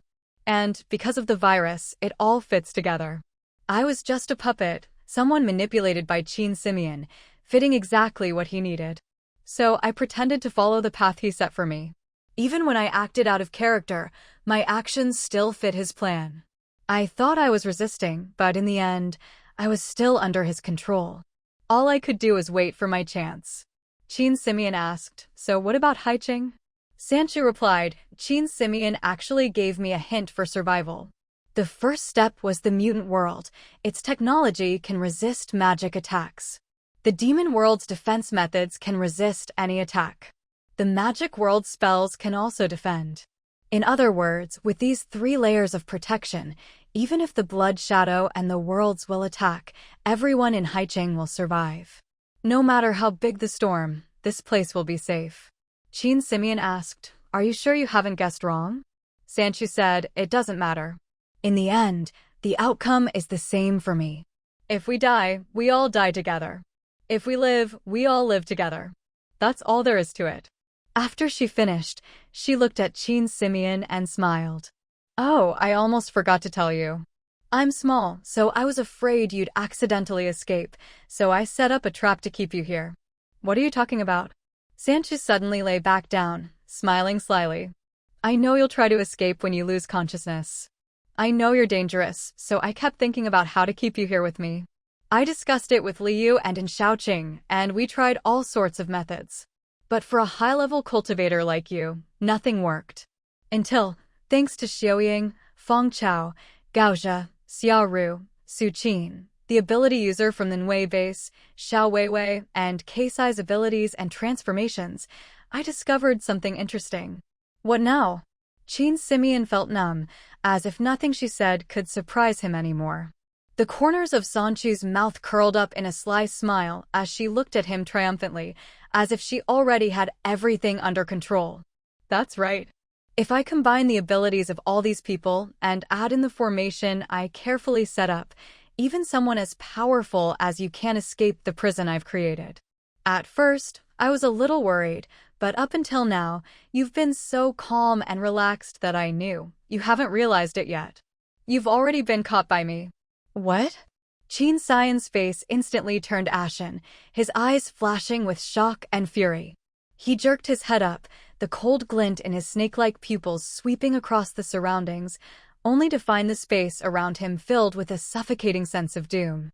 Realizing he'd been outplayed, Qin Sion immediately transformed into a serpent form, his massive body filling the entire space, making the once spacious underground city seem cramped and oppressive. A murderous aura radiated from him as he charged furiously toward the only exit. However, the moment he tried to leave, an invisible force slammed him back with brutal strength. Immediately, black mist surged up from the ground, wrapping around his body as if countless unseen hands were binding him tightly. "You think such petty tricks can trap me?" Qin Sion roared, his eyes burning with rage. Sang Chu replied calmly, "You think I want all this trouble just to let you off easy?" Qin Sion knew he'd been careless. He never expected a mere human to outmaneuver him like this. But he wasn't someone to be toyed with. His body gradually regained its composure, and he stared coldly at Sang Chu. "No matter what you try, you won't succeed." The black mist around him writhed like a living thing, creeping toward him, trying to engulf him completely. But Qin Sion's gaze turned icy. He formed a hand seal, and countless black serpents burst from his body, devouring the mist before it could reach him. "I admit, you're clever. But I've told you before, never underestimate the methods of a true king." He raised his right hand, a black snake slithering from his fingertip, striking at Sang Chu. But with a flick of her wrist, a fiery whip shattered it instantly. "Qin Sion, I think the game's already over." "Don't you?" Sang Chu said. He replied, voice low and powerful, "Yes. I fold." As he spoke, black snakes began crawling all over the space, forcing Sang Chu to barely hold them back with her whip, unable to let them get close. Suddenly, Qin Sion's expression changed, his body froze in place. "You! What did you do?" he demanded. Sang Chu looked at the now motionless snakes and smiled wickedly. "I told you, the game's already over." She took out a high-level magic card, channeling her own soul's power. After lying in wait for so long, she bit her finger, mixing her blood with the blood she'd secretly taken from Qin Sion. "You wonder why I talked so much with you just now? Sang Chu, I'll kill you." Qin Sion roared in helpless fury. He didn't know when she'd taken his blood, nor how she'd managed to do all this right under his nose. But he knew that this time, he'd truly lost. Sang Chu said, "I have nothing to lose. If you want to die with me, I don't mind. I could have let you go, but you insisted on standing in my way. Why? Was I too easy to manipulate? Did you really think you could control my life?" "Qin Sion, from the moment I met you, I've been thinking about how to get rid of you. You're an uncontrollable variable. If you'd told me from the start that my grandmother, my brother, my sister, everyone I wanted to protect, were already under the MX's control, maybe I'd have been grateful. Maybe today's events wouldn't have happened. But you didn't. You just watched me struggle, watched them get controlled, and did nothing. Whether you said it or not, the outcome would have been the same. But your arrogance, looking down on me like my struggle to survive was nothing but a joke to you, letting the people I fought so hard to protect fall into danger. Today, you brought this on yourself. Sang Chu took a step toward Qin Xian. The moment their eyes met, he suddenly broke free of the restraints, his giant serpent form lunging at her like lightning. With a snap, the mirror fang bit down hard on Sang Chu's neck, a strange spiritual force pouring into Qin Xian as he drank her blood. But the instant he drained her, Sang Chu's body vanished. Spatial shift? Qin Xian muttered. Sang Chu's figure reappeared, her hands forming seals rapidly. A scream of agony rang out as pieces of Qin Xian's scales began to fall away, black poison seeping from his flesh and blood. The spiritual force that had entered his body slowly condensed into a pitch-black blade, which stabbed through his own hand and into his body. Blood poured from the giant serpent. Sang Chu seized the opportunity, tossing out a card infused with his blood, then swallowed a berserk pill to boost her power, shouting, "Qin Xian, you're finished." Drop by drop, his blood was drawn into the card. Qin Xian, now powerless, glared at her. "You said all that just to distract me, just so you could get your poison into my body." He'd been careless. This one mistake had cost him everything. Sang Chu said nothing, only pushed her spiritual power to the limit, forcing the contract into the card. She had to succeed, failure was not an option. Qin Xian would never spare her life. With a final roar, Qin Xian fell. Sang Chu's body, overwhelmed by the backlash, exploded, and the card containing Qin Xian's form fell to the ground. Master? Master. Ah, Chu. Rabbit Spirit and Rabbit Leaf sensed their contract with Sang Chu had suddenly vanished. Panicked, they rushed to where she'd been, only to find the place had disappeared, nothing remained. Grandma Xiang, wasn't this your barrier? Where did it go? Grandma Xiang was just as confused. When she arrived, the underground city had vanished, everything was gone. I don't know what happened. Ah, Chu only asked me to guard this place, not let anyone near it. Na watched their panic and said calmly, "Don't worry about Ah Chu. She's fine." She told me, if the underground city in the sea ever disappeared, I'd know she was okay. Things just got a little more dangerous than she expected. "I'll guard Sea City and wait for her return." Grandma Xiang asked, "When did she tell you that?" "When she was about to leave. I gave her some of my blood and scales, just in case. She said it would help, but I was worried, so I secretly gave her fresh blood and scales too. She told me not to be afraid, she'd come back for sure." That was why, even when their contract was severed, Na hadn't panicked. She knew Sang Chu was someone who always kept her word. She would definitely return. Above Haiching's Grand City Tower, the sky platform was crowded with people. None of them believed there would really be any chaos, but they also didn't know why the city lord of Haiching had locked them inside the city. So everyone gathered on the upper levels, looking down at everything happening outside. Disguised by a magic ring, Mu Feng and Lin Muxue blended into the crowd, watching the blood moon beyond the transparent barrier. Suddenly, the blood moon shifted position. "What's going on? What's going on?" Shouts of alarm rippled through the crowd. It was the first time anyone had seen the blood moon move with their own eyes. "No way, what is that?" "Heavens, the sky is splitting open." "What the hell is that?" A rift tore open in the sky, letting through a shaft of celestial light that ripped apart the curtain of darkness. And at that moment, a huge, snow-white tiger crawled out from the rift, its blood-red wings unfurled against the blood moon.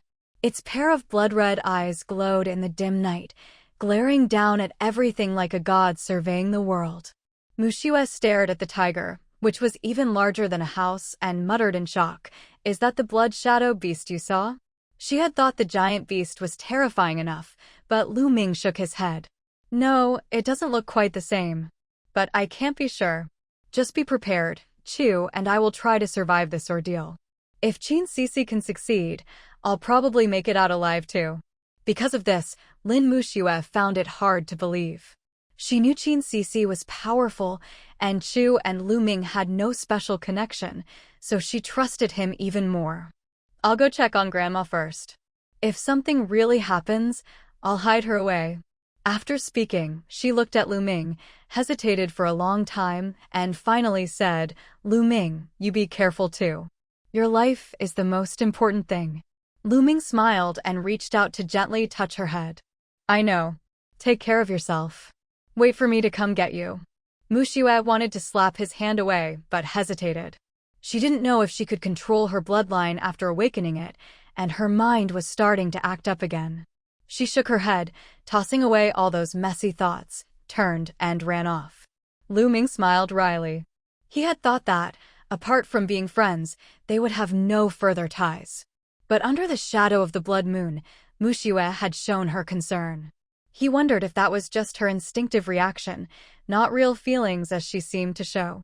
But he turned to look at the blood-winged white tiger hovering in the sky, his expression grave. If he survived this, maybe there would be a chance for him and Muxue. If not, then nothing else mattered. Look! What's that? Someone in the crowd, who had been watching the rift in the sky, shouted. Following his finger, everyone saw another blood-red giant, this time a massive python, no, a flood dragon, as it already had horns and limbs, crawling out of the sky. Oh my god, what is that? As the giant python emerged, blood-red rain fell from its body, each drop smashing huge craters into the ground. This is bad, that's super concentrated acid rain. There are people outside. Oh my god. The acid rain landed on those who hadn't made it into Haiqing, melting them into puddles in an instant. He's running toward Haiqing. Can the city still hold?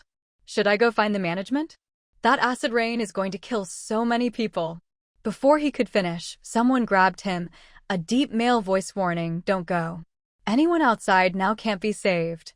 If you dare go, I'll kill you right here. If you want to die, don't drag us down with you. Yeah. The city lord has always tried to keep the city open so everyone could survive. Suddenly closing it must mean something happened. If you dare go, I won't let you off. The young man who was grabbed stiffened his neck and retorted, the city lord isn't as cold-blooded as you. And besides, Haiqing has never allowed crimes like this. If you dare. Why wouldn't I dare? Yeah, you're going to get us all killed. If we're going to die anyway, I'd rather take you with me. Stop arguing. Look outside. That big tiger is gone. And the big snake is gone too. Outside Haiqing in the Kinglia's city area, Mumu was absorbing crystal cores. After those ability users finished, he immediately took control of them with his bloodline. He didn't know what was happening in the sky, but suddenly sensed danger. Instinctively dodging, he saw a monstrous blood-winged white tiger. Blood Shadow? No, you're not the Blood Shadow beast. What are you? The white tiger stared at Mumu, drooling, its thunderous steps slowly approaching. Mumu was on high alert, eyes narrowed, staring at the giant tiger. He had absorbed many people's cultivation. Though he was still not at his peak, he was at nascent soul stage, enough to handle this monster from beyond the sky. The white tiger's eyes shone with greed as it sensed Mumu's rising cultivation. Mumu watched the tiger warily, not daring to relax. He quickly formed hand seals, and a puppet rushed forward, swiftly forming a defensive circle around him. The white tiger's gaze darkened. It slowly spread its blood-red wings, and the air around it began to twist and distort, as countless blood-red eyes opened on its wings. Mumu's expression grew more serious. This was not something from this world. He had thought only the legendary gods could do this, but he never expected a creature from beyond the sky could unleash such terrifying power. He felt a chill. He didn't know where Shenhui Xiang and Ping Haochen had gone. If they were here, maybe they'd have a chance. But alone, it was hopeless. Roar! With a thunderous roar, the tiger's blood-red wings snapped open, and countless blood serpents shot out like arrows. Mumu dodged while his puppet rushed forward to block, but the moment the puppet touched a blood serpent, it melted into a pool of blood. Mumu watched in horror as his puppet dissolved, and tried to flee, but was swallowed whole by a giant snake lying in ambush. The white tiger was stunned. It blinked, staring in disbelief at the blood snake. After a long moment, it charged at the giant python, only to be knocked away by the snake's tail. Unwilling to give up, the tiger got up and attacked again. Hiding in the shadows, Shin Huixiang clenched her fists, carefully retreating step by step. The blood moon's position was getting lower and lower, as if it was about to fall. She hid underground, watching the white tiger and blood snakes battle through a crack in the earth. At the main control room, and Xiaoqing and Li Yu's faces were more tense than ever. That blood snake is stronger than the white tiger. Now that one of the three is gone, are the others still useful? Faced with Xiaoqing's question, Li Yu had no answer. As she walked outside, she happened to hear this and thought of Sang Chu, who still hadn't shown up. What about Feng Chao? And Xiaoqing replied, his blood is almost drained.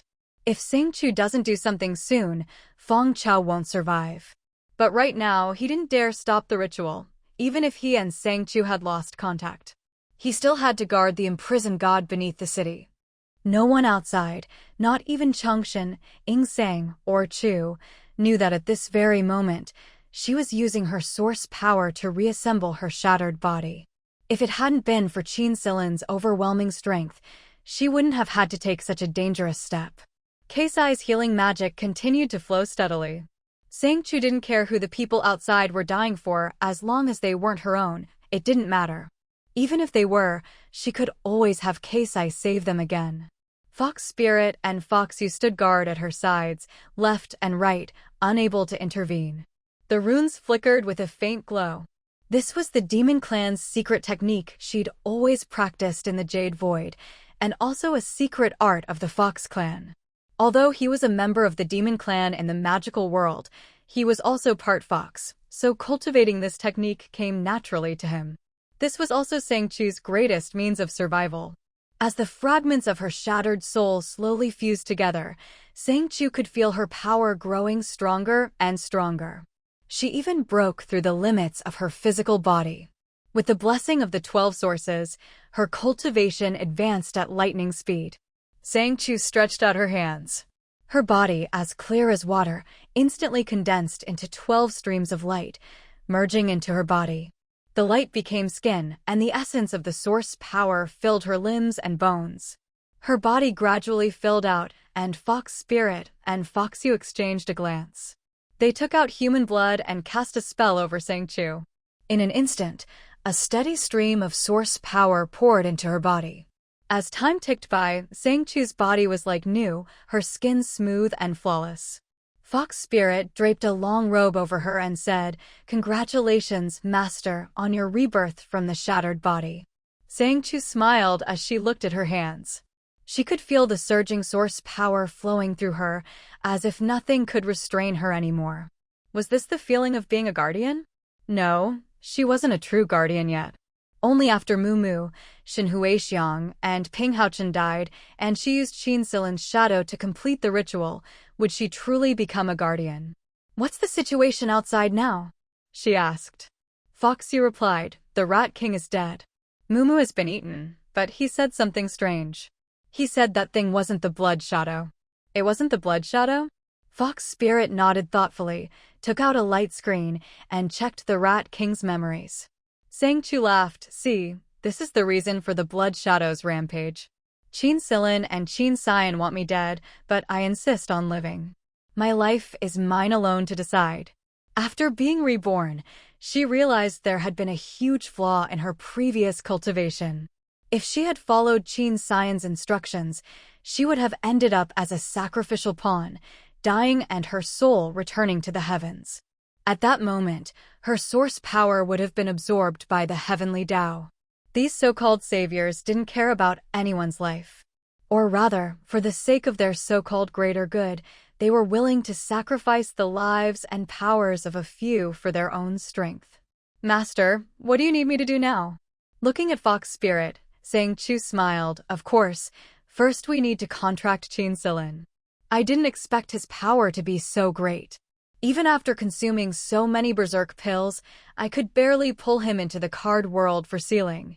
If we can't contract him, there's no way to make him obey. But he's not easy to contract." Foxyu had watched Sang Chu's every move. From the start, she had used all sorts of tricks to attract Qin Silin's attention, then used her source power to draw his blood for the contract. But in truth, Sang Chu's real plan was to provoke him into wanting to devour her. Once he was enraged, he would try to eat her directly. But Sang Chu, hidden among the crowd, used her own blood to infiltrate Qin Silin's body and directly poison his blood. This poison source was from Sang Chu's own blood, extracted from a Xiaoqing's mother's body, and then fused by herself. Sang Chu didn't tell anyone about this, just in case someone discovered her source power had suddenly increased. After she explained it vaguely, everyone just thought her body had always contained these things and she'd only awakened them through cultivation. No one knew that after researching the complete demon's secret art in the Jade Void, she'd come up with a way to enhance her power. The only ones who knew were Fox Spirit and Foxyu, because this was accomplished with their help.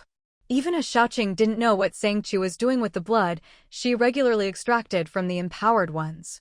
Part of it she kept, and part she used to test their abilities. Though he didn't understand, he followed her instructions exactly. This was also why Xiaoqing always complained about Sang Chu's mysteriousness. Fox Spirit and Foxyu had watched Sang Chu walk on thin ice all the way, and now, seeing her risk everything to contract Qin Silin for the sake of her family, they felt it wasn't worth it for her. Seeing their worried faces, Sang Chu couldn't help but laugh softly. "Don't worry, I'm confident I can fully control him. Like I said, this round is mine. Qin Silin may be powerful, but he's not that smart. The moment he was trapped, the moment he tried to die with me, he'd already lost. But I'll need your help, the ancient contract array from the demon's secret art. Have you prepared it? It's ready, but master, this method is very dangerous." "Don't worry, it'll be fine." Fox Spirit and Foxyu, seeing Sang Chu's determination, could only cut their palms and drip their blood onto the ground, drawing the contract array with the blood. Sang Chu stood in the center, slit her own wrist, and let her blood flow into the array. The poison source power in her body was also drawn out and mixed into the blood, instantly activating the spell. Sang Chu sat cross-legged, forming seals with her hands. The card slowly floated in front of her, and the green energy in her body was drawn into the card bit by bit. Suddenly, the green energy seemed to be sucked dry, and Sang Chu's complexion turned pale. Fox Spirit and Foxyu exchanged glances, hurried to her side, and pressed their hands to her back, channeling their source power into her. No one knew how much time passed. Fox Spirit and Foxyu had reverted to their fox forms, lying weakly on the ground. Sang Chu slowly opened her eyes, runes flashing in her pupils. She had succeeded in forming the contract. Her name was now branded on the card. Looking at the card in her hand, Sang Chu finally felt that things had come to an end. She walked over to Fox Spirit and Foxyu and hugged them. "Thank you." Chirp chirp. The weak little foxes rubbed against her arm obediently. Sang Chu smiled. "Go back and rest for now."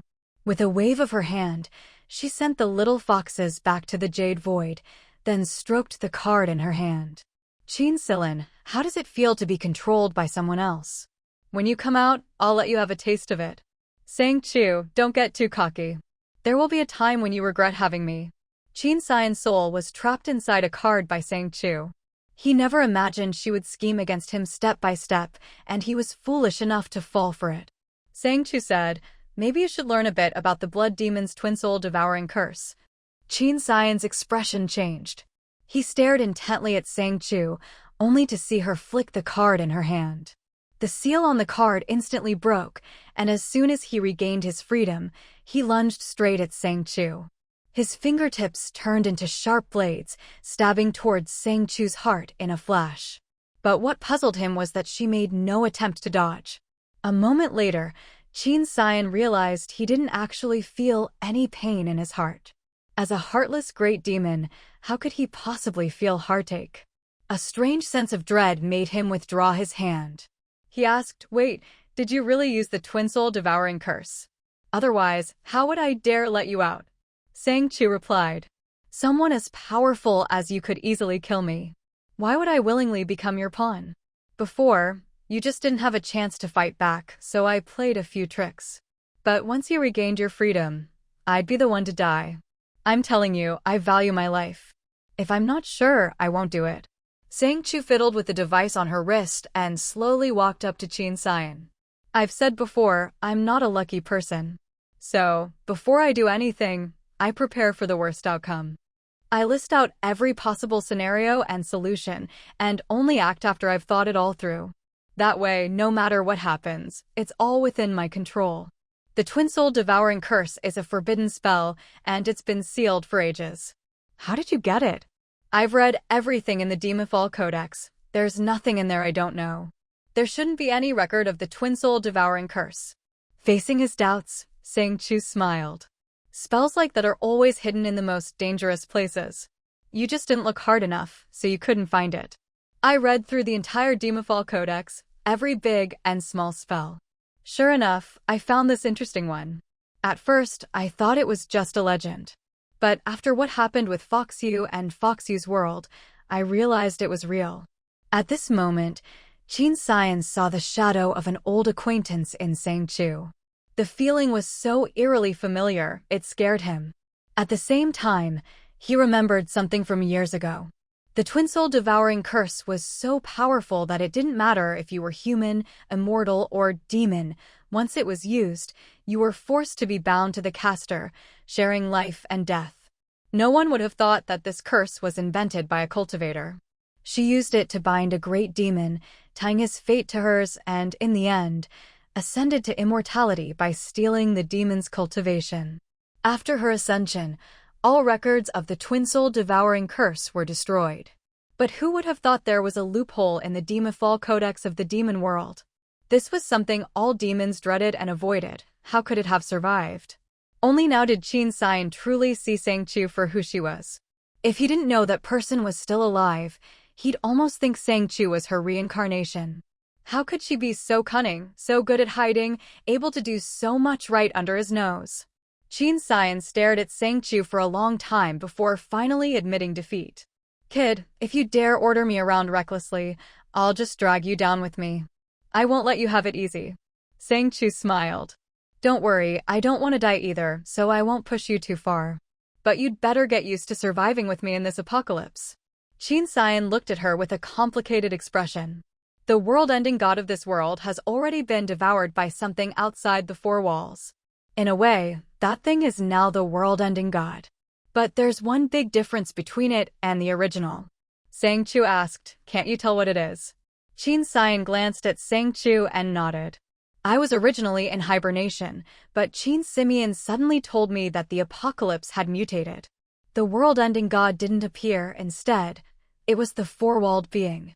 This four-walled being is male, and after the guardian of Shushan had an accident, no one was left to guard it, so it escaped. He wants me to help bring about the appearance of the apocalypse's guardian, so the guardian can deal with the four-walled monster and stop the end of the world. Sang Chu frowned. Shushan? What's that? I don't know. I just know there are many huge monsters there. The four-walled being of the apocalypse originated from there. Originally, I didn't plan to get involved, but since you've bound me, I might as well tell you.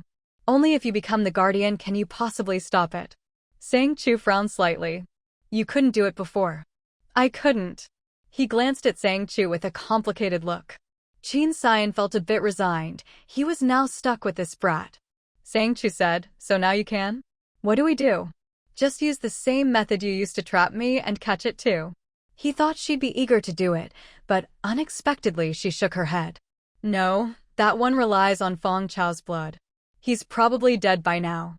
If what you say is true, the four-walled being could even devour the world-ending god, so its power is unimaginable. Feng Chao probably can't be used as a vessel anymore. Then we'll just have to fight it head-on. Qin Simeon said, in the end, he only saw you. He didn't know how you escaped from the four-walled being, but he said you're the key, maybe even the only one who can become the guardian.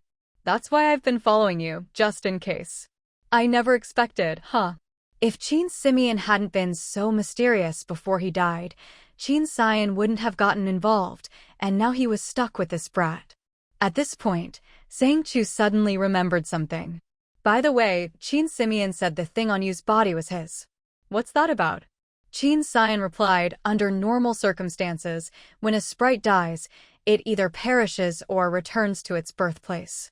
It's rare for a sprite to seek a new host like you did.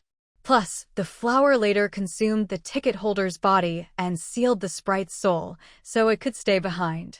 That means it must have been around for a long time. Who would have thought you would be the one to benefit? Qin Xian explained, you probably doesn't know how he got the man-eating flower, but with it, that blockhead will have a much easier time cultivating. Qin Xian was still talking about cultivation talent, but Sang Chu didn't care about that at all. Instead, she asked, Qin Simeon said he wanted to bring it back. Was it to take the man-eating flower, or to take you? You now has sprite blood, so if you want to take him, you'll have to take the flower too. But he won't survive the process, at best, he'll just be a vessel. Why? Because that sprite is no longer pure. Even if you take him, he can't be reborn. Most likely, he'll just be destroyed along with the flower. Sang Chu was silent for a long time. Earlier, she had been the one to push things forward herself. Most likely, he wouldn't die. Qin Simeon had just used some special method to bring him back to life. But the plan had failed, and now, controlled by the heart-linked soul-devouring curse and forced to coexist with her, Qin Simeon's reaction made her feel a rare sense of real panic. Binding herself to Qin Simeon was a gamble. If she won, everyone in Haicheng could live well. If she lost, everyone would die with her. Suddenly, the ocean trembled, and the magical formation gradually faded away.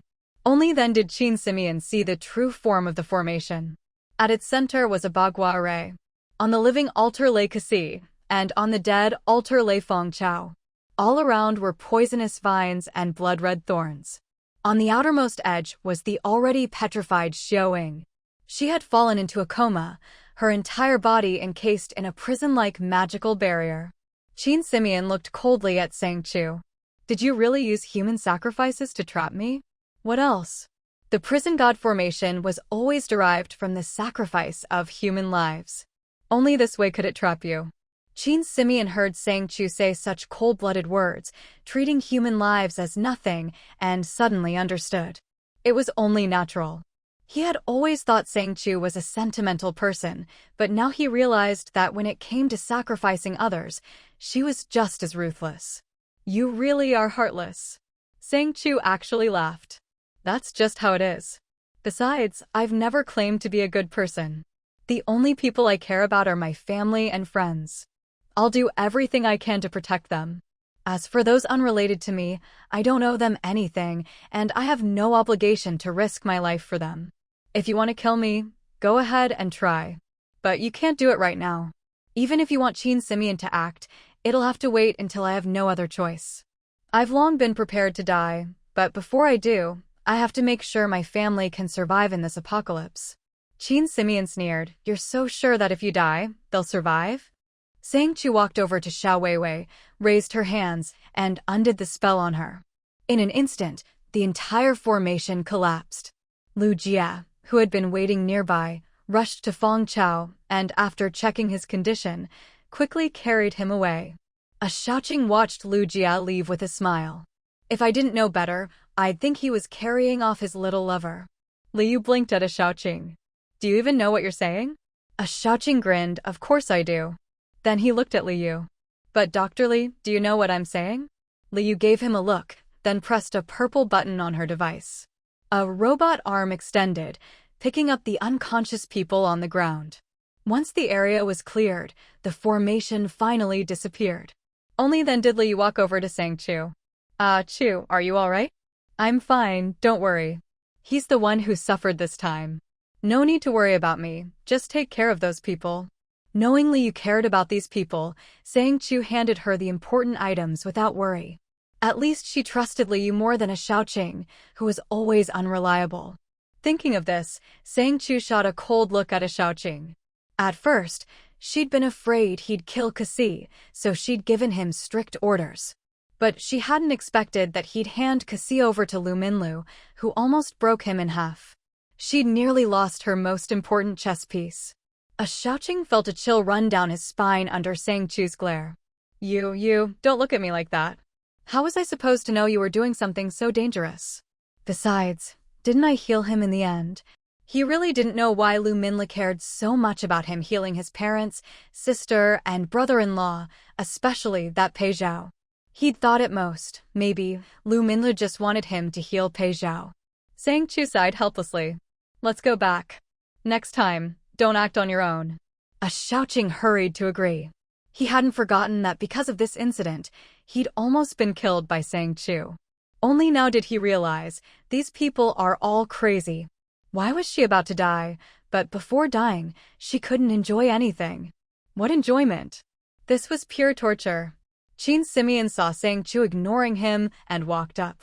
You know I won't let you go. Why did you do all this? Sang Chu lowered her head and smiled. You already know the answer. Did Qin Simeon tell you I'm the only survivor of the apocalypse? Yes. Hearing this, Sang Chu looked up at him. Then you should know, with so many people dead and me still alive, it proves I have the means to survive.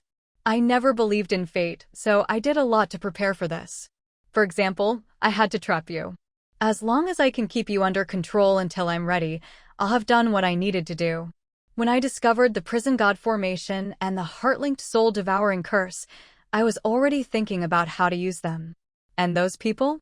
They were all part of my plan.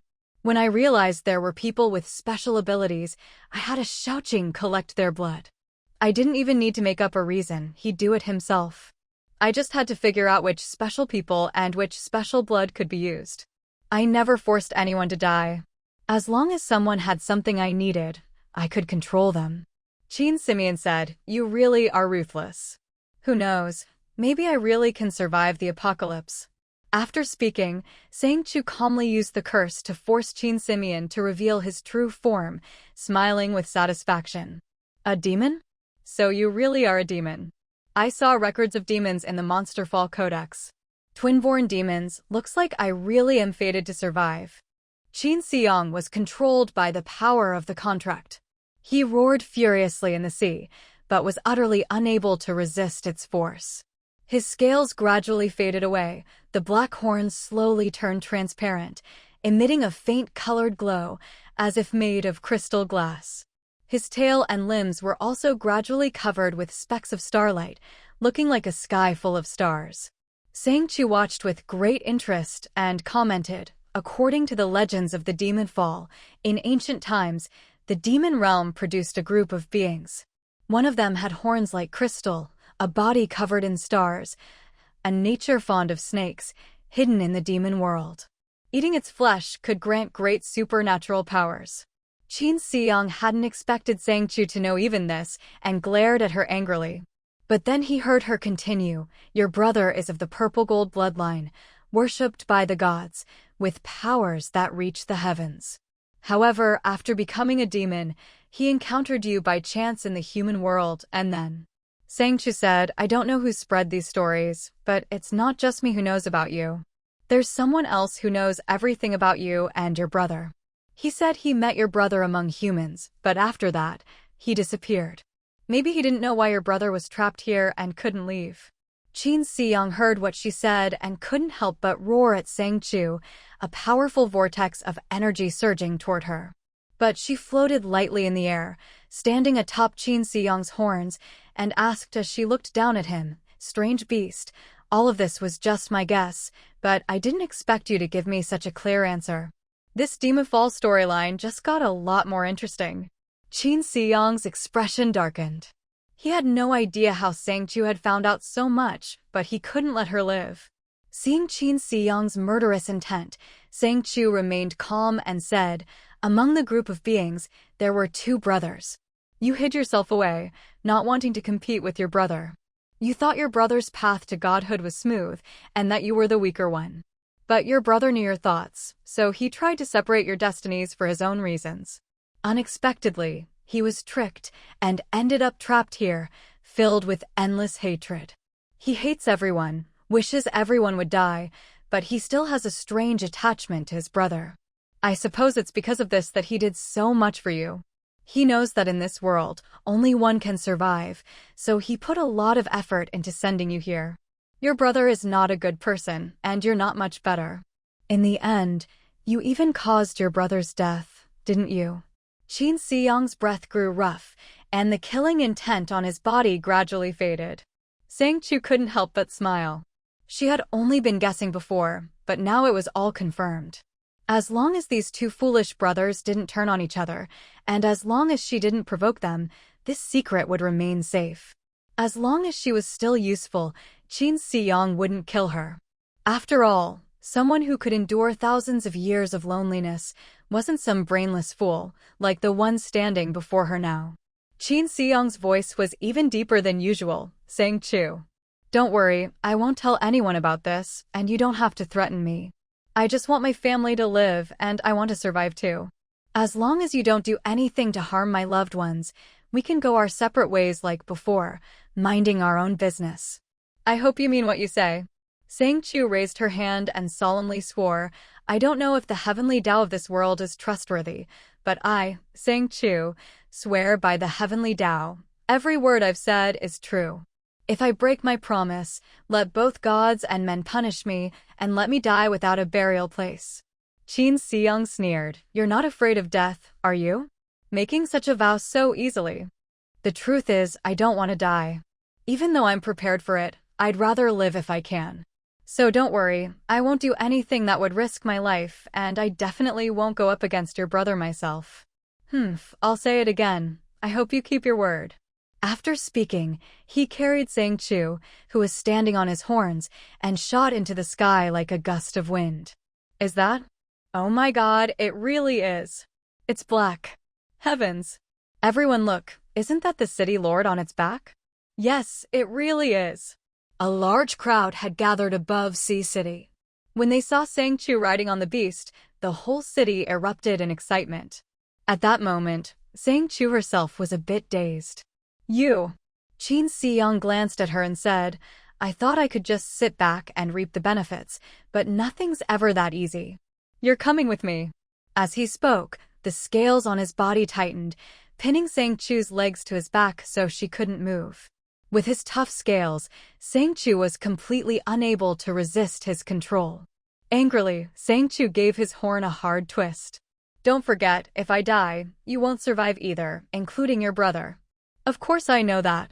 As he finished speaking, a blade suddenly extended from his back, formed from his own bones and glowing with a faint colored light. It looked like a fine weapon. When the blood moon falls, another beast will appear. Be ready. As his words fell, he didn't give Sang Chu a chance to react. He dashed toward the big white tiger, and with a flick of his tail, he tossed someone who knows who toward the white tiger. The tiger stared blankly, its big eyes blinking as it looked at Qin Xiyang. It clearly didn't understand why this terrifying black beast had thrown someone at it. Roar! A wild roar burst out, but Sang Chu's voice was almost drowned out. She felt terrible. Why did this big tiger look a little cute? Qin Xiyang landed on the white tiger's back and saw Sang Chu in a daze. Don't just stand there, get moving. Sang Chu snapped back to her senses, and with a flick of her wrist, a long whip appeared in her hand, lashing toward the big white tiger. A blood-red serpent shot out, its tail colliding with Sang Chu's whip. Its head lunged at her, but Qin Xiyang had already appeared hundreds of meters away. That blood serpent is even more dangerous than the white tiger. Be careful, don't die. Sang Chu frowned. No. What's wrong? Neither the white tiger nor the blood serpent will attack you right now. Focus on the blood serpent first. Qin Xiyang said, don't overthink it. Right now, we need to test the power of these beasts. No, you go first. This thing won't attack recklessly. You. Qin Xiyang wanted to say more, but Sang Chu had already made up her mind. He could only warn her, then be careful. The blood serpent's power is not to be underestimated.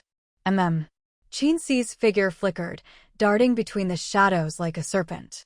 Sang Chu was still catching her breath, her heart pounding wildly. Unexpectedly, the blood-red serpent seemed to have eyes on the back of its head. Without even glancing at Sang Chu, it vanished on the spot. At the same moment, the wings on the great white tiger disappeared, and the blood serpent wrapped itself around the tiger's body. The two merged into one. As I thought, Qin Xi said, glancing at Sang Chu, then at the fused form of the white tiger and blood serpent. What's going on? I noticed earlier that the wings on the white tiger didn't seem quite right. Then the giant serpent appeared. The patterns on the serpent's scales and the tiger's wings are almost identical. So, I think they're actually the same thing. What? The blood moon had already set, the cracks in the sky gradually fading, plunging the world into darkness. Sang Chu, hand pressed against the tiger's broad back, stared intently at the merged white tiger and blood serpent, her gaze deep and unwavering. The blood serpent raised its head high, its eyes glowing eerily red in the pitch-black night. As its tongue flickered, a chilling frost spread out, instantly covering the ground in a layer of snow. Qinxi, watching the scene warily, said, "The monsters of Su Mountain really are extraordinary. Be careful." "What exactly is Su Mountain?" Sang Chu asked. Qinxi shook his head. "No one knows." He was worried. These things were tough enough to fight one-on-one, but now that they had merged, he had no confidence at all. Yet Sang Chu had already faced them head-on.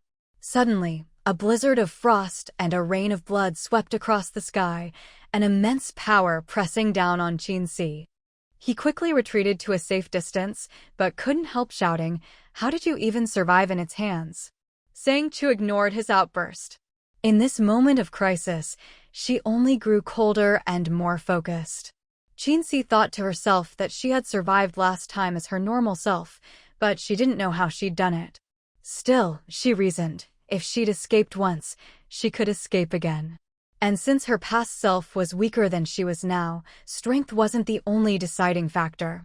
Just then, the great tiger suddenly sprang into action. With a low roar, it charged at Sang Chu like a cannonball, its heavy steps shaking the earth. Qinxi transformed into a streak of light, rushing toward the tiger's flank. Seizing the opportunity, Sang Chu lunged forward, her blade flashing like a snake as she stabbed at the tiger's neck. But at that moment, the blood serpent bit down on her blade. Crack, the blade shattered. The blood serpent smacked its lips, then quickly lashed its tail at Qinxi. But Qinxi nimbly dodged, only to have a mountain suddenly crash down from above. Boom! Qinxi barely rolled aside in time, allowing Sang Chu to escape the tiger's grasp. She hurriedly rolled over to Qinxi's side. At that moment, Sang Chu saw that the creature standing above them was completely shrouded in darkness, a massive, mysterious being. On its body perched a long-tailed mountain finch. Chirp chirp. The long-tailed finch seemed to notice Sang Chu, tilting its head and staring at her, as if puzzled as to how she'd managed to escape. Sang Chu raised her hands helplessly, watching as Qinxi was pinned beneath the creature. Countless thoughts flashed through her mind, but none seemed immediately useful. The mysterious being, hearing the finch's call, turned to look at Sang Chu. "Human." Its voice was hoarse and ancient, the single word full of doubt. Sang Chu forced herself to clear her mind and looked at the creature. "Yes, I'm human." "Senior, may I ask what you're looking for?" "Food," it replied. "Food?" Sang Chu frowned. Did it mean humans? The creature seemed to sense her thoughts and said, "Humans are food. You are not." "So, you're saying humans are your food, but I'm not human, so you won't eat me?" It thought for a moment, then nodded. "Correct. So, I won't eat you." Sang Chu is speechless. So she'd survived the apocalypse simply because she wasn't considered edible, while others weren't so lucky. Then, what about the god of the end? "I ate him. Very sour, not tasty." After saying this, it glanced at Sang Chu, then casually flicked the unconscious Qinxi aside and slowly walked toward her. "Strange. Your scent is familiar. Let the human go. I won't eat you." As the giant creature approached, Sang Chu felt as if she was being crushed by a mountain, blood trickling from her lips as she knelt on the ground. "If you want food, I have some," she said. Seeing that Qinxi was completely powerless, Sang Chu quickly rummaged through her spatial pouch and dumped out everything inside. When the mysterious being saw the spiritual herbs, the long-tailed finch immediately flew over, grabbed one, and started nibbling, grinning at Sang Chu. Chirp chirp. Sang Chu didn't quite understand, but seeing how happily it ate, she quickly took out more. These are all irrigated with spiritual spring water, and some are infused with blood essence. They taste great. The mysterious being didn't seem interested in the herbs, but seeing the finch eat so happily, it didn't say anything. I won't eat. Let the human go. The white tiger also walked over, but by now the blood serpent had left its body. The serpent grabbed a blood herb and began to chew on it. But the long-tailed finch only cared about the white spiritual herbs. Suddenly, Sang Chu had an idea. She quickly took out a box and offered it to the creature. Senior, these are blood pills. Would you like to try them? In this place, this mysterious being was undoubtedly the strongest. Since Qinzi had sent the world's chosen here, there must be a reason. The god of the end's death was probably still unknown to it, but if the chosen had been sent here, there was only one possibility. There was something only the chosen could do. She didn't know if the being would eat the chosen, but perhaps this was the reason. And the most unique thing about the chosen was these blood pills. The creature could sense Sang Chu's thoughts, but she didn't realize she was an open book to it. It glanced at her, but wasn't interested. It had eaten enough humans before, and now it wasn't hungry. With a look of great mercy, it glanced at Sang Chu and turned away.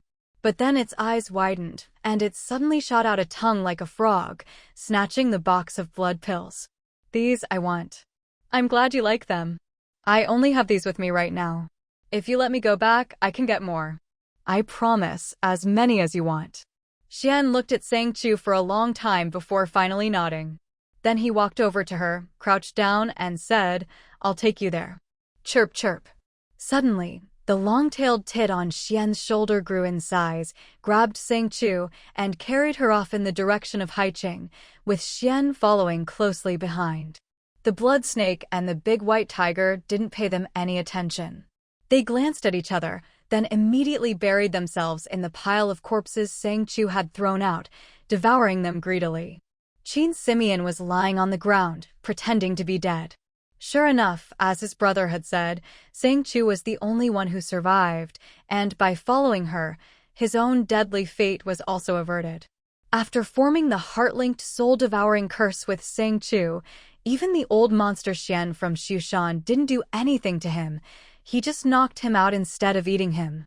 Looking at the mass grave, Qin Simeon realized he no longer needed to live in hiding. The more he thought about it, the happier he felt, so he simply let himself fall asleep. Anyway, as far as everyone else was concerned, he was unconscious, so it didn't matter if he actually slept. Sang Chu, on the other hand, had no idea that the truth she thought she had discovered was actually Qin Simeon's doing. As she recalled everything that had happened today, she realized that everything was already set in stone.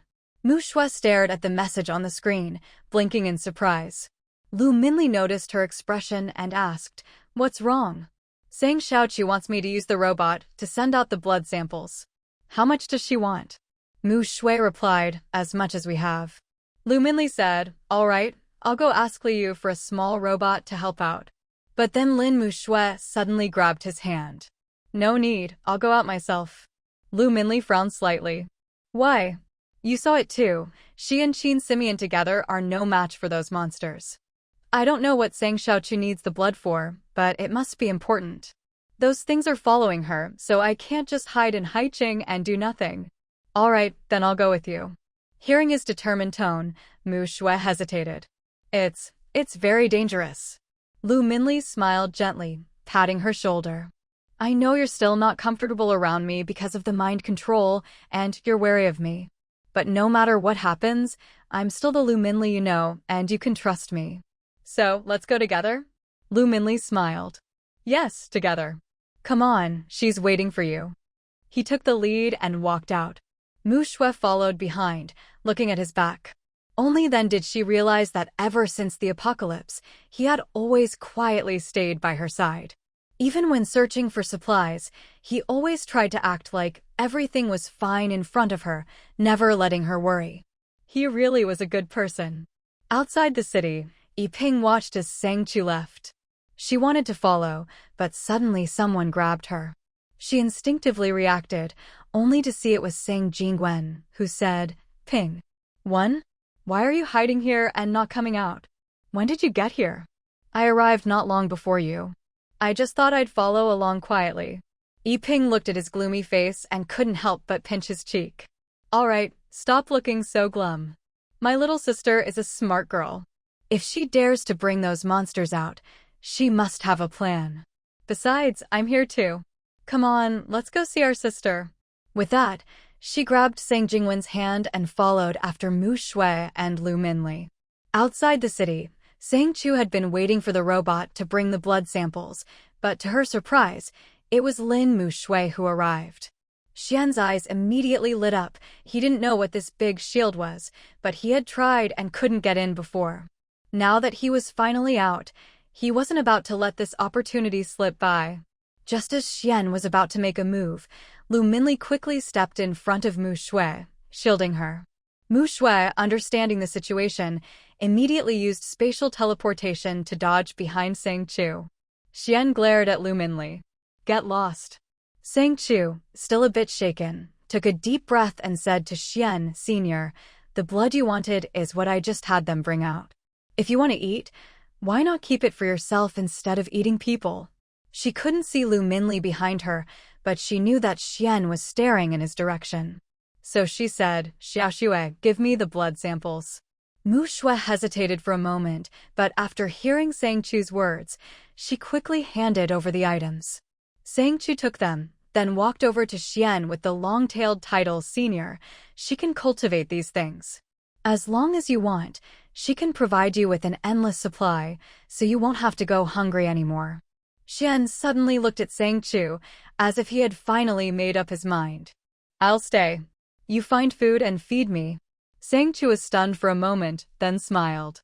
All right, if you're willing to stay, you're more than welcome. It's just, this is a human settlement. If everyone here dies, I'll die too. I hope you'll spare my life. As long as I'm alive, I promise you'll never go hungry again. Soul-linked curse, shared life and death. You won't die. After saying this, he suddenly let out a roar. The big white tiger and blood snake immediately spat out two people, Shen Huixiang and Ping Haochen. But Xian didn't seem to care. He roared again, and a powerful force instantly tore the blood snake apart. Its blood was absorbed by the long-tailed title Hiccup. The long-tailed tit burped, shrank back down, and perched on Sang Chu's shoulder, nuzzling her. Chirp chirp. For some reason, Sang Chu seemed to understand it. She took out a pine nut that had been washed with spring water and fed it to the bird, which happily ate it. Xian slowly walked over to Sang Chu. Your spatial storage, let me in. I'll eat in there. If I'm full, I won't eat people. Sang Chu looked at him in confusion. You want to go into my Jade spatial storage? Xian nodded slowly. Don't want to starve. Xiushan is gone. I ran out because I was starving.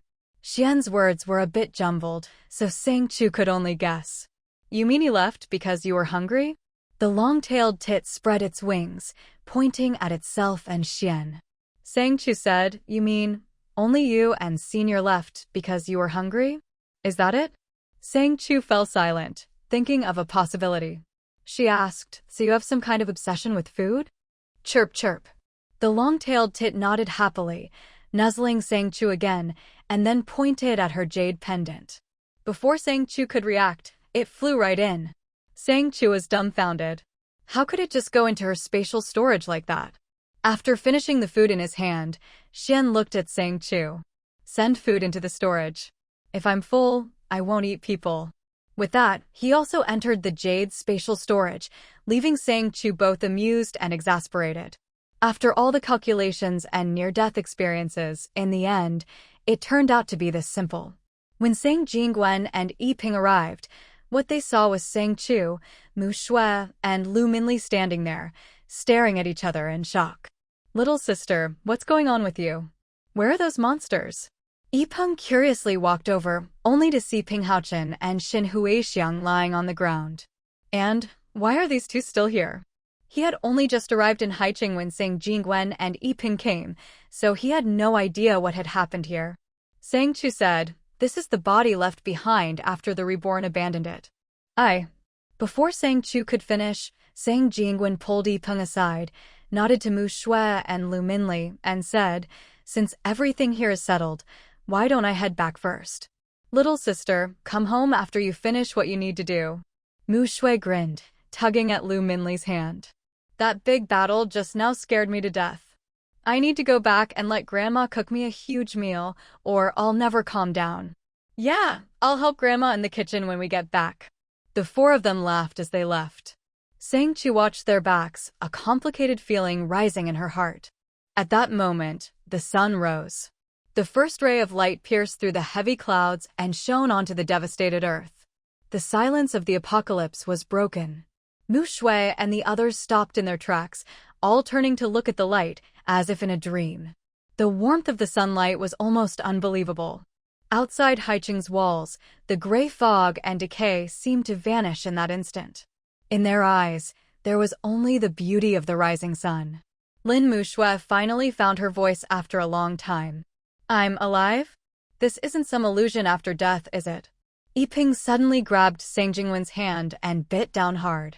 Blood welled up, but Sang Jingwen didn't even cry out in pain. See?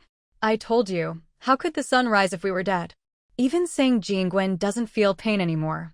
He wasn't really disappointed. He had waited so long for this sunrise, but when it finally came, he could hardly believe it was real. Sang Chu looked at the four of them, still in shock, and simply sat down by the roadside, closing her eyes and focusing on absorbing the power left behind by the reborn. The unprecedented sense of fullness caught her off guard, but was there really much difference in the end? Qin Simeon appeared at her side, expressionless. You were really lucky, just one step away from missing it. Originally, if Sang Chu absorbed all the power of the ticket holders, Qin Simeon could have used the opportunity to break through and become the new guardian.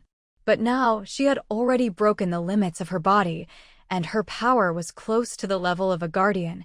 She just lacked that final step. If the blood shadow hadn't died, after the sun rose and the power returned to the earth, she could have used that force to ascend. What a pity. Sang Chu rolled her eyes at her. Well, what are you complaining about? What can I do? Being alive is good enough. She finally understood this was all part of Qin Simeon's plan. No matter what, it was impossible for her to become the guardian. As long as everyone survived, whether or not she became the guardian didn't matter anymore. Qin Simeon shrugged fearlessly, turning to look at the distant sunrise. She felt that everything had finally settled, and she had escaped death. Sang Chu walked over to Sang Jingwen, taking his arm in one hand and Mu Shui's in the other. The sun has really risen. It's all over. It feels like a dream. Sang Jingwen stared at the sun, the bite mark on his hand already scabbed over, but he didn't even notice. It all felt unreal. Yipeng put his arm around his neck and laughed. You didn't even react when I bit you. See, you're so stunned by the sunrise. Yeah. Sang Jingwen just nodded, while Sang Chu smiled happily beside him. It's great. Everyone's alive. Mu Shui put her hand on Sang Chu's arm and leaned gently on her shoulder, her eyes misty. You know, during the darkest days of the apocalypse, I thought we'd all die. I never imagined I'd survive, or that I'd ever see my brother again. I thought it would just be me, Sang Chu, and Lu Minli left. I never thought we'd all make it. It's really great. Lu Minli didn't say anything, just quietly stood beside Mu Shui, looking at her, his hand unconsciously tightening around her sleeve, never leaving her side. How long had it been since he'd watched her like this? From the first time he met her, this lively girl had entered his world, and his gaze had never left her since. In the apocalypse, he knew he couldn't survive just by relying on her, so he could only protect her from the shadows. But now, her safety was finally assured. Because of this partnership, he found his parents. Even though he still wasn't fully recovered, he believed that one day, he would be healed. Perhaps sensing Lu Minli's low spirits, Mu Shui didn't look up at him, but used her spatial ability to find his hand and gently squeezed it. There was no romance, just the shared comfort of companions who had survived the end of the world. Lu Minli's lips curled up in a smile he couldn't hide. Even though he knew Mu Shui just didn't want him to feel alone, he was content. As long as Mu Shui was by his side, as long as he was alive, he still had hope. No matter what his fate would be, he would always protect the girl in his heart until the end of his life. Ipeng saw everyone staring at the sun and stretched. He dug in his pocket and looked at them. Hey, guys, are you coming or not? Let's go home and eat something good. Sang Chu looked at his exaggerated expression and laughed. Of course. Ipeng, are you going to cook for us? Ipeng, me? I'd like to, but I'm afraid you wouldn't dare eat it. Ha ha. Sang Jingwen, little sister, you know me. Your Ipeng can blow up the kitchen. Hey, Sang Jingwen. Don't expose my weaknesses. Besides, I've improved a lot, okay? Don't underestimate me. Mu Shui giggled. Yes, Yiping is the best. Lu Minli, yeah, the dark cuisine king. You looking down on me? Just wait, I'll show you my skills when we get home. Yipeng turned and strode toward the city gates, the four of them following behind, laughing and joking. The sun is out. The sun is out. The apocalypse is over. Come on, let's go home and celebrate. Let's go to Xiangtou for a good meal. Hey, but what do we do now that the apocalypse is over and there are no more mutated plants? How will I survive? For a moment, the once excited crowd fell silent. Just then, Mu Bai patted someone on the shoulder and said, "Don't worry, our city lord isn't the type to burn bridges. As long as everyone behaves, she'll give us hope for survival. Isn't this what we've all been waiting for? Let's go celebrate. Eat and drink today and let tomorrow take care of itself." Yeah, what are we waiting for? Let's go. Don't fall behind. A group of people rushed into the city, full of excitement. In the city lord's mansion, when the sun rose, Gaozha and a group of people had already started preparing a huge feast. When Sang Chu entered with Grandma Li, they hurried over to greet her. "Ah, Chu, you're back. Everyone's here. Come, let's all sit down together." Lu Minli saw his father, sister, and brother-in-law walking toward him and couldn't help but walk faster to meet them. "Dad, sis, brother-in-law, are you all okay?" His father hugged him with red eyes. "The doctor said I just need to rest and recover. Now that the toxins are gone, as long as I take care of myself, I'll be fine." "Me too," his sister said. Pei Zhao carefully walked up to Sang Chu, tugging at her sleeve. "Big sister, can you help Linji get better too?" Sang Chu smiled. "Go call him. After this, you can both get treatment together. You'll be fine."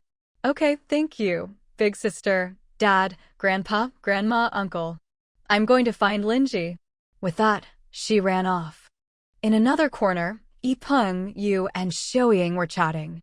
No matter what, companions were the most precious thing. At that moment, Zhou Lin, Xian Song, and two others helped Tang Lei inside. Although Tang Lei still looked pale, he was much better. The wounds from the corruption were slowly healing. "Sister Sang, Brother A said I could come out for a bit. Now that the sun's out, I wanted to celebrate with everyone." Sang Chu nodded. "Sit down.